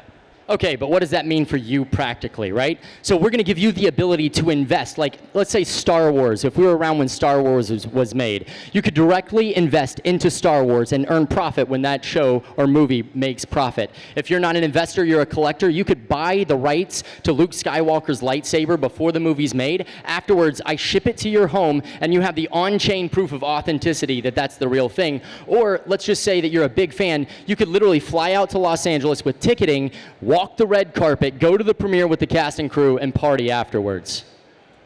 And this is a concept that we call, taking it back to the economics world, of pre-selling fan demand. So usually the way the industry works right now is they capitalize on the billions of dollars. It's a $212 billion industry this year. It'll be a $450 billion industry by 2030. The way they capitalize on all of that capital is after the movie's made or after the TV show is released, right? That's when they sell you the t-shirts and the tickets and all the other things that we all love to buy via our TV shows and films. We are saying that we all have capital and fan demand that can be realized early, at the very beginning, right? All of us as early adopters can hop in even when the idea is out there, and we can all support the artists and get an inside look at the filmmaking process. The other tangential value add is that right now, who's seen Squid Game? Everybody, raise your hand. Raise your hand if you've seen it, right?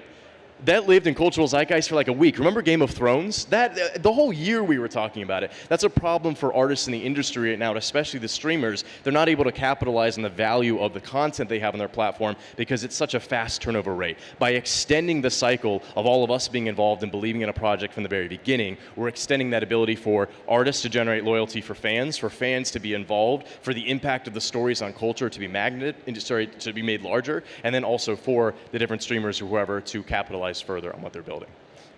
And the cool thing is that gives you direct access to these filmmakers. So you can do AMAs with the cast and crew. You can come in and get BTS updates as we're actually creating this art so that you can look and see behind the curtain of how this all works. I think that's pretty much our time. Do you want to? How do we do, everybody? Without slides? Hey, like 7 out of 10, 5 out of 10. Thank you, thank you. We are currently right now launching our platform at the end of the year. We have 10 film and TV shows with Emmy, Oscar, Golden Globe nominated and award-winning directors, filmmakers, and actors. Kudos to Daryl's excellent network. I'm really proud of the tech that we're building as a company.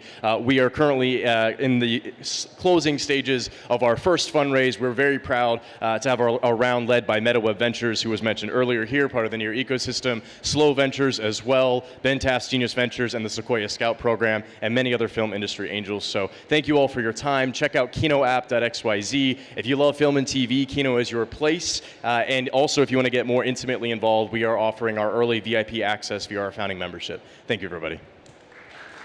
What are your questions? Yeah, first of all, thank you so much. That was super high energy, which is awesome. I have a really naive question, which is, why do you think, what shifts with crypto and blockchain? Like, why is this different versus, right now, I'm sure a lot of people have access to the internet, there's crowdfunding. What is the difference between crowdfunding and actually being able to leverage crypto? That's a great question. So the first thing is that in crowdfunding, you usually give $100 and maybe you get a t-shirt, right? There's no like equitable exchange there. But the bigger thing, and I'll let you talk about the community-based economics, but for the creator, this is an opportunity to actually own your IP, and then we have an underlying film fund that funds all of our projects. So it's not like we're going out and we're hoping that we raise the needle and then maybe this movie will get made or it won't get made. This is a movie that is going to be made, and then you can choose whether or not you want to participate. You can collect, experience, invest. Yeah, so the economics underlying, which most of this, of course, is still private right now, so we can talk about it more further after, but it is that nothing about this is I hope it hits the thermometer. Everything has a first money in via traditional finance, and then we go to the public and say you can buy real equity, which of course my focus in law school was securities regulation. It's a very complex legal space. We have the best counsel, Fenwick & West, who represents Coinbase and Yuga Labs, Greenberg, Loeb & Loeb, who represent all the best there. They probably represent a couple of your firms as well. And I'm very excited as somebody who geeks out about securities regulations to open up access to investing in film and own actual rights to future profits, to bring securities into the blockchain space. We've all been scared of it for a while, but it takes people who are innately focused on not just what's the legal aspects, but how do we build? And so I am a hands-on, I have the legal expertise, but I also know how to build a product that is usable, right? Our big thing we say is we want to build Web3 that doesn't feel like Web3. And I want my mom to say, hey, I love Matt Damon, he's launching a movie with Kino, and I'm going to buy a share in his movie, right? It's going to be as easy as that. Super cool. Thank you. Of course. Anybody else? Other questions? Thanks, guys. Thanks, everybody. Yeah. Awesome. Well, thank you. And I think they were probably the two best people to not have slides, but we'll make sure to send slides out to everyone after this to make sure you guys are aware of what's happening. Do we have the? Oh yeah. And so next we're going to have up Edward from Odyssey. So he's going to be. Sorry, he's going to be talking about their on-chain portfolio manager for NEAR. So he's going to be coming up in just a second to to kind of load up. He's going to provide a quick demo for everyone as well.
Good afternoon, everyone. Sorry for the technical delay. Oh, cool. I'm one of the technical co-founders of Odyssey, which is a product that is designing a depth-first data product where we are taking the approach of helping users understand more insights into all of this open and available data we have on chain. We're charting the course for the open web. So one of the things for any DeFi participants or even NFT participants is that managing on-chain assets is way more painful than managing a traditional finance portfolio. One of the things you realize as you go down the rabbit hole is that to truly track value accrual, it requires you to manually track your positions at your position of entry and to manually calculate like what are my APRs, like how much value have I accrued so far, adding all of that up, and you're making adjustments and de-risking as necessary. And the biggest problem is that you were expecting users to do all of this manually. But the reality is that in Web 2 world, this is all done automatically and they don't even have to think about it. If you open Robinhood, you can quickly see how much money you've made and what your returns are. So the biggest takeaway that our team has had from this is that we now have this great open financial system through Web3, through blockchains and through all this on-chain activity that we're doing. But that doesn't necessarily mean that the financial systems and all of this data is accessible. And one of the goals of Odyssey is to not only make on-chain data more accessible, but also to organize on-chain data to make it easier for people to understand how their portfolio is doing, how much value they've accrued, and be able to have better insights and make better plays. So right now, to demo the initial version of our product, the beta that we've just launched is live portfolio tracking of Near's ecosystem. And we've taken an approach where we want to index and organize on-chain data to determine the golden metric, which is ROI. Curating custom data sets that will provide value to Odyssey users, whether that be about the protocols that they're participating in or their own underlying assets, whether it be tokens, staking balances, NFTs, etc.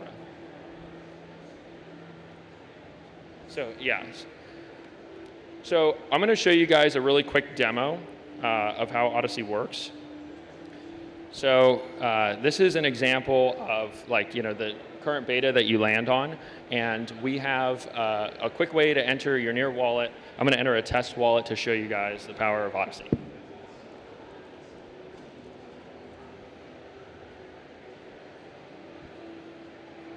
So this is a view of participants' portfolio on Near. And you can see here that we differentiate between idle assets, productive assets, broad assets, and rewards. And it's important to show users these distinctions as they come into participating in on-chain activities. They need to understand how am I using my portfolio and how best am I utilizing all this data. So you'll see here we track balance data with a nice breakdown of prices and value, but we also track liquid staking and show you the underlying balance of what something staked is.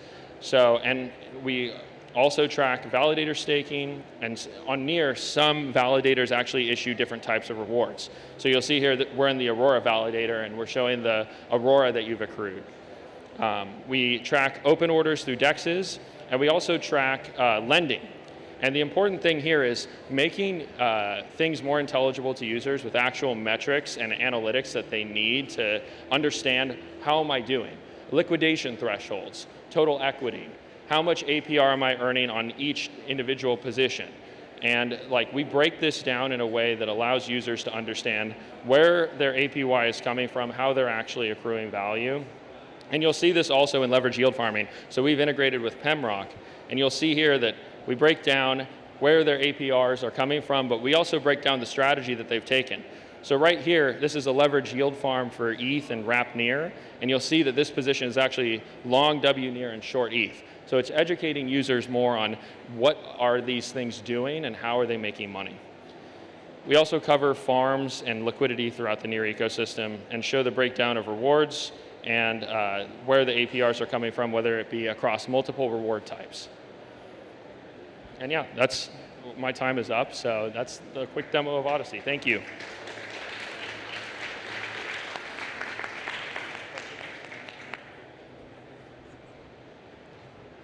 Hey. Hi, how's it going? Pretty well, great presentation.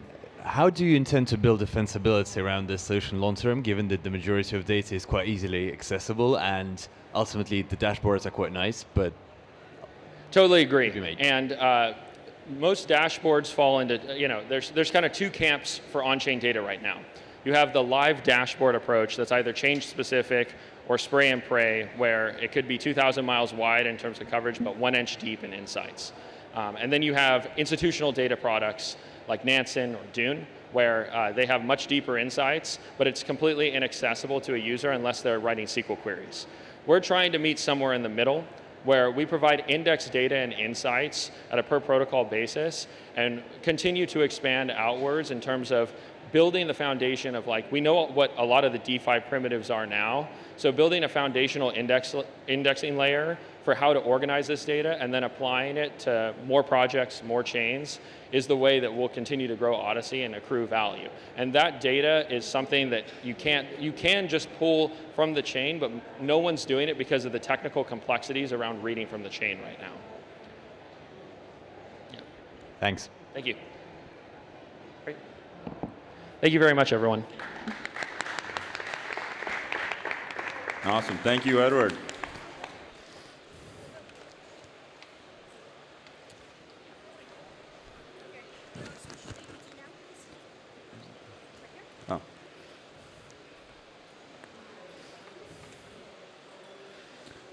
So next on the stage, we want to invite Nikita from Solace Finance. They're an insurance protocol introducing portfolio coverage for asset managers. So welcome, Nikita. Do I just do this? Yeah. Ladies and gentlemen, hi. I'm Nikita, the founder of Solace. Can I get the slides in? Okay, so okay, I'm in control. There we go. So we all love seeing like eye-popping headlines of all the exploits and hacks, right? The brilliant minds out there really always find the edge cases to screw our products, whatever we experiment, build, and innovate around. And so I'm here to make those less eye-popping. Hopefully, there will be a stage where those won't be news, really. And what we're building is the coverage and protection against the exploits, the hacks, all the failures that have happened, and we see almost weekly. So what Solus is out to do is to set the insurance layer, the infrastructure for the protocols to get coverage and ultimately protect the users and the investors. So when we build, we look to set a systemic solution rather than just a product or insurance policy that you buy from Geico or like whatever Assurant insurance. And so from that perspective, we building Solus we all know and are aware of all the problems the insurance has. I think over the 2 years, they've been outlined over and over again, yet there's no solution really. And we're battling and facing like a lot of challenges out there. However, as of right now, whatever is out there cannot scale, and that's kind of like the main problem why we haven't seen it blow up, right? And so I'm not going to focus too much on the challenges. I think the primary one is the fact that there's no underwriting capital. The demand is not an issue. There are certain segments of the users, of the protocols and all that want insurance, and when you go ask a random person whether they want it or not, most people would say yes. But then the product is still not there, and that's why I'm super excited. I think like over the year I've been live and over 2 years working on that, we're starting to reach this infrastructure that is scalable and can solve these challenges that sort of like just block the whole thing of DeFi maturity, right? So Solus native insurance is already soft launched. Right now we're onboarding the first protocols. So strategically, this is the FDIC for DeFi. Basically, from history that no financial system has been able to scale until the banking or the governments have implemented FDIC or something similar to that insurance structure. Same for every other industry. We all talk about customer protection. We generally enjoy it, right? When things go wrong, we can get our money back, or the tool is like still got us covered. And from that perspective, what we're here to provide is the insurance for the protocols. So basically, DeFi protocols can continue on to innovate, to put the products in everyone's hands, but without all the risks. Right now, we're all running a bunch of experiments, right? Like, you're making money, a lot of people are losing money. We want to see DeFi really mature to the point where that sort of becomes secondary, and that's not something you worry. You don't have to read the docs. You don't have to like check the contract. You don't have to check whoever the fuck is controlling the smart contracts. You can just go ahead on the website and use the tool. Like, that's the world where I would be, happy living in.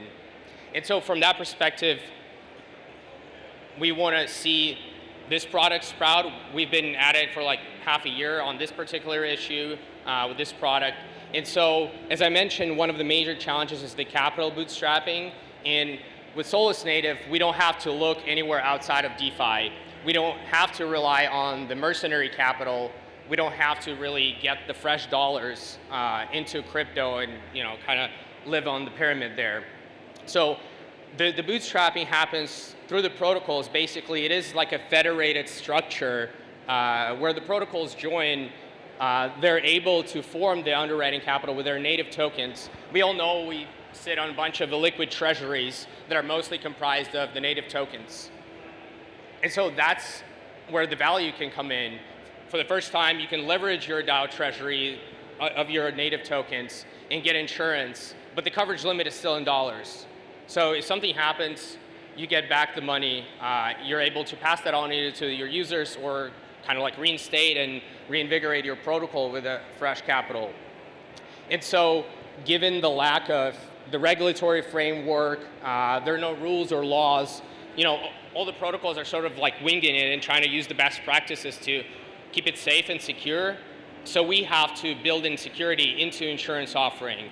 We subsidize bounties, we subsidize audits, we do smart contract monitoring. So all the insured protocols get best of the line security and are protected to the best of our ability. Obviously, it saves cash for them, it saves cash for our protocol, and ultimately for the end user. So kind of, here's the quick slide of just the federated idea, right? All the protocols join, they toss in their tokens, they get an equitable share of whatever the capacity is, and that's how it like flows down to the protocol. So you have set those coverage limits on a protocol level.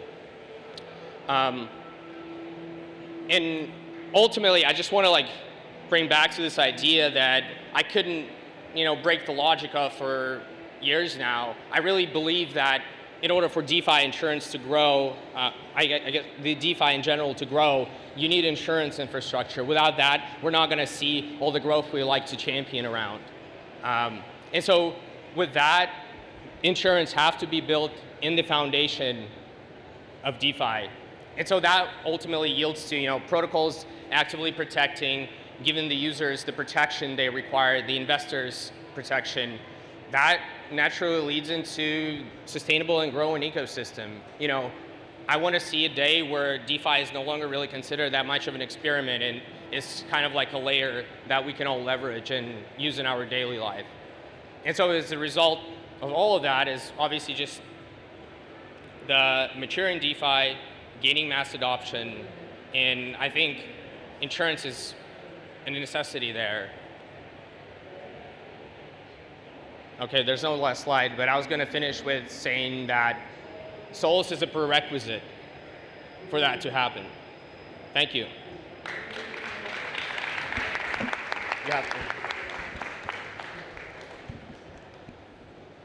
Hey, thank you so much. I agree that insurance is going to be a prerequisite for this space to really scale. And thank you so much for your presentation. I guess, how do you guys think about like the underwriting for the risk? I mean, I know that you guys are providing infrastructure to get it to a certain point, but at the end of the day, I mean, who does the risk modeling and how does it work? Yeah, so from the risk management perspective, basically that happens at the protocol at the DAO layer because you cannot really decentralize. You can't hope that a bunch of people will do their work and put on their full-time effort there. So our philosophy has been, first of all, approach insurance as it is insurance. Use quantitative analysis and statistics and probability because that's the best bet you have. So right now the loss ratio is approximately 5% and we see it keep going down. And so data becomes more and more valuable over time. However, obviously you still need expert judgment, you still need intelligence being built in. So what we create an infrastructure, we call it like a risk pipeline that's basically a separate product that Solus protocol right now relies on, but then over time is getting distributed. We're already started, initially we put in and collected all of the data ourselves. We put our own analysis. Now we have integrated hacking, DeFi safety, auditors. We growing because there are a lot of players in the space that do some kind of security work and analysis. We're uniting all of that under one roof. Thanks. Any questions? All right. Thank you. Thank you, Nikita. So next, we're going to take a quick pause for some of the presentations and bring on Sandi from our grant funding team to really chat through the grant program and maybe some of the success stories that we've seen through it. So. Thank you. So hi everyone, my name is Sandi. I'm from the NEAR Foundation funding team. We're just here to kind of give a breakdown of what we've done in the past year. Can I go to the next slide, please? Oh. Wait.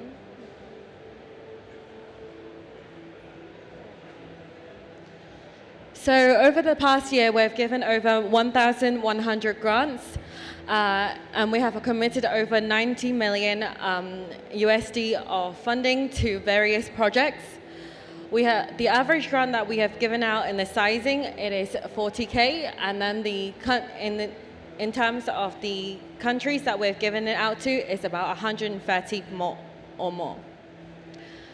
So the way how it works is that obviously we have the grants that we're giving out, but each of these projects comes to us looking for a different amount. We have broadly categorized them between the amount of 0 to 25K, 25 to 50K, 50K to 75K, and 75 to 100K.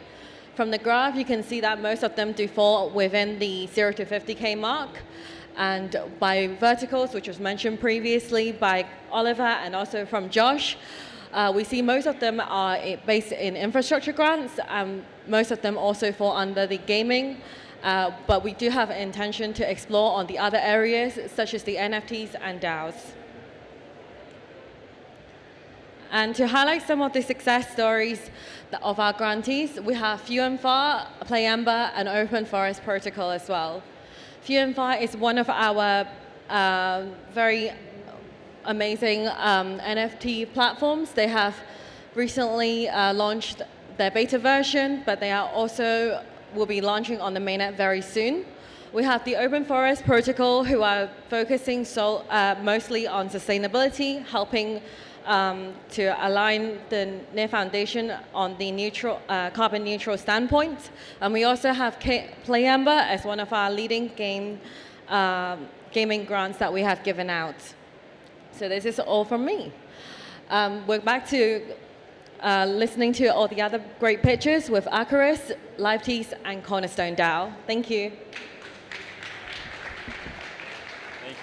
Thank you, Cindy. So yeah, next we're going to hop back into the pitches and bring you Alejandro from Acura. So he's building an Oracle, the Oracle to provide verifiable, trustless, and accessible off-chain data. So welcome. Fantastic. Hello, everyone. Let me start by saying thank you to the NEAR Foundation for this opportunity to talk about a topic that I'm really passionate about. My name is Alessandro De Carli, and I'm a co-founder at Accurist.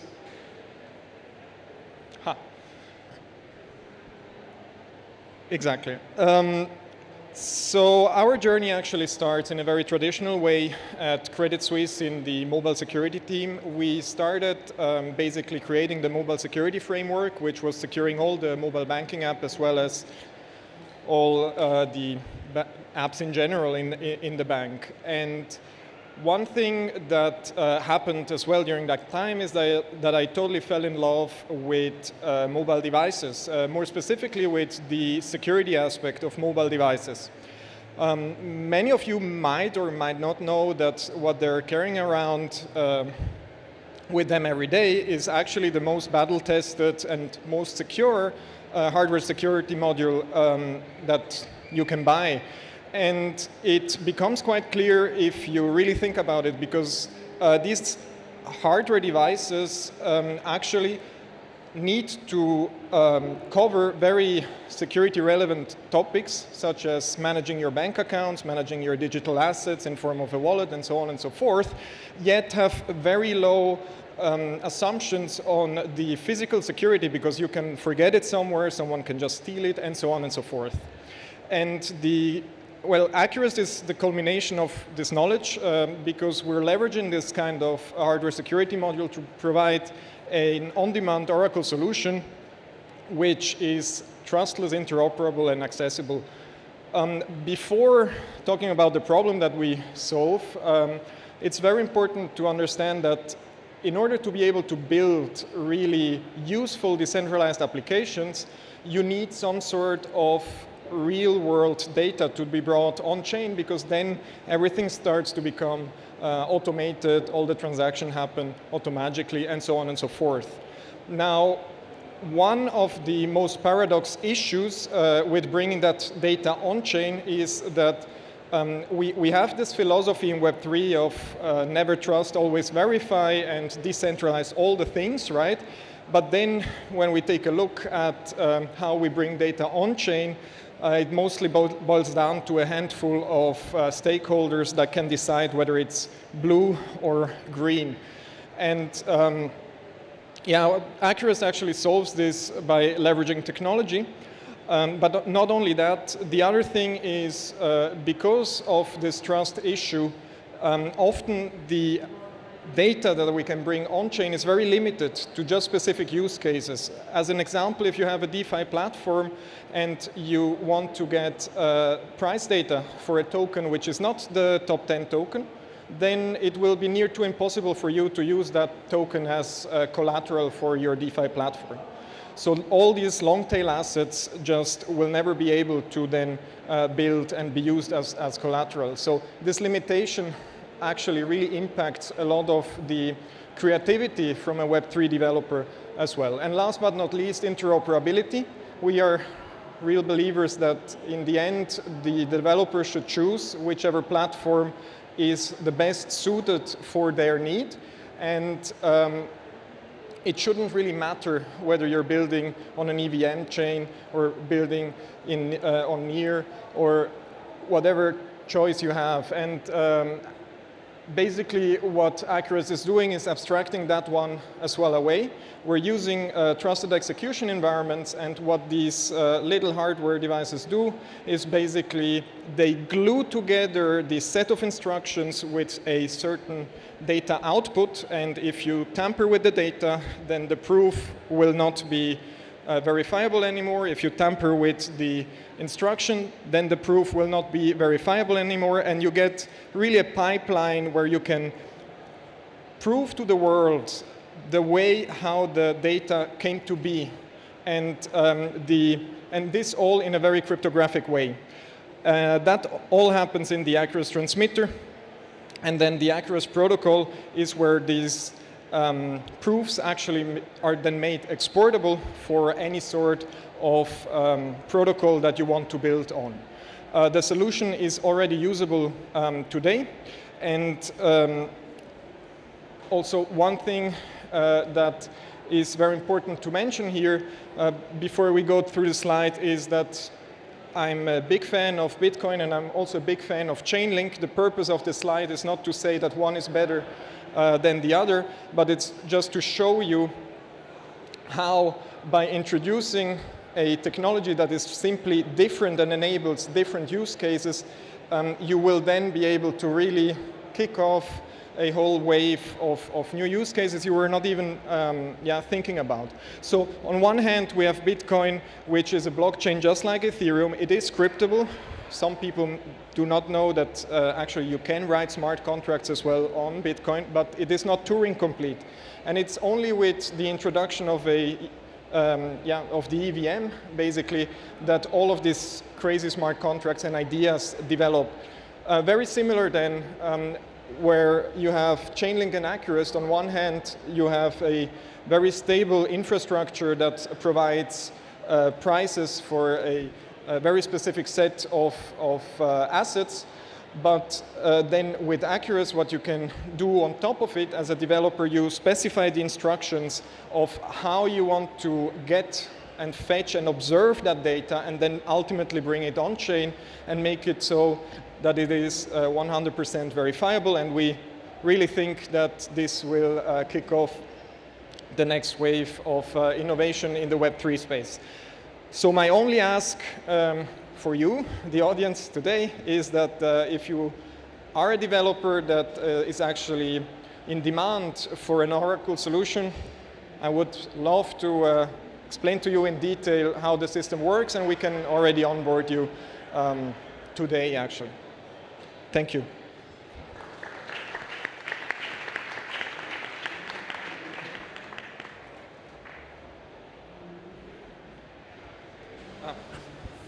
Maybe. Do you have any questions? I think we're all good. Killed it. Thank you.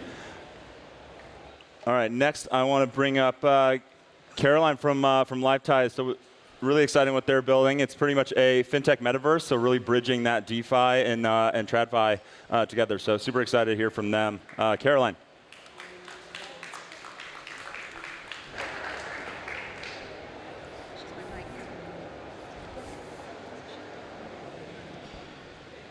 Hi, everyone. As Corey said, my name's Caroline Hughes. I'm co-founder and CEO of LiveTies. I feel like I've come on a little bit like Monty Python style, and I should be saying, and now for something completely different, because we're a little different from everything that's gone before. So at LifeTides, we're building the world's first fintech metaverse. And what do we mean by that? Well, we're building a way for you to simulate your own life virtually, so we can then show you how to afford it in real life. So a move away from the metaverses that are all about entertainment and gaming, and this is about your ability to play out your future life so that you can actually achieve all the things you want. So in the near future, we believe that everybody's going to be financing their lives with a mix of TradFi, DeFi, and NFTs. So you may buy a new couch for your house with a credit card, but you may also start saving for a down payment on an apartment using Metapool, or you may take out a loan through Burrow. And we're going to increasingly see this mix of financing our lives, and LifeTides is going to make that seamless for you. So I'm just going to give you a quick demo of how it works.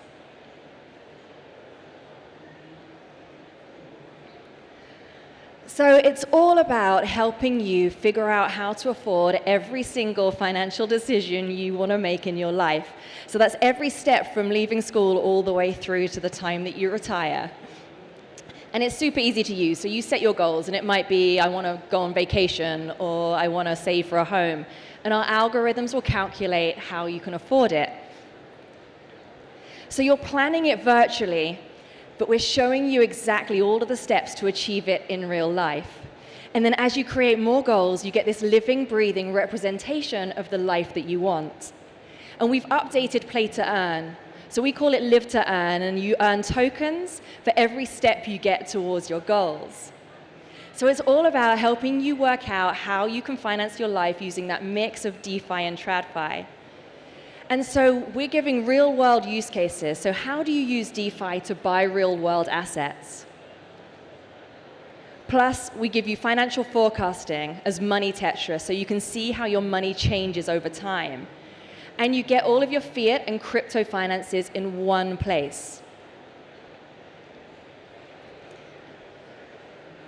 So ultimately, LifeTides is a massive ecosystem play because we're in a unique opportunity to connect all of the different DeFi partners within the ecosystem. So we're already an established business. In the UK, we have 40,000 users. And our job really in the NEAR ecosystem is to bring the best DeFi protocols and teach our mainstream consumers how they can use DeFi in their normal lives, so how they can borrow, earn, invest, and insure themselves using that mix of DeFi and TradFi products. And that also is our revenue model. So we have an ecosystem revenue model. So every time you use one of our TradFi partners or our DeFi partners, we get paid a transaction fee. So we get to kind of share in that revenue as we all grow. Okay, a little bit about the team. So I have a fantastic team behind me, and we have some world-class investors backing us. So my co-founder, Nick, who you can meet at our booth, he's got over 15 years experience in financial services. He created the direct-to-consumer channel for Vitality, which is a billion-dollar insurance business. And they really were the first to do move to earn before that was a real thing. And that was to help people get physically healthy and lower the cost of their insurance premiums. And so he's taken all of those learnings as we pulled them into LifeTides to help you become more financially healthy. So my background is in law. I've worked for some big technology companies, including Deliveroo and Rakuten. I'm recognized as a leading female fintech founder in Europe. I've been on the Innovate Finance Power List for the past couple of years running. And then Stefan, who's our CTO, he comes from a financial services background. He's built complex banking and fintech systems. And then we have some incredible investors and advisors. So on the TradFi side, we've got Scott, who's the former CTO of BlackRock, so knows a thing or two about building financial platforms. We have Alan, who was the former head of financial services at McKinsey. And then we've also attracted some incredible advisors on the blockchain side.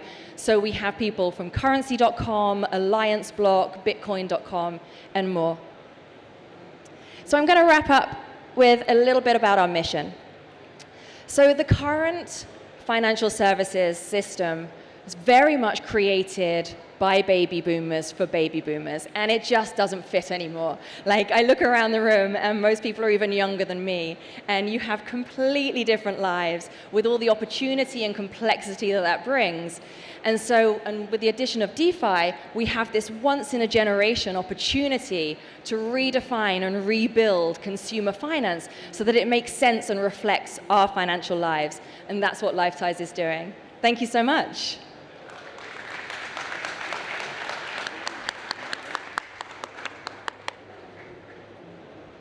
Any questions from the panel? Yeah, thank you so much for that presentation. Super interesting take on how money management may happen in the future. One of the questions I have is around the users that you have currently. You mentioned 40,000 users in the UK. How are they interacting with the app? What are some of the kind of key use cases you're seeing there now? Yeah, so we actually started with kind of two primary life goals. So like buying a home and having kids, like the biggest and the most expensive decisions that people are likely to make. And then from that, we kind of templated out. And what's been really interesting and what's pulled us into the Web3 space was that we kind of surveyed amongst our users, and increasingly they were saying to us, well, I hold crypto assets, but I don't know what to do with them. I'm starting to get interested in DeFi, but I don't know where to start, and I don't know if it's safe, and I don't know how it fits with everything I'm doing. And now what we've done, now that we've kind of come over, we've got all these crypto natives now who are starting to kind of do it in reverse. So they've made money, or they're being paid in crypto, and now they're thinking, but how do I pull that back into my real life so I can do things like get a mortgage or, you know, start a family? So it's been like really interesting seeing both sides and kind of meeting in that middle. Got it. Thank you. Thanks. Thank you so much.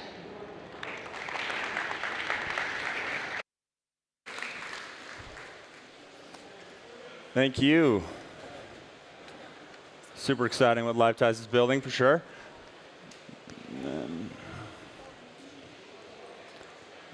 All right. Next, we're going to have Stanley up from Cornerstone DAO. So super exciting what they're building. It's pretty much an infrastructure layer for DAOs, and there you go. So yeah. Thanks, Corey. So yeah, that's me. So ladies and gentlemen, what's Cornerstone? In short, Cornerstone is a product which enables you to use one token to govern law. When talking about governance, it's a very interesting but also difficult area in crypto. So we talk about DAOs all the time, but if you look at the voting turnout rate, even in the biggest protocols out there, it's actually pretty low. Users are actually disincentivized to vote in DAOs. And also, probably like the most widely used sort of DAO use case right now is actually curve gauge voting, which is almost purely profit-driven. And also, there are so many other protocols trying to learn from Curve, but they don't really have as much value as Curve generated. Also, the whole governance experience for users is really bad. If you try Curve, you know. And also, it's so scattered. If you want to govern multiple projects, you have to hold multiple tokens. So we are trying to change that. We're trying to make it easier and more effective and more valuable for users to actually govern the whole ecosystem. So how are we going to do that? We're building an aggregated governance layer on top of all protocols on NEAR, which makes Cornerstone a governance hub for NEAR, Aurora, and Octopus, and in the future, cross-chain. So in short, let's say this use case is using Ref Finance as an example. So previously, you have to hold Ref and go to Ref to vote on Ref. But Cornerstone is abstracting that governance away from Ref and aggregating that into Cornerstone. Now you can use Cornerstone to do all governance. And we can replicate that model with every protocol on NEAR. Actually, how are we doing that exactly? So here's how. This is a very high level but also comprehensive diagram showing our model. Basically, as a user, you get tokens from the protocols you like, whichever protocol you like. And then you use those tokens to mint Corn token from Corn Treasury. After that, you're holding Corn token, and Corn Treasury holds those governance tokens. And Corn Treasury will use those tokens to stake and vote on protocols and get dividends and bribes back. And those will be, in turn, distributed back to Corn holders. And that's how we complete the whole process of meta governance. And the whole thing is governed by Corn token. And yeah, so you may ask, like, why should I go to Cornerstone, right? As a retail user, I can just, do it by myself. So here's why. First of all, Cornerstone is a balanced portfolio of mainstream assets and governance tokens, which means it acts loosely as an ecosystem ETF. But the difference is that it's generating value all the time. It's generating DeFi value, it's generating governance value, and it's diversified. Second, it's going to be the biggest DAO managed liquidity provider. Think it of convex, but not on curve, but on everything, on near. Because we're pairing liquidity and governance token together, which will achieve the highest efficiency in DeFi. And you cannot really do that by yourself. And third, and probably most importantly, Cornerstone will be the most powerful governor of the ecosystem. In the future, the majority of governance value will be funneled through Cornerstone, which is impossible to achieve by individual users. Yeah, so here's our positioning. In short, we derive value from product revenue sharing, from governance, from incubated projects. Yeah, by the way, we incubated Linear, which is the second largest liquid staking protocol on Near, and also DeFi yields. And we are providing a win option for every party, not only retail users, but also our partner projects, and also every other protocol on Near, and also for Near as a whole. So there are many governance use cases. Cornerstone is not only about DeFi, it's not limited to any one type of tokenomics. As long as you have a token, as long as you have some sort of governance mechanism, you can work with Cornerstone. So here are the use cases that you can see Ref, you can see USN, you can see NFT whitelisting, you can see Metaverse, provider, crowd staking. Those are the use cases that's coming up very shortly on Near, and they vary a lot. But we're fine with it because Cornerstone is flexible to work with any one of them and anyone in the future. So here's our roadmap. So we are considering a launch in Q4, and we are going cross-chain after establishing brands on Near. So we're partnering with literally every major player in the ecosystem and also in the pipeline, so that you can see our flexibility here. We are going to become that governance infra layer on Curve, on Near. So here's our team. We are very Near native. So more than half of the team were previously Near core contributors, either development or marketing or community, and we're expanding very aggressively. Also, we have Illia, we have Alex and Luis from Octopus on our advisory board, and also other key parties from the ecosystem. And we're going to work very closely with them to make sure we achieve the vision of Cornerstone, which is to use one token to govern all. Thank you for listening. Any questions? As your treasury grows in size, do you feel like it's going to be conflicting a little bit with decentralization motive Near, because you're going to become a major holder in a lot of the tokens? And if you were to vote to, for instance, remove the liquidity from one of those tokens, then immediately that would cause that token to significantly reduce in value, and you kind of become that centralized entity within Near. Well, I would say Cornerstone is to be shared with everyone in the community. You can say that, yeah, Corn Treasury will be holding a lot of token, but Cornerstone is controlled by Corn Token, which is a very big user base. So literally every party in Near, even the protocol themselves, will hold Corn Token, which gives them the ability to actually influence voting results on other protocols. So we're building this network in the ecosystem that is actually decentralizing the whole thing rather than centralizing it, because Cornerstone itself is very decentralized. I think that's the solution. Anything else? Thank you. Awesome. Thank you so much. And next, we're going to have one quick break again for David from our funding team to just chat through external fundraising within the ecosystem and highlight a few projects that have raised capital over the last few quarters. So, David, take it away. Hey, hello everyone. I'm David. First of all, I want to thank the teams that are being on the stage here.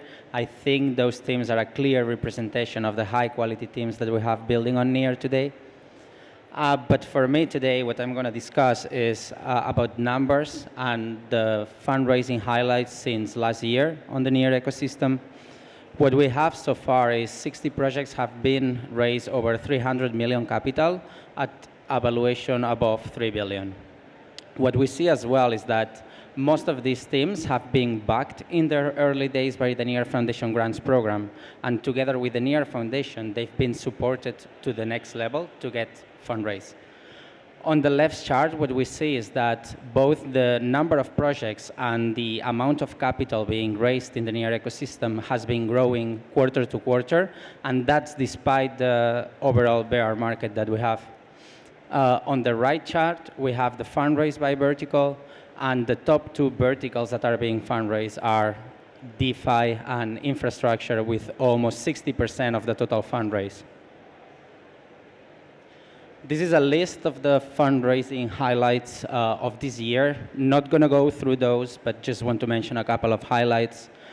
We have Niche, Sender Wallet, Connect3, and Fusatao, which are a clear example of teams that have successfully raised capital this year, but they were also backed by the NEAR Foundation Grants Program in their early days. And then last but not least, I think today is the Sweatcoin Day. It's their token generation event.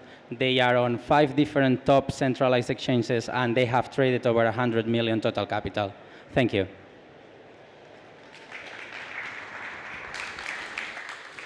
Thank you, David. So back to pitching. So we're going to have Benjamin from Paradise come up here for a second and show you, I think, a really cool demo about security auditing. So come on down, Ben. Cool. Can everyone hear me okay? Okay, great. Hi, everyone. I'm Ben from Paradise, and today I'm going to be demoing Vanguard. So Vanguard is part of a suite of tools we're creating at Paradise to help developers write safe code. So I don't think I need to motivate this problem too much. We see hacks in the news every day. So obviously, blockchain security is a really, really important problem. So first, let me give a quick overview of what Vanguard actually does. So Vanguard is designed to find common vulnerabilities in smart contracts. It works by taking in smart contract code and producing a report indicating what attacks the code might actually be susceptible to. So one of the key things to note here is that we're designing Vanguard to be language and blockchain agnostic. So in other words, because many of the vulnerabilities that occur in smart contracts are shared across languages and blockchains, Vanguard is going to be designed to be quickly extended to new chains and programming languages as they're introduced. So now I'm actually going to hop over to a quick demo of our prototype for Vanguard. So actually, don't know if you can see this. Let me see if I can quickly put that there. Sorry, give me just a moment. Let's see. Not sure.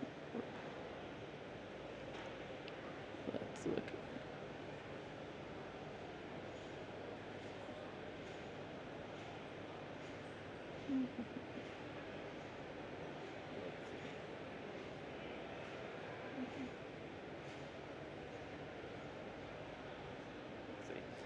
Okay, this doesn't seem to be working, so I'm just going to go with the backup plan here, which I did take some screenshots of running our Vanguard prototype, so you'll just have to believe me that this is what it does when I actually run it. So here, let me hop back to the slides here, and hopefully my slides will reappear. Okay, cool. So the example I'm going to show today is from a NEAR contract written in Rust.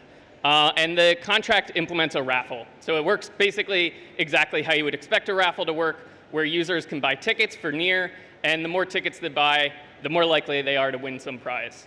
And so you can see the main function that we're going to focus on today is this callback function. And you can think of this callback function as essentially being the, to clear the state of the raffle. So after everyone has bought their tickets, after the raffle is closed and the winner is chosen, this callback function is run, and it just cleans up the state. And so the really important thing to focus on here is that it also does error handling. So in particular, if there's some error sending the winner their prize, right? We don't just want to steal everyone's money in the raffle. So in this case, we decide to refund everyone, as you can see written in that comment there. So essentially how the refunding works is we get the ticket price, we loop through each of the people who bought a ticket, and we send them their refund as the ticket price. So let's run Vanguard on this example, or pretend we ran it, and look at the output. So the top part there is just some build stuff, but the bottom stuff is where we actually see the warnings that are produced by Vanguard.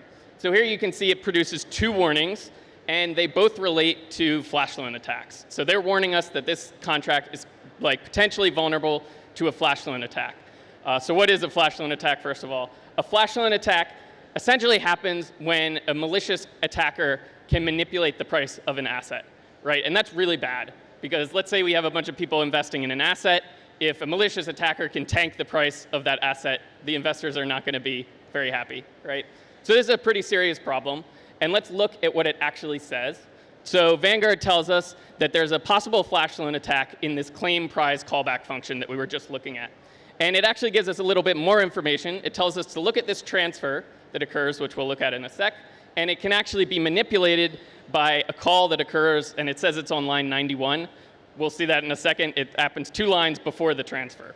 So let's look back at the code. So the callback code that we saw before is on the right.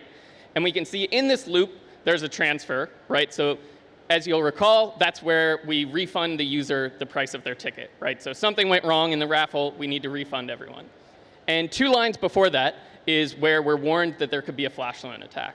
And what's happening there is that's where we're computing the ticket price. So actually on the left, you'll see how we compute the ticket price. So to compute the ticket price, it's pretty easy. We take the total number of tickets, we multiply it by a big number, in that case it's 10,000, and then we divide it by the current contract's account balance. So it's actually the current contract's account balance here that's the issue. So in particular, if an attacker increases the balance of this current account, they can tank the price of the raffle ticket. Probably not ideal, and so you can see I just created a quick fix, which is make the price of the ticket constant, which you'll see in the bottom left. And if we do that, hopefully Vanguard should fix the problem, or sorry, Vanguard should report that there no longer is a problem. And so when we run Vanguard, indeed we see at the bottom that our warnings have disappeared. So I'm hoping that this small demo gets some of the Near developers, at least in the audience, excited. But really, I'm excited about this beyond Near. And I think what I'm really excited about for Vanguard in particular is that we're designing it to be used across multiple blockchains and languages. So I threw up a few examples of blockchains and languages here, but I think most of us probably don't need much convincing that the number of blockchains and smart contract languages are increasing really quickly, right? And so our vision for Vanguard is really that it can become the de facto bug finding tool for blockchain developers, regardless of the language or blockchain that they're using. So thanks so much for joining me on this whirlwind tour of Vanguard. Please check us out on Twitter, browser, GitHub, and whatnot. Also, make sure to check out, I have a longer talk on this tomorrow at noon, I think at the Doomslug stage. So please check that out if you're interested, and check out our website if you want to see more of what we do. Thank you so much.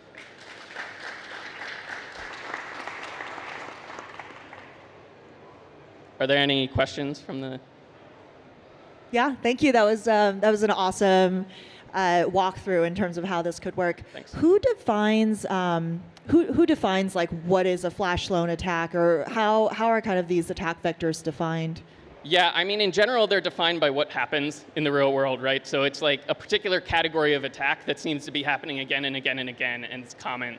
So there's a lot of these reentrancies and flash loans. So I guess they're more defined empirically by what occurs in the real world. Yeah, does the team then, once they've identified oh, this is a common attack vector, let's then input it in as a way of identifying? Right, so right now it's the team at Veradice that's defining these detectors based on our auditing experience and our understanding of the space in general. Our kind of future vision of this is that we're going to release this as a framework so that developers can define their own detectors for vulnerabilities that they find are useful for them. Got it, thank you. Yeah, thank you. Any other questions? All right, thank you so much.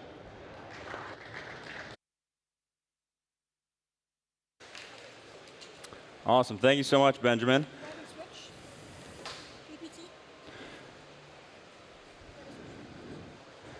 Next up, we're going to have Igor from Wambi. So they're super cool what they're building. It's a user analytics and acquisition platform for Web3. So I'll let you take it away. Check. Okay. Hi, everyone. Thank you so much for being here. I know it's a long session. So my name is, oh, wow. My name is Igor Kaufman. I'm founder of Wambi. A couple of words about my personal background. So I started and led AI ML competency at DataArt. Then I led analytics for Near Foundation, and then we started working with DApps, and that was the time when the fund started. So a couple of words about like the context of what we're building and in what kind of market we're building. So when we started building Wambi, user analytics and acquisition tool for DApps, it was in May. There were like 9,500 DApps according to DApp Radar. As of now, there are over 12,000. So it's quite a lot, like in 3 months. Another thing we measured was the number of developers based on GitHub activity. So we're actually like kind of moving to like a little bit to what Electric does, in fact, so calculating it as well. But yeah, year over year, actually, the number of developers in the key platforms like Ethereum, Near, and Solana doubled. So it's kind of a booming market. And we talked to many DApps, and one of the things we found was that actually all of them have the same questions. The questions are like where users are coming from, what kind of users they become, what they do, how they retain, and so on, and how to acquire more good users like they already have.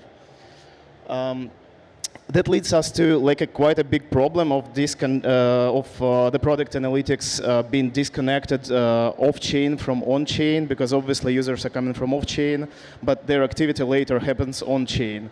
And there is no tool, like there is a set of tools that you can like help you with product analytics, like Google Analytics, Mixpanel, and others. There's a set of tools that can help you with on-chain analytics, like Dune and others, but there is no like bridge between like Web 2 and Web 3. So we're trying to build this bridge for product analytics.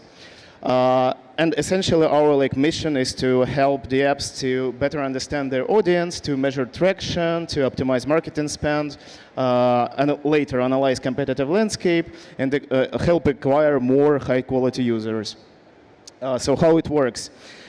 Essentially, being onboarded is very simple. So you create an account there. So you just connect your smart contracts. You install the Web SDK, similar to Google Analytics.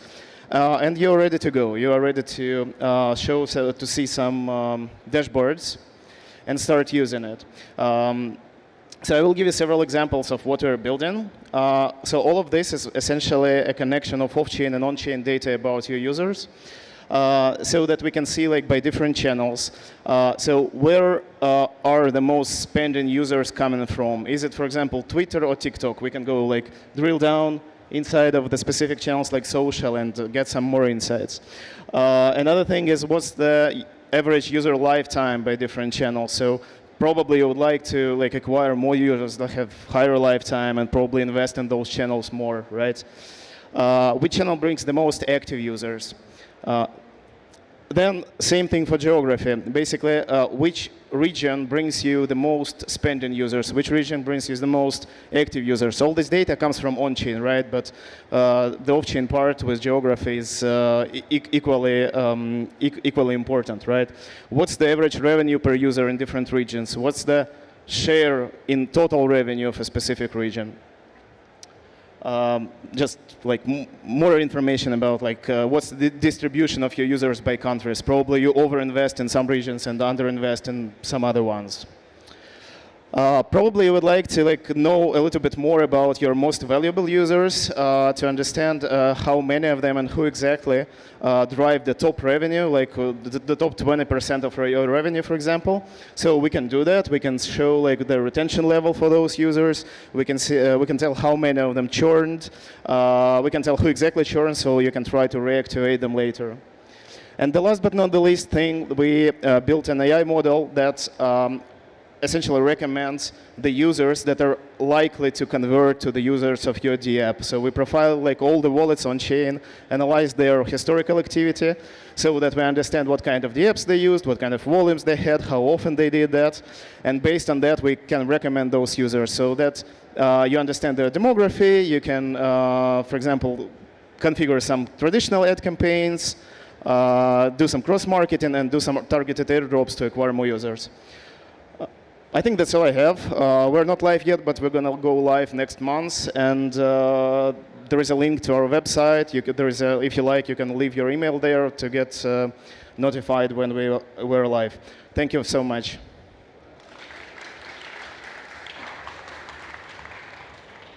Great product. Really love it.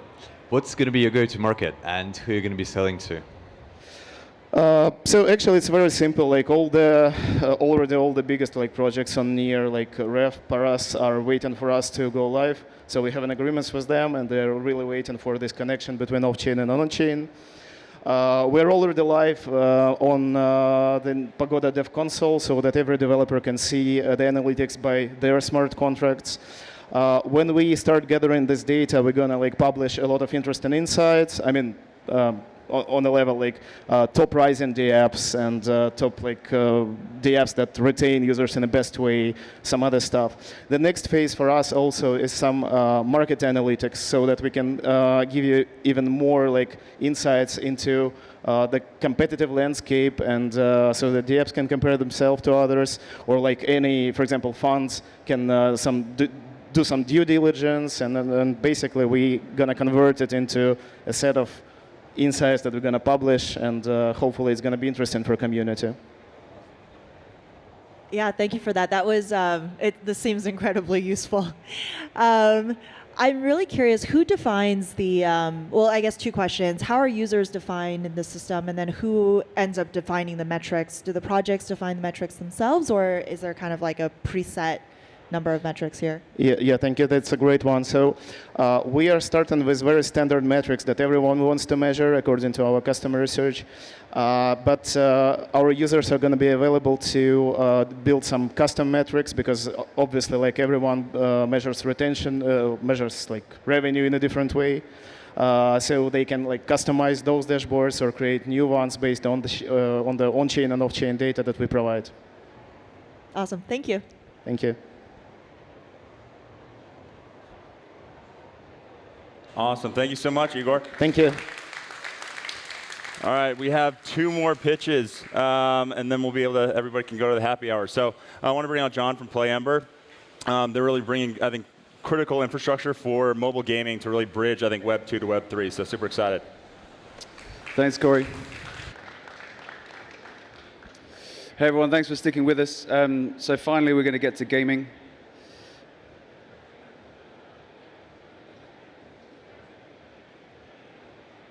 Next slide. OK, here we go. Who's old enough to remember any of these devices, right? Yes. So, I mean, look, I love gaming, right? I grew up with a Game Boy, played Tetris, spent a lot of my time getting beaten by my brother and my sister on GoldenEye. And then any like Call of Duty OGs, like here, like going back to like the original ones, 2004. Spent a lot of time on that, wasted most of my university playing Championship Manager with my flatmates rather than studying my law degree. But my point is that gaming has always been fun, right? You can play whatever game you want on whatever device you want. It's social and it's fun.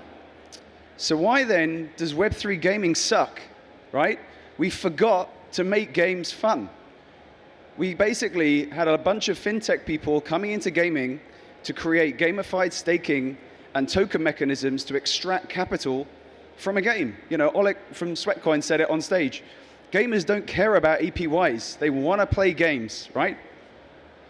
So why are we the contrarian, and why are we bullish on mobile games? Well, I love business models. I've built a lot of companies in mobile gaming, mobile ad tech companies, and the thing that I love things that I know to be true and I can prove. And there's so many things we know to be true from Web 2 mobile gaming already, right? We don't need to test this thesis. What we need to figure out is how we can build on top of it. So if you look at mobile gaming, it's already mass market, right? You've got billions of players playing mobile games every day, right? And it's global. If you take the US, China, Japan, like last year, that was $110 billion of revenue just in those 3 countries alone. And when you look at user behavior, which is really important, you need to understand people's motivations to play games. And it's amazing when you look at Gen Z and millennials, they basically, oh, sorry, this is an old presentation. Anyway, I'm going to do the presentation that we wrote that should be up here. Gen Z and millennials, they play games more than entertainment, and about 85% of them, they don't even identify as a gamer, right? They just want really cool content. And IAPs for us, again, these are in-app purchases, like $174 billion last year. It was amazing. So when we think about NFTs, we just think about its monetization. We went from SMS, we went to banners, rewarded video. Gamers know this stuff. And then now we've got in-app purchases, and now we've got NFTs, which is just another monetization tool. So when we look at the gaming landscape, this is what we see, right? We see huge opportunity in mobile gaming because there's lots of key ingredients there we can build on top of, right? You've got billions of gamers. You've got amazing games that have been around for a long time that make a lot of money that they play every day. We've got centralized distribution and discovery through the app stores. It's really easy to find these games.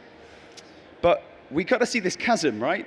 You've either got Web3 games or you've got mobile games. And there's this massive gap in the middle because mobile gamers aren't just suddenly going to get out of bed in the morning and be like, hey, I'm a Web3 gamer now. I know everything about wallets and staking and tokens and swapping chains. So the team and I that have been building mobile games all our life and monetizing players, we were like, okay, for us, the game is the destination, right? The destination is chosen by the player based on what means something to them. The thing that's going to get them into the game is what in gaming we call FTUE. It's first time user experience. And we go to conferences and everyone's talking about this bridge. And me and the team were looking around and we couldn't find this bridge. We didn't know what it was. But what we think it is in gaming is we're talking about UI UX, we're talking about game design, we're talking about making it really easy to onboard into a game and get addicted to the economy and move free-to-play-based players to become IP-based players. So what did we build? Well, we took a Unity SDK. So if you look at Unity's S1 filing, there's 120,000 game studios building on Unity. We integrated the Near wallet, and we built a very light rewards-based metagame into an existing mobile game. So we can convert a non-native Web 2 mobile gamer to a Web 3 gamer within a mobile game. And for mobile game studios, it's just like integrating Facebook, TikTok, any SDK. It takes 1 to 2 hours maximum. I'm hoping the video works. Oh, it doesn't work. So the product is already live. It's on Google Play. It's really, really simple to enter in the game. You play the game that you've always played, and we use this reward-based meta to try and get users to sign up. So we're talking initially just in the beta. It's iTunes vouchers, Amazon vouchers. Again, there's loads of Facebook gaming research that tells you the importance of rewards to improve retention and re-engagement. And to sign up, you need to create a Near wallet. That's it. That's the only mention of a wallet or any crypto terms you find out. And this is live on one of our idle games right now on a cohort of around 50,000. So in gaming, that's a pretty big number to test on. And within a week, we've already got conversion from Web 2 to Web 3 from 7% to 20% with a really simple UX change. And of those 20%, we're seeing an uplift in ad consumption of 42% already. And we're really excited about this because we've only just started playing around with the UI UX within the game. What's going to come next? We're going to roll this out to all our games, and we've got some partner games already, to about 8 million DAU. So even if we can't improve this 20%, that's already around 1.6 million Near wallets we're going to be able to create in a couple of months. And what's coming next? We got the green light from Near this morning to go and partner with 5 external game studios, and we're going to move up to 50 million DAU in Q1. And hopefully this 20% and the improvements that we keep making and all the machine learning guys that are joining is going to get higher and higher. So some of our current investors, we're really proud to have some of them on board, some real gaming pedigree behind them that instantly get this. And it was a really short call because they're the contrarians. They're betting on mobile gaming, even though they've got an amazing portfolio of Web3 games.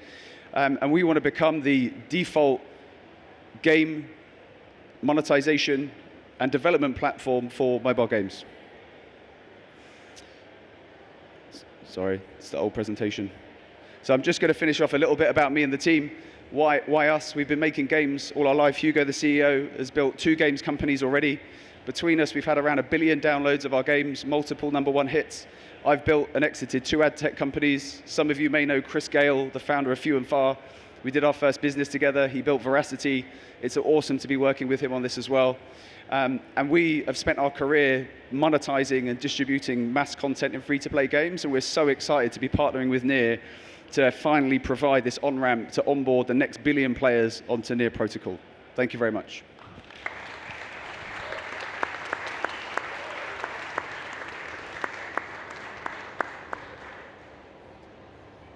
Thank you so much for that. Yeah.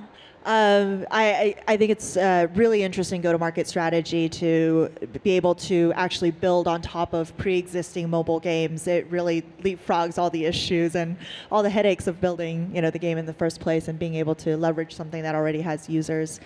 I'm really curious within the numbers that you've shown so far. What are the mobile games that you've kind of played around with and integrated this with in the first batch? Yeah, great question. So we're actually going to test on 8 different genres of mobile games because there is no one mobile gamer, right? You've got hyper-casual, idle, merge. Within casual, you've got 6, 7 different types of gamer that are not the same. Skill-based, racing, sports. So in our test, we're going to test all of them. Right? We're going to take what we know to be true, but we want to find out where the strongest Web3 motivation is in terms of wallet conversion, but also for mobile game studios, uplifting retention and LTV, because what balances this economy is ad revenue, right? So that's one of the theses we want to understand from this test process. 1, what is the highest value mobile game genre? And 2, what is that main motivation for players? Is it play and reward? Is it play and compete? Is it play and earn? We don't think so for this audience. And then as we deploy it in phase 2, we'll take those learnings and focus in on the highest earning, yielding category of games to then start either 1, making those games in-house, but 2, partnering with third-party studios that already have amazing games that we could work with. That makes sense. Thank you so much. Cool. Thanks so much, everyone. Awesome. Thank you so much. Super interesting. And yeah, last but certainly not least, we have Chris and Zavin from Niche to really discuss their new ecosystem for decentralized social networks. So super excited.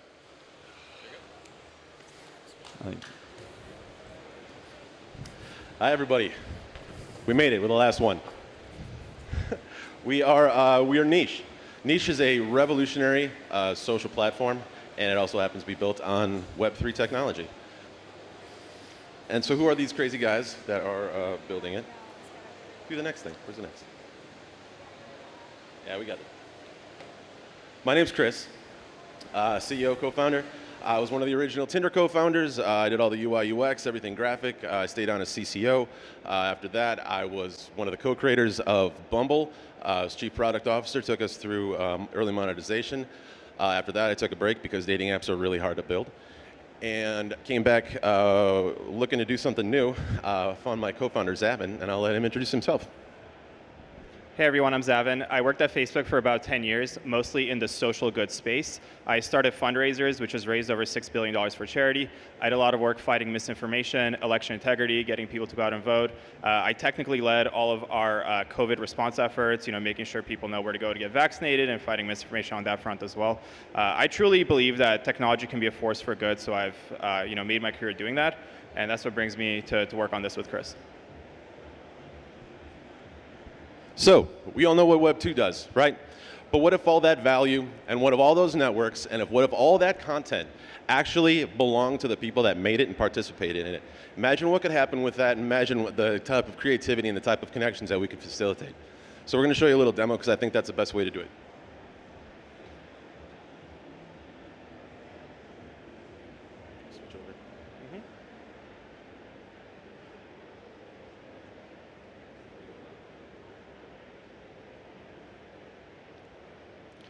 You can see from the timestamp I recorded this like 20 minutes ago or something like that, I guess an hour ago at this point. I didn't want to do a live demo because those never work, but you get the idea.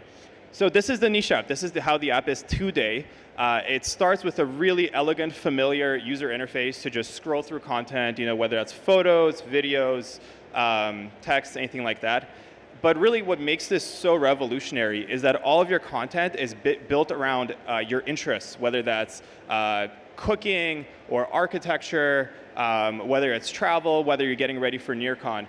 We believe that connecting people over their shared interests, passions, hobbies, identity is a much healthier model for social networking rather than having people shout into the void and hope someone hears it. And what this also facilitates is a lot of commerce.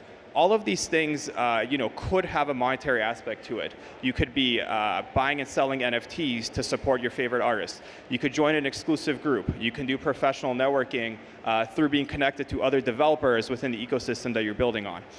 And so we believe that by connecting people around these things and making it really, really easy for them to interact, to chat, to discover, to make friends, to build connections, it's a much healthier model of social networking, and it's a much healthier way to make our revenue, because by collecting a percentage of those transactions, we are getting value when our members are getting value. If someone is making money off our apps, if a club has recurring membership fees or a creator is selling their art, and we collect a percentage of that, you can see me taking a picture of my laptop as I was testing this.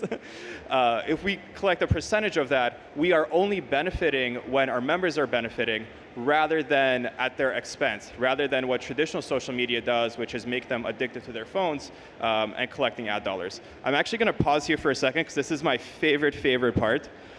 So what you see here, these are actually real NFTs that are seamlessly sent to you anytime you join a community. So all of these are actually NFTs. When I took this, it was on the Near testnet. As of today, we're going to be launching to mainnet. And we make that super, super seamless. So you can flip through these and you can explore your communities through these membership cards that are given to you in a really easy way. We believe Web3 technology can be really, really powerful, but one of the biggest things right now is the massive hurdle for a lot of people to figuring out how to do it, where to do it, paying for it. And so what drives us, and this is a lot of Chris's learnings having created 2 unicorns, is UX needs to be super, super simple. It needs to be effortless. If you're asking the ordinary user to connect their wallet, you have already failed. So I'm actually going to skip ahead in the interest of time and show you how that works, because it's pretty mind-blowing.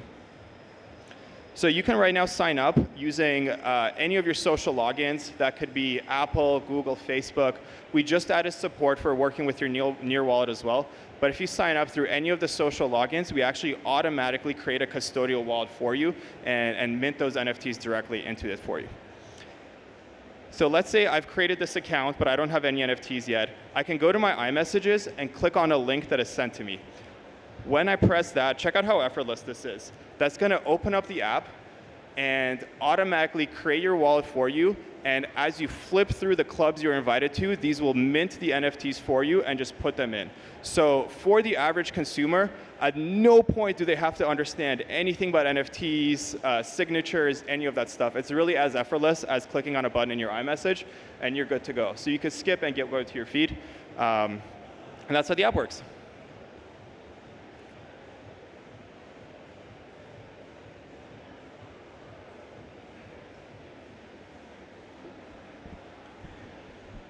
So that's pretty simple. Even my mom can use that, and she's not that good at that stuff. So what we've done so far, in April we closed a small pre-seed led by MetaWeb. By the way, if you see Danny around here, tell her she's awesome. She is the coolest. We had another grant from the NEAR Foundation. In August, we just spooled up our PR machine that drove a lot of traffic into our wait list, where we're taking people's interests so we can more appropriately match them up with interest groups. Once we have a group, kind of a critical mass around a certain interest, we can then pull in content creators from our other networks to start taking over those groups, run those groups, and then we can just attack each single vertical as we come across it. Later in this year, we're going to raise a seed round with an enhanced beta. As we start validating things right now, we're building on traditional, just like Web2 architecture, to validate the social product as we go along. Those things will be moving on-chain as we get to our enhanced beta. And then we're looking for a public launch sometime early in next year, probably end of Q1, Q2. Enjoy the happy hour. That's it from us. Any questions?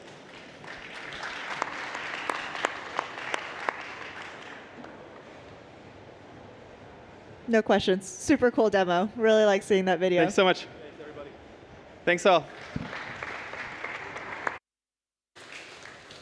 Nice work, guys.